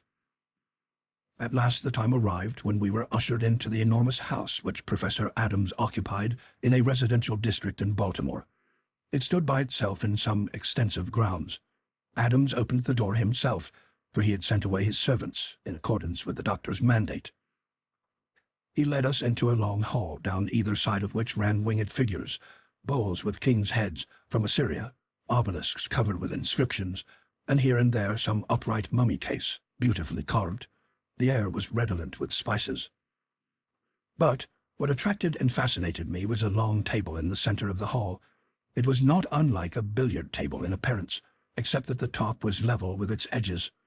Its surface was composed of slate, and it had been set level with scrupulous care, as was evidenced by the little bead within the spirit level that stood precisely in the center of the glass tube. Upon this was a magnificent mummy case, into each end of which had been fitted a very modern handle of brass. "Now, sir," said the professor to Brodsky, "if you will stand at this end and take the handle, I will show you our friend Sesostris." The 2 men took their positions, the one at the head, the other at the foot of the case, and with some difficulty they raised the lid. I started forward, but remained rooted to the spot in astonishment, not unmixed with admiration. Within the case, lying as though asleep, was the mummy of a man. Mummy, as I say, and yet, save for the parchment-like appearance of the skin which clung tightly to the bones, and the absence of the tissue, one might have thought that he slept. The eyes closed were beautifully fringed with long lashes. The hair, black and curling, thickly covered the skull. There even seemed a tinge of color in the olive cheeks. "Ha, you are amazed," said the professor. "Yet, is this a miracle? Why, have you not seen the dried prunes swell out to life and beauty when steeped in water? So here, by the injection of the saline mixture, containing some of the red coloring matter of the blood, which synthetical chemistry can easily create, into the veins and arteries, I've restored Cecitris through something of his appearance 1900-odd years ago. A handsome fellow. See the thin lips, the curved nose, the character in the face. Prop him up so. Now, doctor, the rest remains with you." "We must have total darkness," said the doctor. "As you know, such manifestations cannot take place in any degree of light, since the vital processes occur in the dark and develop there, just as the seed that matures under the ground." You really think that you can bring him to life for an hour?" asked Adams, rubbing his hands. A shade of vexation crossed Brodsky's face. "I believe," he replied, "that for the space of 1 hour I can induce some discarnate intelligence to occupy this shell. Whether it will be that of Cecitris I cannot tell. Let us hope so. And now kindly draw up chairs around this table. I will sit at the head, and you will sit on either side of the mummy, joining hands across it. Professor, we are waiting for you." Professor Adams went the length of the hall, snapping out the electric lights. I confess that a certain eerie sensation, not wholly dissociable from fear, crept over me as the shadows lengthened, and the long outlines of the mummy cases, the obelisks, and the winged bulls were thrown into blackness. Over our heads one single light remained. Adams snapped it out, sat down, and stretched his hands to mine over the mummy in the darkness. There we three sat in perfect silence. I hardly dared to breathe in the thick, spice-scented air. I was painfully conscious of every vital process. The heart, pumping blood laboredly to the extremities, the lungs automatically taking in their fill of air. Across the table I heard Adams gasp and wheeze. Then I heard Brodsky's low voice. "Breathe away," he said softly. "It is a good sign. To create this life, it is essential that each of us contribute a certain quantity of his own vitality. Do not be alarmed at anything you see or hear. Breathe softly and concentrate your minds upon the task in hand." Still we sat there. Cold spasms of fear overcame me. I felt as though my dissolution were approaching, and beads of sweat, icy as death, sprang out upon my forehead. I felt the professor's hand tremble in mine. Then I heard the faintest rustle in the darkness. I heard something that scratched, something like the faint gasp of a living thing.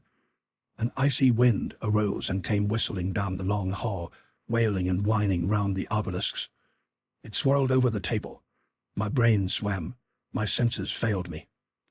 I could no longer feel the professor's hand in mine. I tried to rise, to cry out, but even the powers of locomotion had left me. And on the table once more, that scratching sound arose.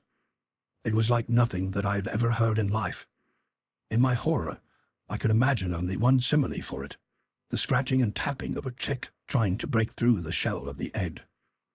And suddenly, out of the darkness, I heard a feeble wail, the wail of a newborn child.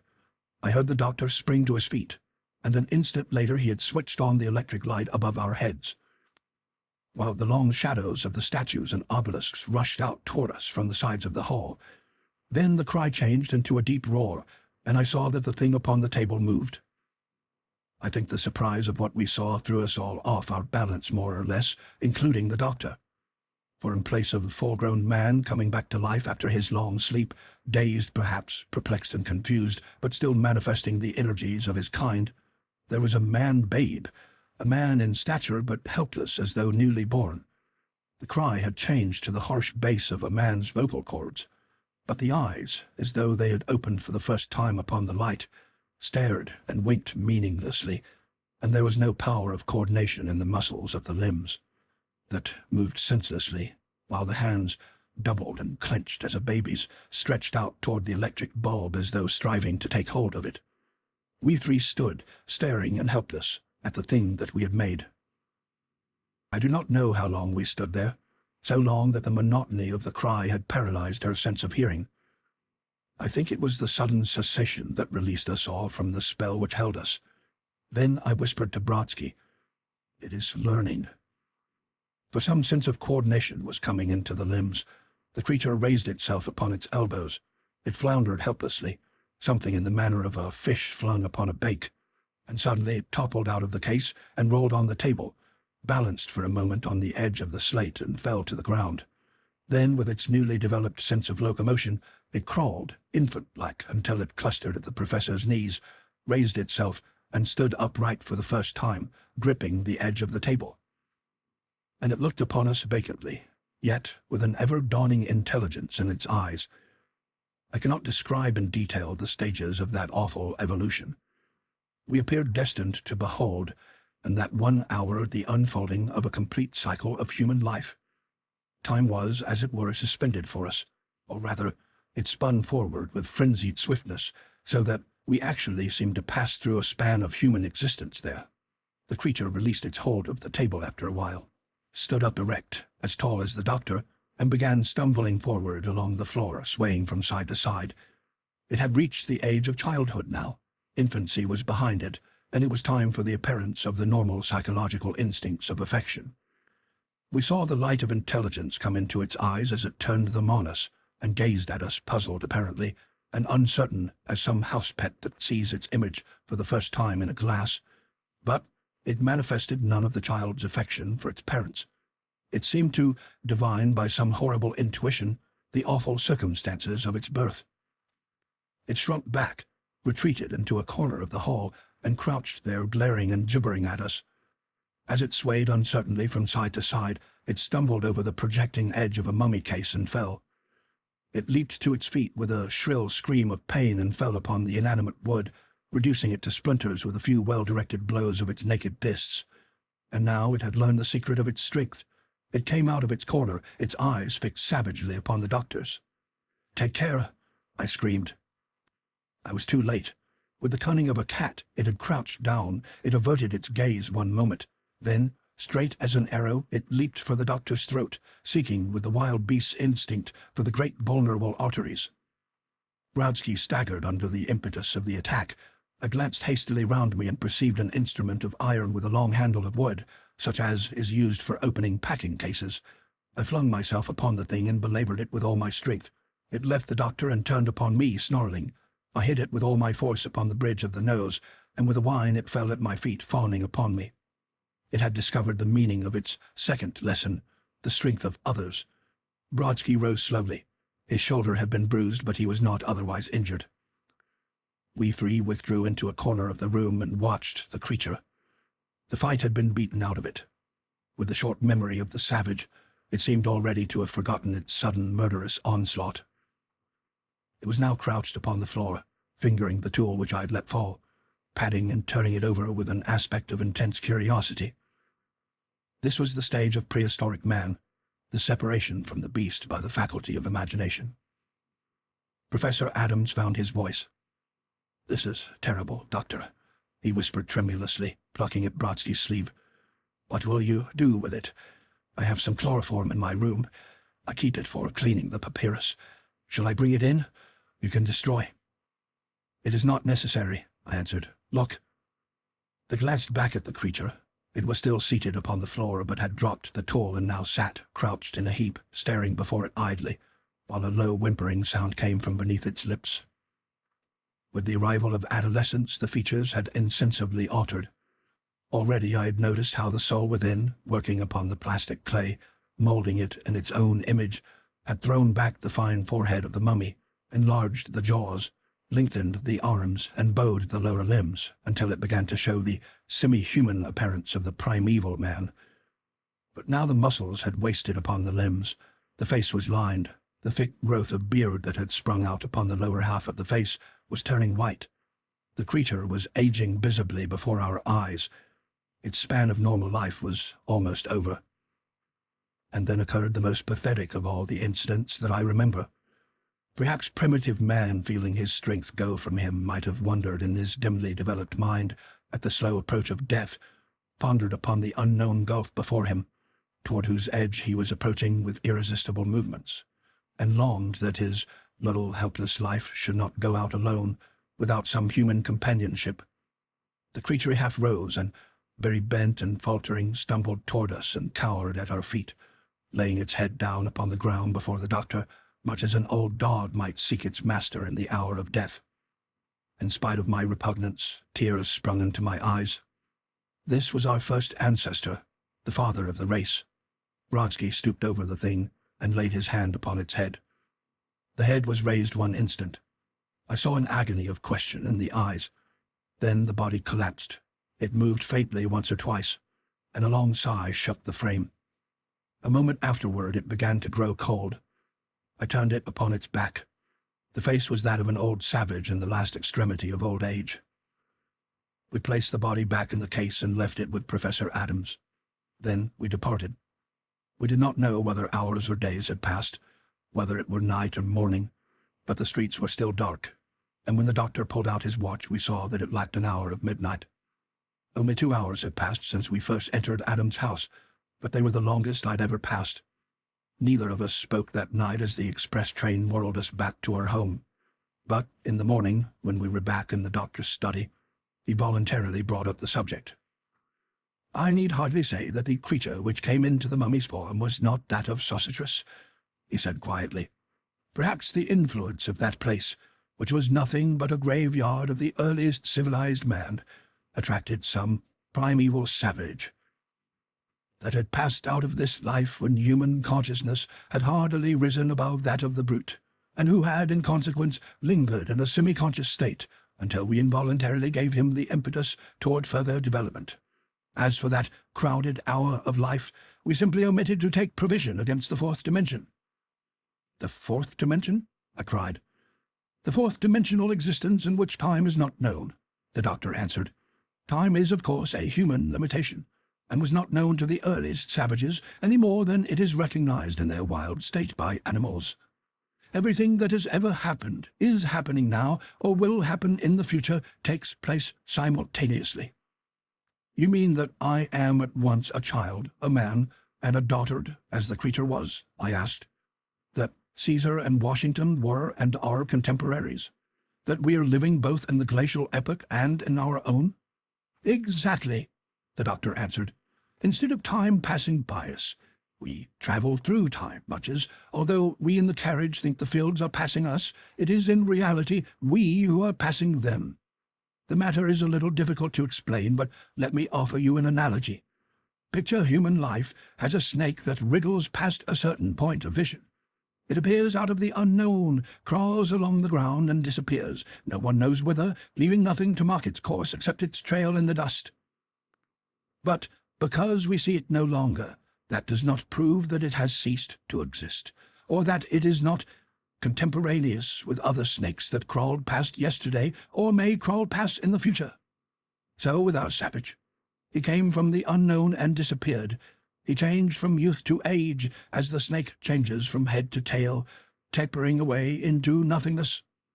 Yet let us take comfort in the thought that, even as with Sositris, with you and with me, no human life is purposeless, and if we cannot understand the final cause of things, we know that all will be well with us.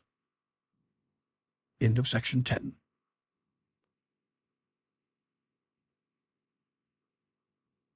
Section 11 of Ivan Brodsky, The Surgeon of Souls by Victor Rousseau. The Dream That Came True. I had often wondered why Dr. Ivan Brodsky had never married. I had been associated with him in numbers of those cases of psychical investigation in which he had brought relief and happiness to many sufferers whose souls had capitulated to evil forces. I had heard him speak of women constantly in terms of the utmost reverence. He had indeed dimly hinted at some unforgotten love episode in his own life, but he had never confided in me, and of course I forbore to question him. It was the merest accident, if indeed anything be fortuitous, that revealed to me the story. We were sitting upon the veranda of a summer hotel, a little place in the mountains to which we frequently journeyed to spend the weekend, one summer evening. With us was a stranger, a man of rare personality whom we had met the day before, and as is often the case, we had discussed with him matters of belief and conduct on which one is silent toward acquaintances of long standing. And then came up the ever-interesting question of faith. "There is one thing that could give me back my faith," said the stranger slowly. "I was married for 20 years to a woman of the highest character. We were supremely happy together. I believe in her still, as I once believed in the consolations of religion. Yet my wife died without recognizing me, calling upon the name of some man whom I had neither seen nor heard of. Restore to me my complete confidence in her. Answer that nameless question that will rise up in the depths of my consciousness, and I will believe again." Then somehow, I do not remember just the sequence of words that led to it, Brodsky was telling us his story. "I came to America when I was a young man. Through all my early struggles, the friendship of one woman sustained me. I do not think there has been a moment since I first met her when I had not loved Marion Strum. But nothing was said. It was a quiet understanding that grew up between us, so that when the rupture came there remained nothing to be unsaid either. Marion explained nothing of the trivial incident that came to be an unbreakable barrier between us. That was her way. Marion was always proud. If she had been less proud, our lives would have been different. I saw her only twice after her marriage. She still resided in Boston, where I was then in practice, but in a different quarter of the city. I had sought comfort in work, and had succeeded in some measure in finding it when we met face to face in the rose garden that adjoins the common. She stopped and spoke with me. "You are not looking well. You must take care of your health," I blurted out in the foolish manner of friends long sundered, who meet to interchange only banalities. The second meeting was at a dinner party, and equally unsatisfactory. Nothing of the old friendship seemed to remain for me in that glance of friendly indifference, that word of conventional greeting. Soon afterward I heard of her marriage. Her health broke down, they hurried her to Florida, and she died there. Thank heaven for work. It is life's anodyne. I put her memory out of my mind to the best of my ability, for I think only the sentimentalist weaves the silken threads of longing around the cocoon of his sorrow. And then I had no right to think of her. I worked hard. I'd already achieved some measure of recognition in my profession.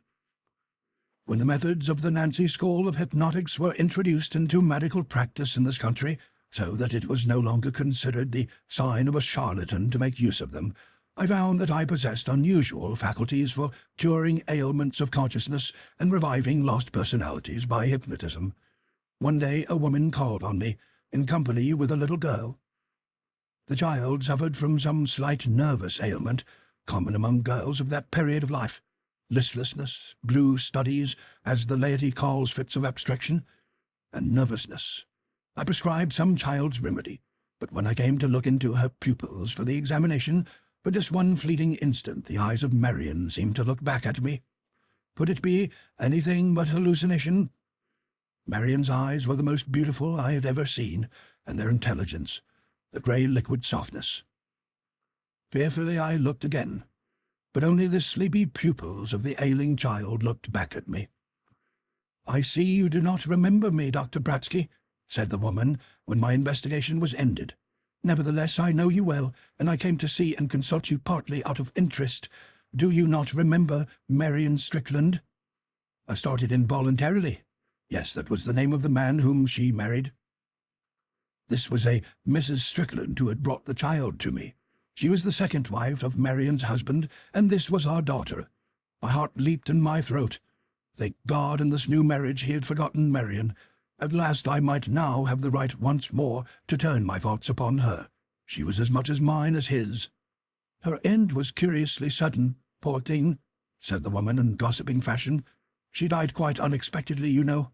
"Yes," I murmured, though I had been told nothing. "We thought it was nothing but a congested chill until she died in Florida. Strangely, too, her last words seemed to be about you. We fancied that she tried to leave some message for you, but we could not understand her. It was some phase of the delirium, I suppose." A new phase of my life opened up on that day. Marion had thought of me at the end. Then she had always loved me. I might have known her better than to have doubted that her love could change, that her married life had been neither happy nor unhappy I'd suspected. Clearly this was not one of those unions that seem to transcend the limitations of our mortality, that are not severed by death. And at the end her thoughts had turned back to me. Thenceforward I had a new impulse of joy in my work. From that time, too, I began to look forward to the day when much that is hidden from us will be revealed and death will no longer sever. That was the beginning of my psychical work. The years slipped by and found me still steadily at work, and with an increasing amount of patience and of reputation. I had sought in vain to communicate with Marian through all the recognized mediums. Though her inspiration remained with me, once again her outward memory had grown weak. One evening a young man called upon me in my consulting room. I do not see any new patients, I informed him, for at that time I had already begun to withdraw from active practice in preparation for the professorship which had been offered me for the succeeding year. But he was insistent. It was not for himself, he said, that he wished my services, but for his fiancée, a girl of 25. Always liable since childhood to nervous attacks of obscure origin, these had developed during the past 3 months into fits of imbecility, during which she became almost an automaton and manifested most extreme aversion for him. Her friends and family had even spoken of the necessity of placing her in some institution unless she could be cured. He happened to have heard of me. Would I assist him? The young man's earnestness, his solicitude for the girl impressed me, and I consented to take her case in hand. To my surprise, I found that my patient was none other than Ethel Strickland, the girl whom I had treated some dozen years before. I looked long, and I fear unprofessionally, to discover whether I could discern Marian's unforgettable expression in the eyes, but the heavy pupils merely stared back at me listlessly and indolently. They were not Marian's. As the young woman was at that time in the enjoyment of normal health, I left instructions that she was to be brought to my office immediately if a crisis occurred, and I went away. It must have been 2 weeks later, just as I was about to close my office and go to bed, that a loud peal at the bells startled me. The servants having retired, I opened the door in person and ushered in the young woman. It had been raining hard, and her outer garments were soaked with water. She did not attempt to remove her coat, however, nor respond to my proffered assistance, but advanced into the center of the room and stood staring at me blankly as one bereft of reason. I had seen similar cases previously, and diagnosed it instantly as temporary aberrancy of personality. It was one of those rare cases in which a portion of the consciousness becomes submerged, so to speak, leaving the patient in forgetfulness as to the most simple matters connected with her daily life. Usually such cases submit readily to mild hypnotic treatment. I placed Miss Strickland under hypnosis, to which she readily yielded. "Who are you?" I asked her. "Why, doctor, I am Ethel Strickland," she answered in some surprise, mixed with a slight resentment. "Why have you come here? Doctor, did you not leave instructions that I was to come to you as soon as I experienced one of my attacks?" And all the while I was staring into her eyes, searching into the depths of them, but they were not Marian's eyes. "You did quite right," I answered her. "You are well now. You will never have another of your attacks. Wake up." Instantly an expression of astonishment passed over her features. The waking soul had no memory of what had occurred during the period of hypnosis. She gave an exclamation of fear, then, recognizing me, seemed reassured. "Dr. Brodsky," she exclaimed, "where am I? How did I come here?" "You are quite safe," I answered. "You had one of your attacks, and by some providence wandered into my office. Now I am going to take you home." I escorted her to her house, where I found the family in a state of alarm over the girl's disappearance. They were grateful for her safe return, and especially that she was again in her normal mind. I departed assuring them that in the improbable event of any future attack I could cure her, and so convinced that my impression as to the eyes had been a hallucination, I took up my work once more. But I was to see my patient again. For a time the hypnotic suggestion was effective. Then ensued one of those little lovers' quarrels which are apt to occur among the most devoted couples. It was a trivial matter enough, and yet sufficient in her weak state of mind, to induce in the young woman another of her attacks. One evening, about the same time as before, I was again about to close my office and retire for the night, when again the bell was pulled, and the girl entered in the same dazed and perplexed condition. Again I induced a slight state of hypnosis and questioned her. "Who are you?" I demanded. This time the young woman appeared perfectly indignant. "Are you trying to make a fool of me, Dr. Brodsky?" she asked. "You asked me that question not 2 minutes ago, and I've just told you that I'm Ethel Strickland." All her intermediate life had been wiped out. It was as though she took up the threads of this personality again, where she had dropped them. "And you've come to me because you had another of your attacks?" I queried. "Precisely," she replied. "At least you should have got your fiancé to escort you," I rejoined severely. "Young ladies are not usually encouraged to go about at night alone, especially when in a distressed condition of mind. Why did you not ask his assistance?" "Because I hate him," she replied hysterically. "He persecutes me and will not take no for an answer. I will never marry him, never. I cannot endure the sight of him." "And yet you engaged yourself to him," I answered. She raised her hand to her forehead and appeared to ponder. The question threw her into a state of terrible agitation.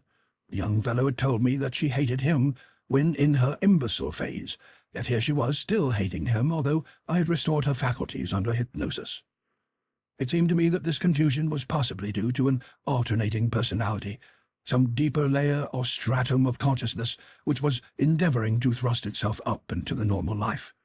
I resolved, therefore, to make the hypnotic condition more absolute. "Sleep," I said, passing my hand over her eyes. "You have been dreaming. You have forgotten who you are. You are not Ethel Strickland. Sleep, sleep and remember. Who are you now?" Slowly the eyes opened. One glance and I was reeling backward, seeking to steady myself by gripping the edge of the study table. But the eyes were those of Marian Strong, clear and unclouded as on the day when I had seen her in the rose garden. If I had not seen her for 1,000 years, I could never forget their beauty, their quiet tenderness. She looked into my own. She came toward me, her arms outstretched, her face alight with ineffable happiness. "Who am I?" she murmured. "Who should I be? Do you not know me, your love, who waited for you so long?" I could not speak. Silently I saw her draw near a moment later, and I felt her arms enfold me. As in a dream, through tear-dimmed eyes, I saw my head drooping in the mirror on the wall. I sank upon the lounge, and there we sat, the living and the dead, stammering and babbling happily, like two young lovers but lately parted. "You've been gone so long," she said. "Sometimes I've despaired of ever seeing you again. How many, many years it must be since I began to fight my way upward, feeling at times that you were near me. The first time that I got my eyes open, I saw you through the body of that girl, and I knew you remembered me, and ever since I have struggled to overthrow her dominion, that I might see and be near you, and at last I have gained you. I should have had you always, if I had not been so proud," she whispered. "Pride had ruined our lives. Do you remember that day I met you in the rose garden? How I longed to speak to you and could not conquer myself. And the next time at the dinner, I had to hasten away, or I could not have endured it. But now I have you with me, my love, forever." What answer I should have made, seeing her appealing eyes raised to mine, I do not know. But at that instant a thunderous knocking resounded on the front door, and the doorbell rang furiously. With a mighty effort I tore myself away. "Wait for me," I whispered, leaving her there, and I went out. At the door stood the lover of the young girl. At sight of me he caught me by the arm frantically. "She is here! She is here!" he cried. "Thank God, doctor! I see it in your face. Let me see her. We had a foolish quarrel. We were both equally to blame, but she left me. Later I hurried to her house and found that she was not there. They hunted for her everywhere. At last somebody suggested that she might have come to you. Let me take her home." "Hush," I answered. "She is not herself. She has had one of her attacks. It is more severe than before. I doubt." "Tell me that you can cure her," he cried. I wavered. My hellish designs were torn to shreds in the face of his earnest plea. For, after all, this was his own life, and I had ruined mine so many years ago. I led him into a room adjacent to my study. "Wait there," I said. "Perhaps I can cure her, but you must wait patiently till I come out." "If you can cure her," he said solemnly, "I pledge my soul that I will guard and protect her for the whole of my life and hers." Then I went in. I'd half feared that my absence would have driven Marian away. But she sat there. She smiled up at me radiantly. Then all my soul went out in a wild tumult of desire and anguish. "I may stay with you forever," she whispered, raising her lips to mine. "You will not drive me away, back into the darkness again, for after all she is not really that girl, you know." Even then, with all my soul given to hers, I heard the rapid tramp of the young man in the next room. If I yielded to her appeal, if we enjoyed the brief remaining span of life together, what then? What would be the fruits of such stolen happiness? And I wept blinding, hopeless tears, for I knew what I must do. Marian knew too. She read it in my eyes. Her own took on an anguished appeal that wrung my heart. "Listen, Marian," I said. "We have had our own lives to spend, and we have ruined them. This life is his. He is awaiting here for her to come back to him. It is his right." Even then she did not plead. That was Marian's way. If she had pleaded, I could not have resisted. "And if I must go," she murmured, "what then? What will become of us when the weary travail of this life is spent?" "Why," I replied, "God has been so good to us. Suppose we trust him a little longer. Suppose we do right and leave to him the judgment." She closed her eyes. She leaned closer to me in hopeless resignation. Another moment and I must lose her forever. "How shall I be certain afterward that I've really had you with me?" I cried. "How shall I be sure that this was not some frenzied dream? Give me some sign or token to remember." Once again she opened her eyes and smiled at me. "Do you remember the rose garden?" she asked softly. "Be there tomorrow at noon, and I will give you what you asked for." Once I kissed her upon the forehead in eternal farewell. Then I recalled the sleeping soul of the girl, and when she opened her eyes they were Marian's no longer. She started up, but I restrained her. "Miss Strickland, you are safe with me, Dr. Brodsky," I said reassuringly, "and I have cured you of your attack. You will never have another, so long as you live. Your fiancé is in the next room waiting for you. Do you want to see him?" I saw a girlish blush steal over her cheeks. There was no need of answer. "Wait for me and I will bring him to you," I said. Then I went to him. "I'm going to give you back the thing that you most desire in all the world," I said, placing my hand upon his shoulder. "But before I do so, have you forgotten your promise to guard and care for her always?" "I will," he cried, and I knew by his tone that his was no promise vainly made or to be kept lightly. "Forgive an older man for preaching," I said to him. "Remember, love is the noblest and the greatest gift that God has given us. It is not lightly to be esteemed or easily to be thrown away. Many have spoken one harsh word and atoned for it through the years of suffering. Come." Then I led him in, and when they met I knew that I had not acted wrongly when I made my sacrifice. Next day at noon I was in the rose garden that adjoins the common. It was July, but a few blossoms still lingered upon the trees. Deep in earnest conversation, they were sauntering along the shadiest walk, her arm linked through his. I would have stepped aside, but she saw and beckoned to me. "Doctor," she said, "I can never even try to thank you enough for what you've done for me.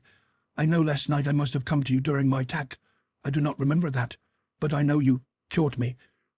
And I feel this cure will last, for I have something to live for and to remain well for." She glanced at her fiancé shyly. "So as no words can thank you, I want to give you a little memento of my gratitude," she said. From the bosom of her gown she pulled a solitary flower. "Wear this for my sake in token of my thanks," she said. I took the flower and fastened it to my coat. Then, feeling that her gaze was bent upon mine, I looked up. For one fleeting moment I could see the soft tenderness of Marian's eyes. Then they were gone, and those of the young girl shone forth happily. I turned and went across the common, leaving them there. She married him soon after, I believe, but I have never seen them since. Neither of us had stirred while Brodsky told us his tale. Once or twice I caught gleams of emotion in the stranger's eyes, but we had listened silently, absorbed by the simple story, and neither of us could have been able to doubt it. It had grown so late that even the lights of the hotel had been extinguished. The night air blew softly upon us from the broad bosom of the lake, and seemed to bear upon its breath some lingering odor of roses. The stranger rose, came toward the doctor, and took him by both hands. "You have unwittingly given me back my faith," he said, "for I know now who it was that my wife called upon when she lay dying, and why, and who it was that called. You gave her to me, Ivan Brodsky. Have you forgotten me?" End of section 11.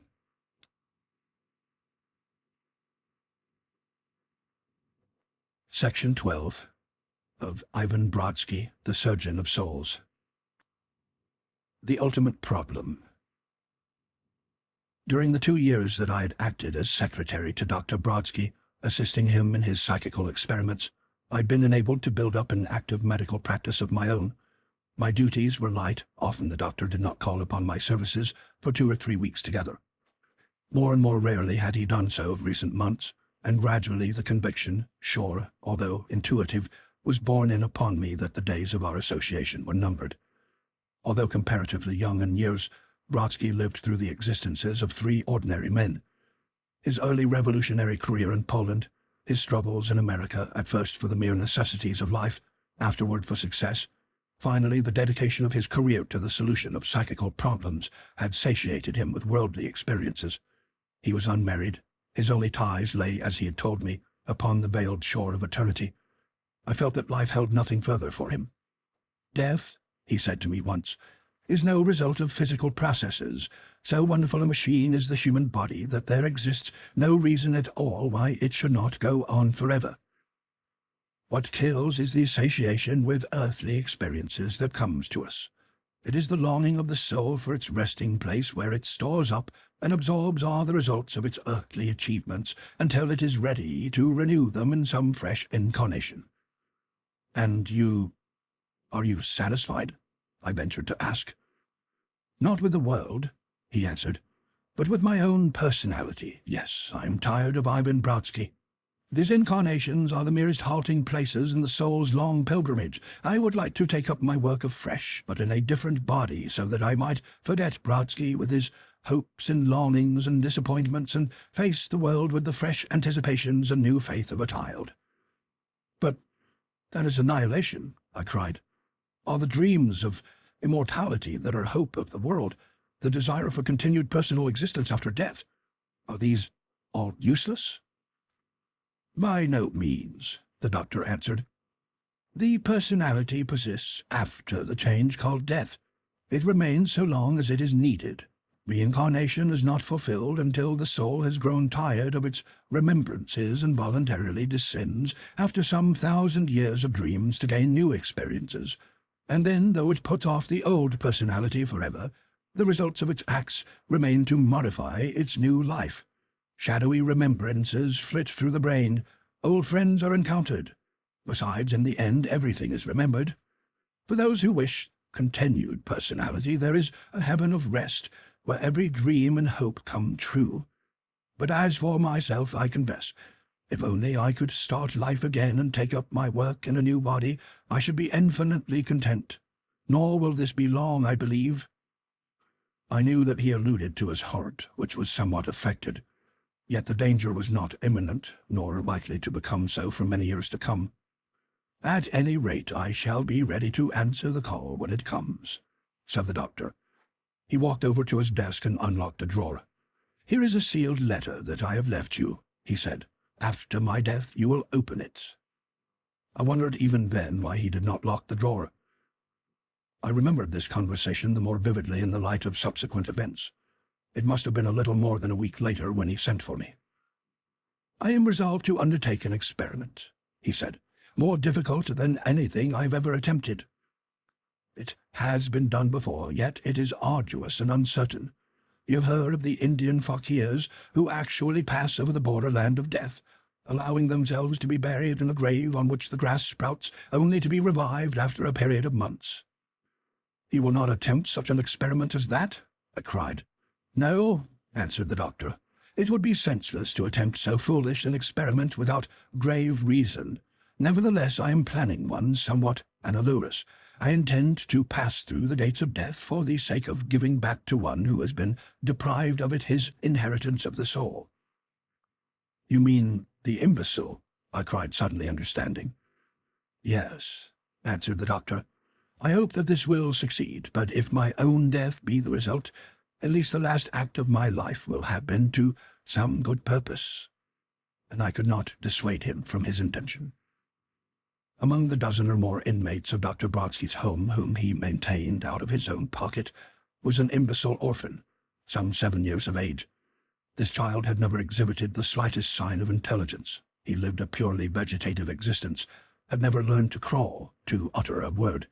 He did not even possess the common animal faculty of recognizing one person from another. As there existed no apparent cause for this defect, no deformity of the head or body, and the vital functions seemed in perfect condition, many theories have been advanced as to the cause of so singular an anomaly. Dr. Brodsky, after studying the child for many months, had finally formulated his own conclusions. "It is one of those rare cases," he said, "in which the soul was not born into the body. It remains shut out, as you can imagine yourself shut out of your house. Doubtless it is hovering in close proximity to the mortal form, connected as it must be by the ethereal ligatures that bind it to the spinal cord. In this condition, it is virtually deprived of its existence upon either of the planes. It is earth-bound and spirit-bound, and there is only one remedy. Some other disembodied soul must assist it. It is my plan to pass out of the body temporarily, and to compel it to incarcerate itself." "And if you cannot return," I cried. "I shall ask your assistance in this matter," the doctor answered. "I shall give you careful instructions, which you will fulfill to the letter. If after the lapse of a certain time you find these attempts are fruitless, you will break open the letter which I have left for you in the bureau drawer and read it." I can hardly tell how this project affected me. In vain I pointed out to the doctor the inexpediency, from a purely utilitarian point of view, of risking his own life for the sake of giving intelligence to the imbecile. But my words were unheeded. I felt that in truth this was to be our last experiment, that it amounted almost to premeditated suicide. I refused to participate in it. Well, in the end, of course, I consented, though I felt that this would be the last occasion upon which I should look into the doctor's face while he was alive. Looking back now, I think my mind must have been warped. I accused myself 100 times of having been the cause of Brodsky's death. Yet the first lesson that he had implanted in my mind ever since I first heard him lecture to us students at the hospital was the duty of obedience. He had commanded it, and it was for me to obey. Especially, however, I base my vindication upon that hypnotic power through the medium of which Brodsky possessed the ability to compel me or anyone else to obey him. Some days elapsed before the experiment was made. Brodsky occupied himself during this interval, as I surmised, in setting his affairs in order.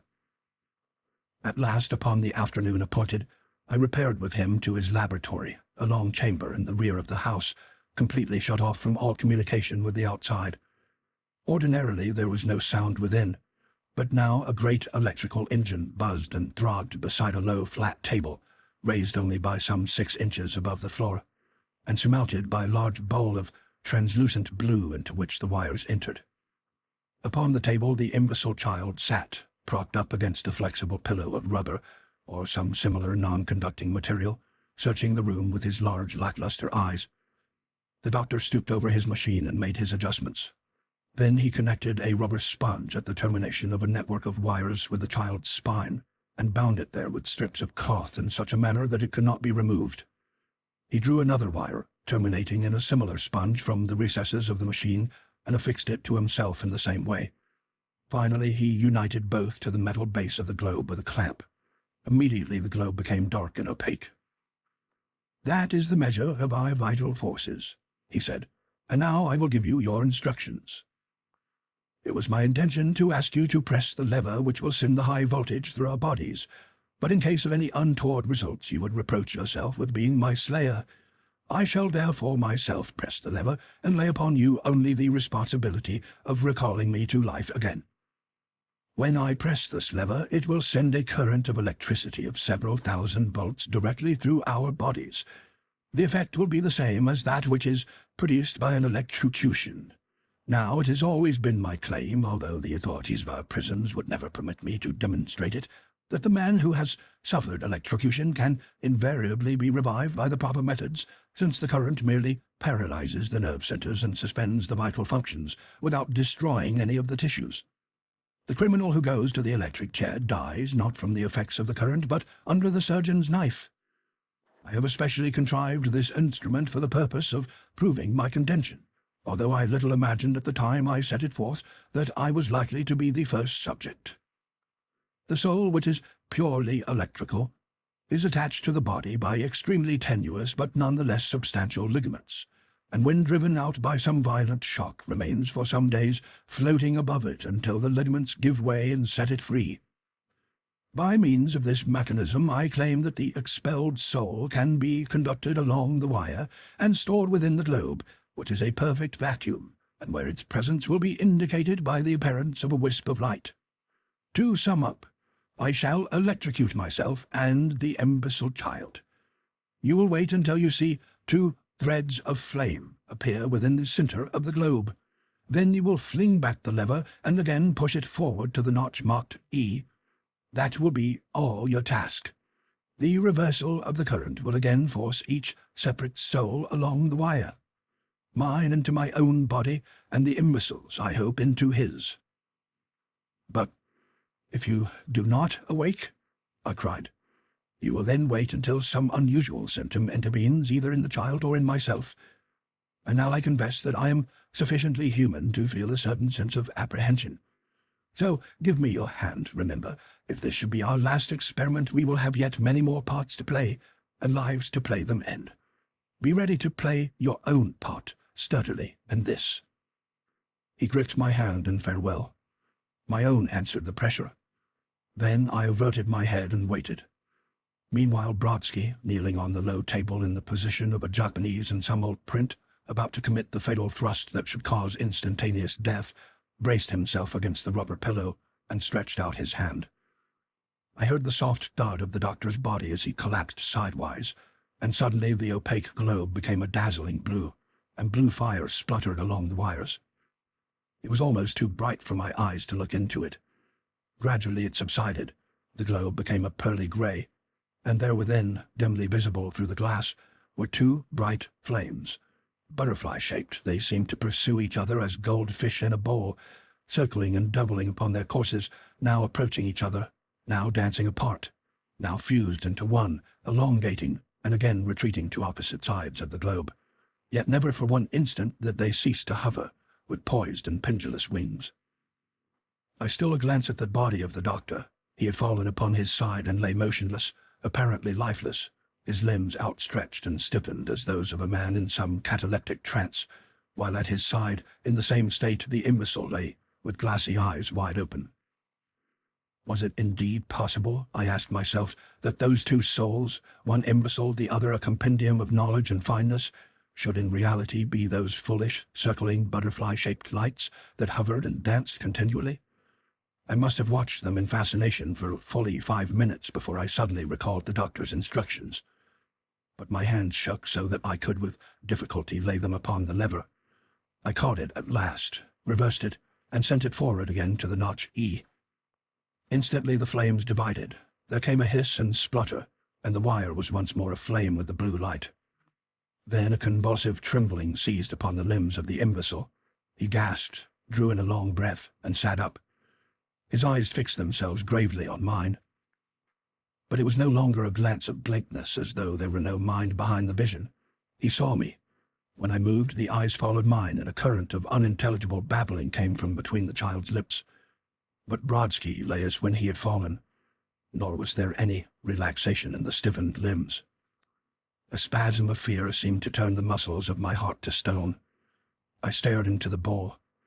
There was but one light there now, a tiny, fluttering thing that seemed each moment to become more and more attenuated. It danced more feebly, beating from side to side in inefficiency, now darting back, now dancing forward once again to where the wires entered the vacuum. I bent over the body of the doctor, chafing the hands in vain. I touched the cheeks, now growing cold. More and more slowly moved that butterfly light.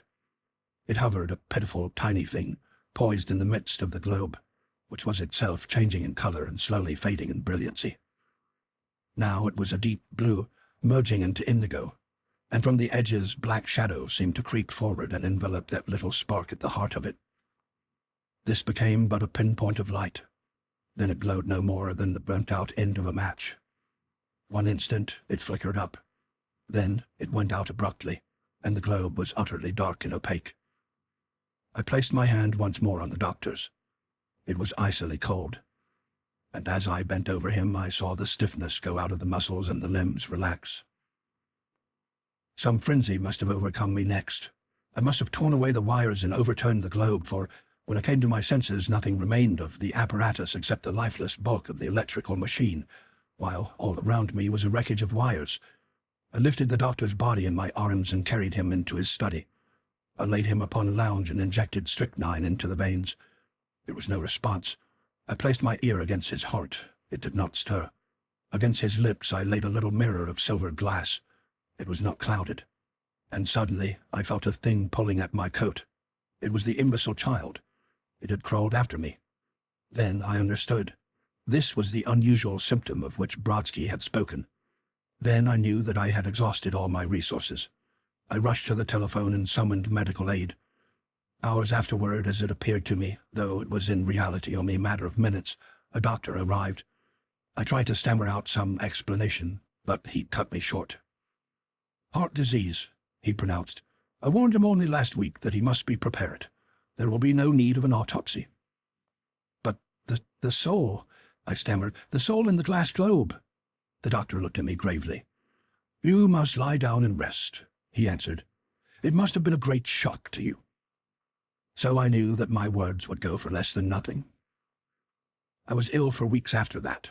Friends took charge of the funeral, friends whom Brodsky had aided, who appeared in countless numbers from unexpected quarters.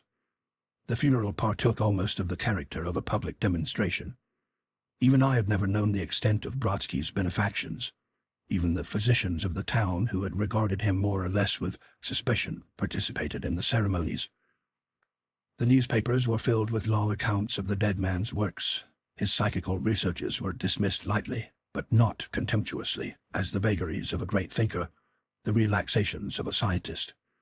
When the will was read, I found that I had been left sole executor and chief legatee. The remainder of the doctor's fortune was to go to endow the home which he had established. Then one day, while looking through the doctor's papers, I came upon a sealed letter addressed to me. I had forgotten all about it in the strain that I had gone through. Hastily I broke the seal and read. "You must pardon me, my dear friend," ran the letter, "if for the second time I have wilfully deceived you. The first occasion, as you will remember well, was when you first came to me, when I hypnotized you in my study for the purpose of turning your mind from the gloomy thoughts of suicide that possessed you. On this occasion, I felt impelled to say less than the truth, for fear that you would attempt to dissuade me from my purpose. I told you that I intended to make my most difficult experiment, to go through the gates of death, and to search out and bring back with me the soul of the imbecile child. Forgive me for having made this statement. It was an impossibility. The electric current that I sent through my own body with my own hand destroyed once and for all the vital powers. Nothing on earth could have restored them. I tell you this in order that you may not think you were remiss or negligent in your endeavors to resuscitate me. The two flames that you will doubtless have seen within the globe were not the souls, but only those in-rays which are given forth from all living things, whether men, beasts, or trees. When the last flame went out, the organism was dead beyond possibility of recall. The child revived because the current was so graduated that it merely stunned, without destroying, the duller organism. Had it been of a force proportioned to that which passed through my own body, nothing could have revived him. But now to explain more fully what it was my intent to do, and what I hope and think that I have done. As I have told you, I knew that no power on earth could bring the soul into the child's body. It was in fact born soulless, nothing more than a vital organism. It was my purpose then in dying to transfer my own identity into that child's body, so that while the Ivan Brodsky whom you knew disintegrated slowly according to the natural processes of the body, his spirit might gain a new lease of life and grow to manhood, forgetful of the old ills and troubles, eager to fulfill the work that I had laid down for myself. I leave him in your care. Doubtless within a few days he will begin to manifest a human intelligence. As he grows older, he will have vague memories of my own life. He will repay your care with the truest affection, since I myself shall be his inspiring spirit, and this, you know, I feel for you. He will have also strange reminiscences, will recall faces of persons strange to him but known to me. These recollections you will discourage. Remember that he is a new being, whose life is as yet an unwritten page, and that the past must remain sealed to him through all his life. Train him, then, in the medical profession, and guide his mind so that when he reaches maturity, he will voluntarily take up those studies of mine where I have dropped them. I have embodied these in a typewritten document which you will find in a secret drawer at the back of my bureau. Here followed instructions for opening it. In these instructions you will learn much that I have never told you of, things that in the hands of evil men might plunge the whole world into barbarism and shake down the pillars of civilization. Here followed some purely personal instructions. But above all, remember that I leave everything to your absolute discretion, since all things are appointed to their own end, and if my hopes are vain, nothing can bring them to fruition. When I finished reading this letter, I sat thinking for a long while. Then I went to the bureau and, after some fumbling, found and pressed the secret spring. A drawer flew back.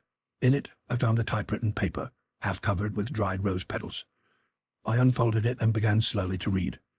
I read till the day was gone. Then I committed it to the flames. For I felt, and still feel, that many as were the evils which Brodsky cured during the brief period of our association, the world is better off without this knowledge of his. The risks were too many. And after all, as he always said, this is a world of light. There is a long eternity when we shall be shut off from external activities, when the things of the soul only will be of account. Let us not meddle with them here, but go about our appointed tasks in the manner set for us. The boy is growing to manhood. Already he is planning to enter the medical school. I find in him odd traces of Brodsky, odd flashes of memory and intuitive appreciation of the things Brodsky cared for. But I discourage all his interest in the realm of psychic things. It may be that his will prove stronger than mine, that he will succeed in taking up the doctor's work where Brodsky abandoned it. In such event I shall give way.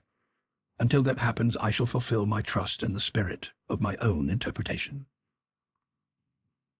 End of section 12, and end of Ivan Brodsky, the Surgeon of Souls.